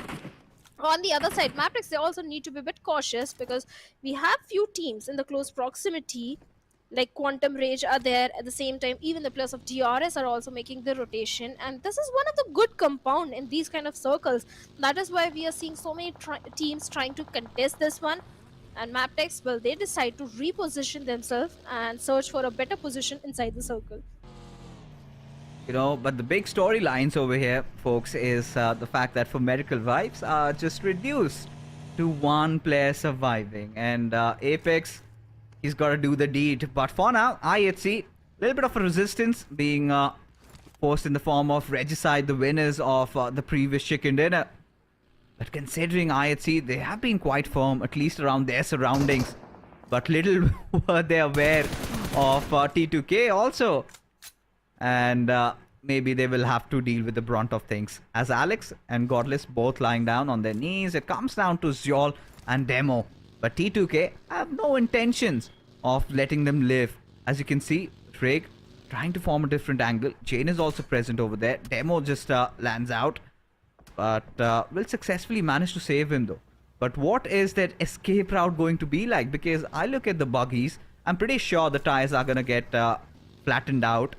So Zyol has to do something over here for making the chances of IHC escaping out alive to be more real.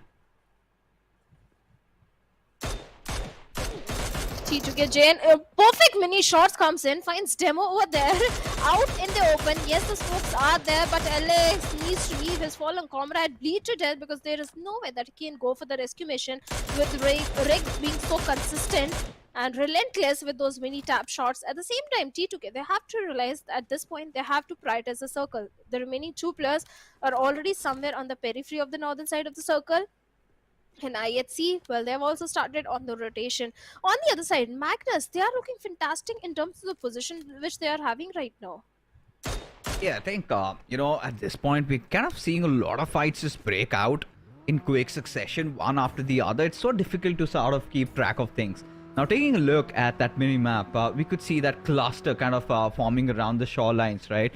And Highvoltage DC, Quantum Rage, 7th Element, TUF, Leo, in fact, taking over those jungles. Everybody is just waiting for the next circle to form. And seems like, you know, initially I kind of thought it's going to go around, you know, the Potato Hills. But another flatland circle. Quite difficult. I mean, one of the most difficult circles to really approach and play. You need to ensure you've got the right number of vehicles, you've got those covers, and you've got those ridges, those narrow ridges to play around with. And Leo certainly are in a good spot, but sometimes being in the center can act as a bane. You could be the target from multiple directions, while a lot of teams, as T2K, they will be enjoying that little high ground as the second airdrop comes in, and it is going to be one of my favorite weapons, the MG3. Well, we did saw MG3 today in second Miramar, I guess, where the players were literally going for multiple frags. They were eliminating squads after squad. So MG3 was definitely picked off today. But speaking of the other teams who are in the good position, but right now Stalwart's action was not in a good position as Tanatan finds him out in the open and instantly deals with him. And now Stalwart's reduced to 3-man squad. But at the same time, Quantum Rage, they do have a vague idea about the position of DRS as well. Quantum Rage definitely have a good compound to their name, but the way they're grabbing those information, let's see how much they can capitalize on it.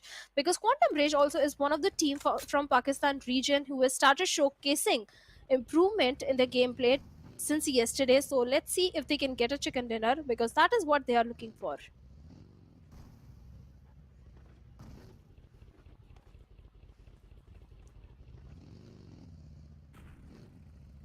And speaking of IHC, well, all they have is a little wooden shack under the control. Then we have the players of Leo Esports also in the close proximity. Leos, they have the numbers. It's only Zoil and Alex from IHC, and only 2 defeat point, but Stalwart's right in front of them. And Zoil with that M416 spray trying to take down the players from the moving vehicle, but no damage done whatsoever. Stalwart's, they are trying to find a good spot for themselves inside the circle. They're trying to go for the center position, but on the other side, we have DBS against DPS, DRS versus Quantum Rage, where Goku is in a close frontal battle with Gyande on a sliver of HP. At the same time, Goku from the rooftop angle is trying to lob a grenade and find Delta. Almost took down Delta on a sliver of HP right now. Needs to patch himself up as soon as possible, but Rolls comes in from a far off angle, deals with Goku with those mini shots, leaving Senior all by himself in a 1v3 scenario. Yeah, this fight might just get into a little bit of a reset over here. Surely Killer has administered that first aid, but Quantum Rage, they need to calculate their options over here. What are they going to do? Because this is a DRS that will not hesitate in pushing after getting one more knock. Goku, surely he's bleeding, is somehow trying to find his way back towards Senior so that he could get himself back up, or maybe even Tantanatan. But Quantum Rage still under the heat right now, still not out of the woods yet, as a lot of utils are being deployed just to get that one player back up, and they know how important it is. As MABETEX take a really commanding spot over here. Tantanatan spots all that intervention being made, as now he's just about to break free, but will kind of hesitate, be a little bit reluctant on pulling the triggers, because he knows for a fact that at this moment that would be too much for them to deal with, especially with DRS just around where Quantum Rage are. They have to be very careful with picking up their fights, and seems like the information wasn't really properly relayed, as Goku, he's been picked off. Well, certainly he has been, and Senior is going for the crucial rescue mission, and Killer YT with a grenade is looking for the confirmation point. Goku is again back on his feet. He needs to patch himself up, but somewhere else. Oh, Killer YT finally finds Goku with a grenade. But we have 7th element also, Tabby, who knows exactly where the players of Stalwart Esports are, and he's not looking at the best of the position right now. Oh, there you go. There comes the push. I guess DRS had some information to play around, but now the floor is burning with lava. Delta somehow finds a corner that is a safe haven for him, as he will eventually get out, and with that S12K get that kill confirmed on Goku. But a little bit of a loss as Rules has gotten down, as DRS still ensuring that they do whatever is necessary to try and get their 4th player alive, as DRS still haven't gotten themselves on the board just as of now. But there you go, the big news. For Medical Vibes take a very early exit, as Stalwart find themselves quite a pristine, quite a loving position inside the circle. Oh yes, definitely. Stalwarts are definitely having a good position, and with 4 MV out, Stalwarts are going to feel more confident right now. But T2K, well, they are finding the players of Magnus Esports and bringing down their numbers, as Faster also gets eliminated. But DRS, they have their eyes set onto the players of Quantum Rage. The grenades, the smoke, all the throwables are being invested, but no connection whatsoever. Under the soft cover, Rules is trying to close in the distance towards the side of Quantum Rage, but he's checking the wrong angles. The players of Quantum Rage have repositioned themselves. At the same time, they need to be a bit wary about the position of MABETEX also in the close proximity. Oh yeah, they surely have to be. Now DRS, one point or the other in the next couple of minutes, they will have to make a move, as around the 12 packs you can see MABETEX, they're kind of just spreading out, they're waiting for somebody to kind of come in, and then they will kind of get their fangs right through their veins. But at this point, Quantum Rage, that was smart for them to back off. They realized they did not have the best of numbers. It's wise that they kind of wait it out, halt it a little bit, as 7th element and Stalwart sharing this area. Pretty much Stalwart not being pleased with the fact they would want to make some moves, want to get control of the entire gas station, but staying inside the warehouse, I think it's still nothing much to worry about, as the next circle forms in front of us, and kind of looks like to be quite hybrid. Okay, it could be Leo's, it could also favor the players of Magnus, could certainly help IHC, but Stalwart, as long as they're getting these freebies, they will be enjoying themselves. No need to move. Oh, they have the complete southern control, but they need to be a bit careful of 7th element. Yes. Look at that. Rules. Does he have an idea of Tuntanatan watching him? It feels pretty bad, don't you? I mean, when you're playing a TPP mode game, suddenly there's an opponent hiding. You have no idea. You kind of go out in the you kind of go out in the wild, just trying to explore, spread your wings a little bit, and then somebody emerges from the dark and takes a shot, but misses. Oh my God! Rules seem to have gotten away with murder. Just one bullet. Finally, that bullet comes in from the side of Zen of Magnus Esports, and Rules has been eliminated. At the same time, Delta has been dealt by Senior. Slowly, the team of DRS is falling apart, and they have been eliminated with 0 points in their favor. That's gonna hurt. Pretty sure that's gonna, that is not how they anticipated, and getting a little overwhelmed there. They had to suffer. But for now, TUF, they're kind of grouping up over here. They realize just playing around the edges as Highvoltage DC almost on the verge of surrounding them. Assassin has a really beautiful angle, and if he remains unchecked, I'm pretty sure he's going to deal a substantial amount of damage as the other two players, Jiggle and Malik, just trying to play around the smoke as Assassin, I guess, seems to have been spotted out, maybe by M7, but Leona on the other side, he takes down Senior in the process as Halsey, he's got a lot of job cut out for him as Baron will successfully take him down. And in fact, it is MABETEX, 7 finishes already to their name, and they're looking quite strong in this game. Look at the amount of smoke that has been deployed when Joker Sir is looking for a vehicle run over towards Jiggle, but unfortunately, he is the one to be taken out from the equation as Malik gets a confirmation point as well. Highvoltage DC, they need to go for the rescue mission onto Assassin and Trabeen, but there is no time. The grenades are being flung over, and Malik trying to patch himself up. All they have is a little bit of the foliage to their advantage. The smoke is there. The vehicles are there, but from the back lines, even the players of TUF are also chiming in. Yeah, I mean, everything was for Highvoltage DC was looking really good up until the point Leo just decided to make things worse for them. It was a really nice initiation into the battle, but TUF maybe did count their chickens too early. Just went on a suicide mission and had to suffer quite an unpleasant fate till the point where M7 struggling to keep himself alive, barely breathing over there, gasping as Rig finally frees him off his misery as TUF, they've been eliminated on the 10th spot as T2K find themselves in a prime position for trying to contest for the chicken dinner in this particular game.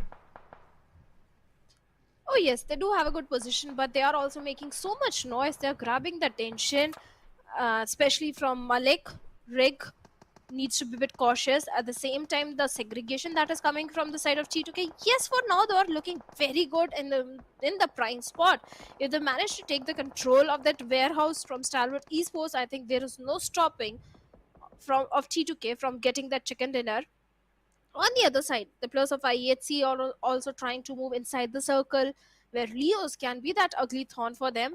And Siog with the vehicle is trying to drive around and lure the players out of their cover area because it's kind of an open circle. The vehicles are going to come handy, but Magnus finds MABETEX Esports Baron, instantly deals with him as Leona is the only one out in the open, instantly gets taken down, and Valley also dealt by Jane over there. And MABETEX, after having 7 elimination, bids bye-bye on the 9th spot. Yeah, I mean, it was too much for them to handle, right? And especially that open circle.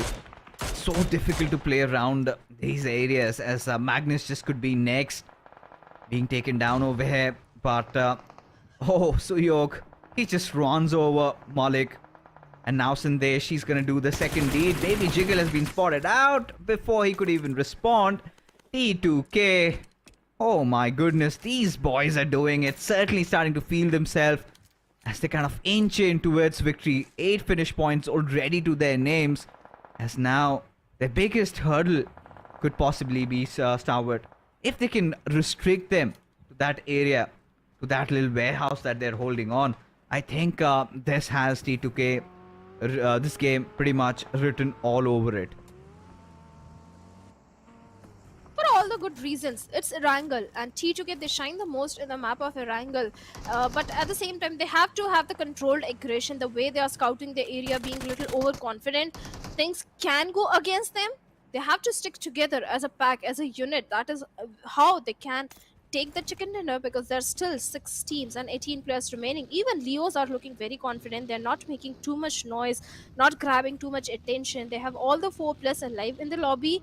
Even Leos have been having a very good run, and the amount of resources, the grenades which the players of Leo are having, they can certainly capitalize. But Rig with that M416 instantly deals with Haidami.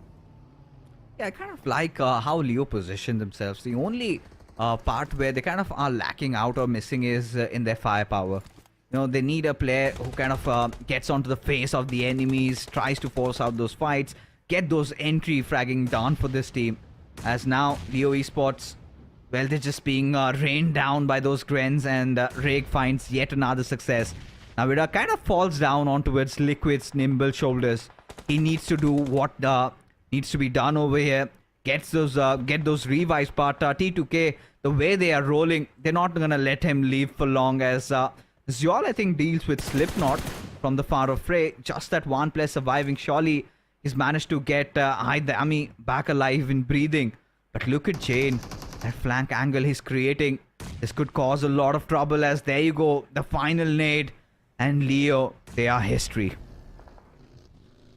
And Stalwart, speaking of them, I haven't seen Stalwart so silent towards the end when only 4 teams remaining. With that, IHC has also been eliminated. T2K, they are on a rampage. 12 eliminations already in their favor, and they have the entire control of the circle. Majority of the real estate is towards them, but 7th element finally showing up on the doorsteps of Stalwart Esports. Yes, the smokes are there, but Stalwarts, they're ready with those grenades in all the 3 players' hands. 1 nade to the perfection, and 7th element can be destroyed, and same goes for the plus of 7th element. It's Divine is slowly crawling his way, and Tops almost could have taken down Divine. Yeah, he certainly could have, but look at the situation right now, can you? I mean, Stalwart kind of feel a little bit claustrophobic over here. They feel a lot threatened because 7th element, they're not just closing in, but T2K, look at that confidence. Where was it all along? Stalwart, they have no intention. They still are inside the mercy of the zone.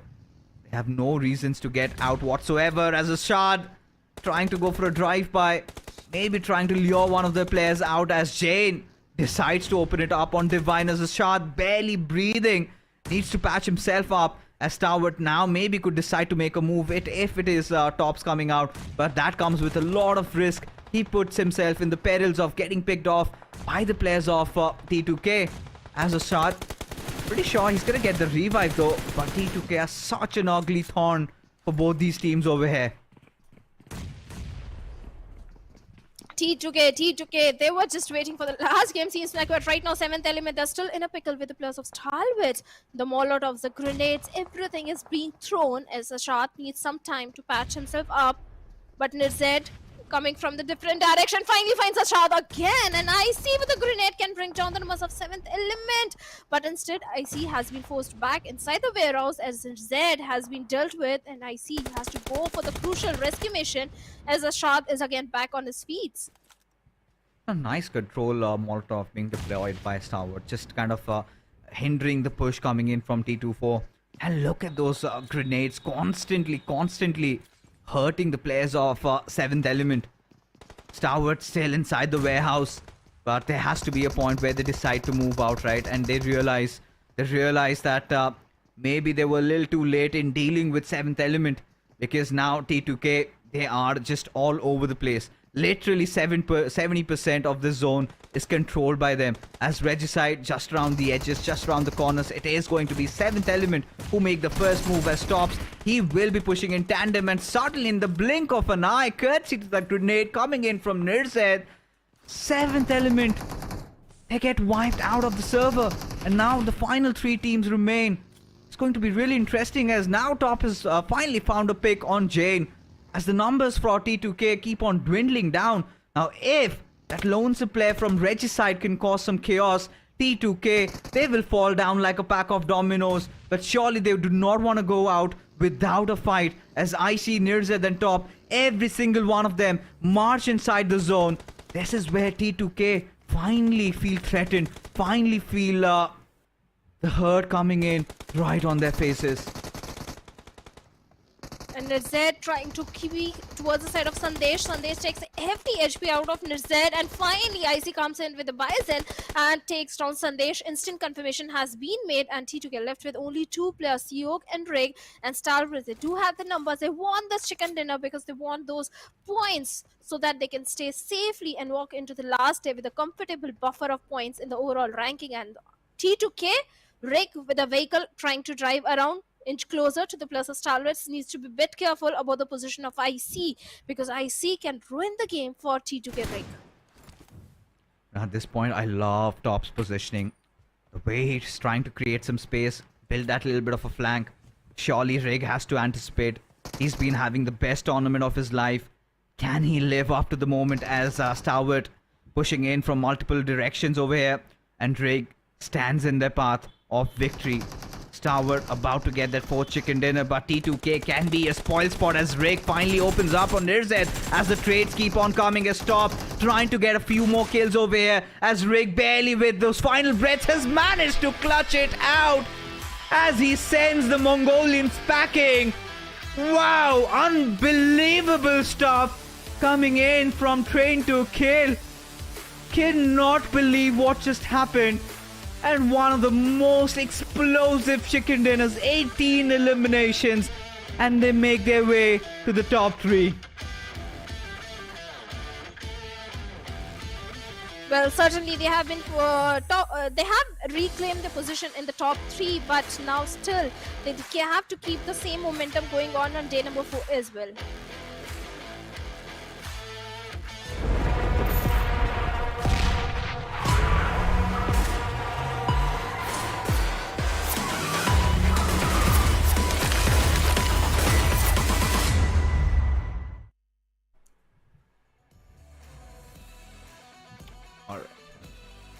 What a match it was.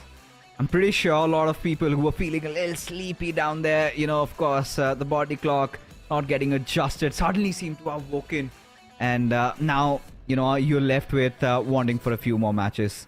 But unfortunately, this was the final game of the evening. And what a performance by T2K. And I've been talking about Rig all along. And this man has delivered. I mean, I did not see Stalwart messing that one up, but the DBS in the close range, we know the damage that it can deal, and seems like Stalwart were on the receiving end of it. Oh, they were. The moment they took down Nirzad over there, kind of brought an opening for the players of T2K, and we can always rely on the DBS in the close quarters, which Rig was having. And T2K, they were facing a downfall in the performance since the second half of yesterday. Finally, T2K, they have reclaimed the position in the overall ranking. They are still in the competition top 3 position, and now they can comfortably walk on day number 4 and try and give competition to the second position team. Oh, they certainly can, right? I mean, at this point, it's still a kind of quite a longer climb, because I guess almost 40-50 points of difference remains. But hey, Shadow, let's be honest. If Stalwart can do it, why not T2K? But for that, you know, they really need to have a fairy tale run. Of course, the more the merrier. We would want this game, in fact, this championship going down to the last game. And look at this man. I mean, 8 eliminations, 1156 points of damage. He was the epitome of death and destruction inside the lobby. T2K, take a bow the way they played this one. Right? Absolute domination, just taking control over the circle and not letting it go. For a moment, I felt in the last moment they might have had a hiccup. But no, as long as Rig was alive, he did not let that happen. Oh, certainly. T2K, Rig, Jane, CEO, they have been sticking together, even Sandesh, since a very long time, and the synergy between the players is so perfect. Even Tops did a very good job in this is one. But Stalwarts, they were pretty silent. The moment they got the control of that warehouse, they were completely silent in the game. But Tops still having a very high damage number, 3 elims in his favor. MABETEX, unfortunate things happened, but still Leo OP was giving a lot of damage inside the lobby, 62 damage and 4 elims to this lad. To be honest, I think I would not criticize Stalwart silence over there. They realized that for Miracle Vibes, they had a rough start, right? And this was one of those games where they could further increase their lead, and now it looks quite stark, at least for Miracle Vibes, especially with what's going on. But a little bit of a look of at the match summary. I mean, T2K pretty much the best team. The way they capitalize on their opponents, the way they took over the zone, every single direction covered, every single one of them being terminated. One of the highest fragging chicken dinners. T2K did it all. But coming back to this discussion, between for Miracle Vibes and Stalwart, the moment the flight path was visible, right, I kind of felt that they are going to have a tough time. Stalwart, howsoever, were lucky. They knew where the vehicle spawns were. They found their way through. But for Miracle Vibes, unfortunately, had to settle with whatever they had to work with. And Leo sort of proved to be the poison. And they managed to just wipe them out. And Leo Esports, I think they're doing pretty decent by their standards. It's been quite an improvement. I mean, especially how they're positioning. A little bit of work on how they can, deal or micromanage during those fights could sort things out. But 28 points for T2K and 14 for Stalwart. Quite important ones. At this point, Stalwart, it's not going to hurt them a lot because, yes, now the difference, I think, is around 30 plus. Especially with 6 more games to go. They would love these odds. The point difference between Stalwarts and T2K, yeah, I agree. There is 33. no chance that T2K can topple over 4M. Yes, Stalwart Esports, the chances are very less. They have to hope for a good comeback from their side and a bad game from the opponent team, which I doubt will happen. So T2K, yes, good gameplay. MABETEX were also very impressive today, sitting on the fourth spot with 119 points. And Esports, Highvoltage DC. Speaking of this team, they have been completely missing. The way they started off on day number 1, they have not been able to carry forward the same momentum till the day number 3. I mean, in this game, I kind of felt they were a little bit unlucky considering, they were doing good, right? Assassin had a very good angle formed up. But I think it was the players of Leo Esports that came unchecked, right? And they kind of dealt a lot of damage to them. But slowly but surely, Leo Esports, they're kind of inching in on IHC Esports. And this is really good for Leo. This could be one of their finest performances in the tournament so far. But if you talk about, teams that have not been that great. I mean, 7th Element, it was a Cinderella run. They had been doing pretty well. But I kind of find that they're playing without any motive, right? At this point, it's all about trying to get kills. It's all about going after Aegon I8. That intent to win is kind of missing from their side. And I think can't really be too critical because it's still their first time they're in the SA Championship lobby.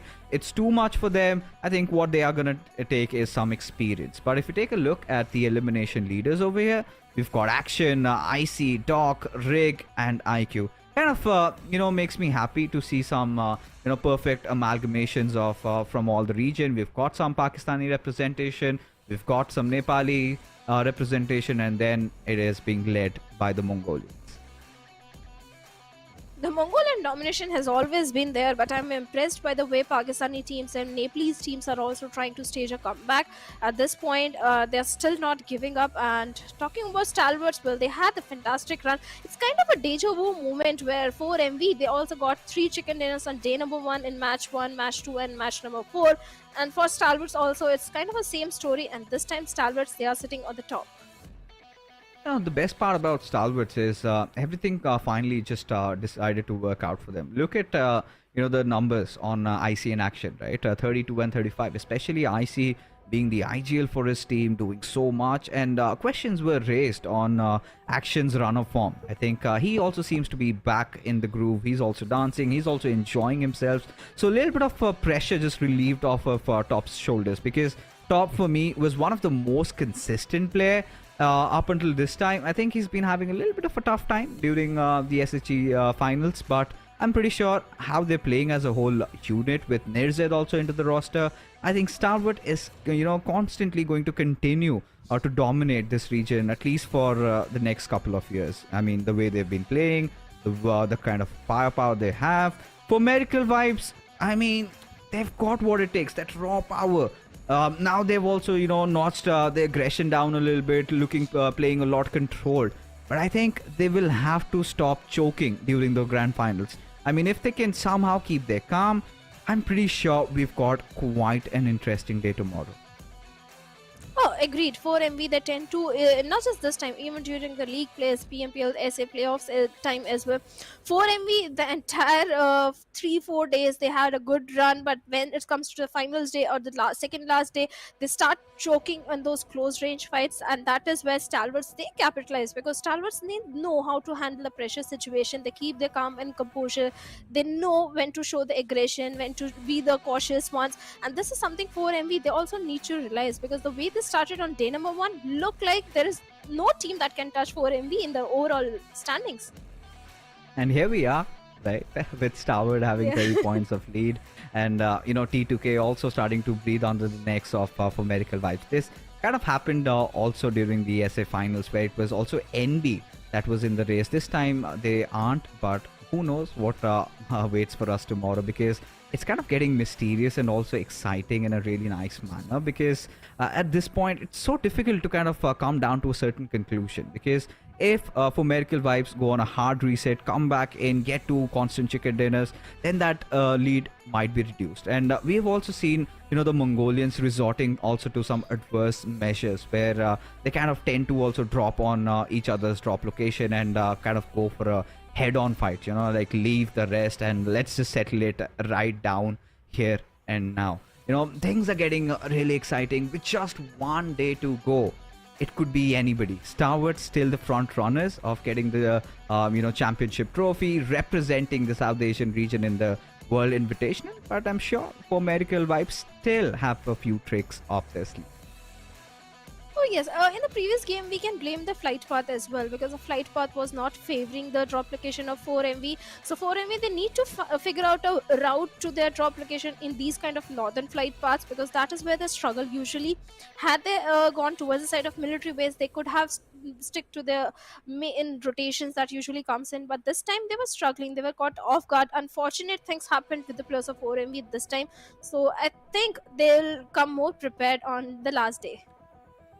Hopefully so, because a lot of homework needs to be done, especially for Stalwart and for Miracle Vibes, and even for T2K if they're also eyeing for the prize. But that is going to be a long road that needs to be traveled. But that being said, folks, we are finally done with all the matches for the evening. Shando and I, we're going to be calling it a night. We will see you tomorrow with the final day.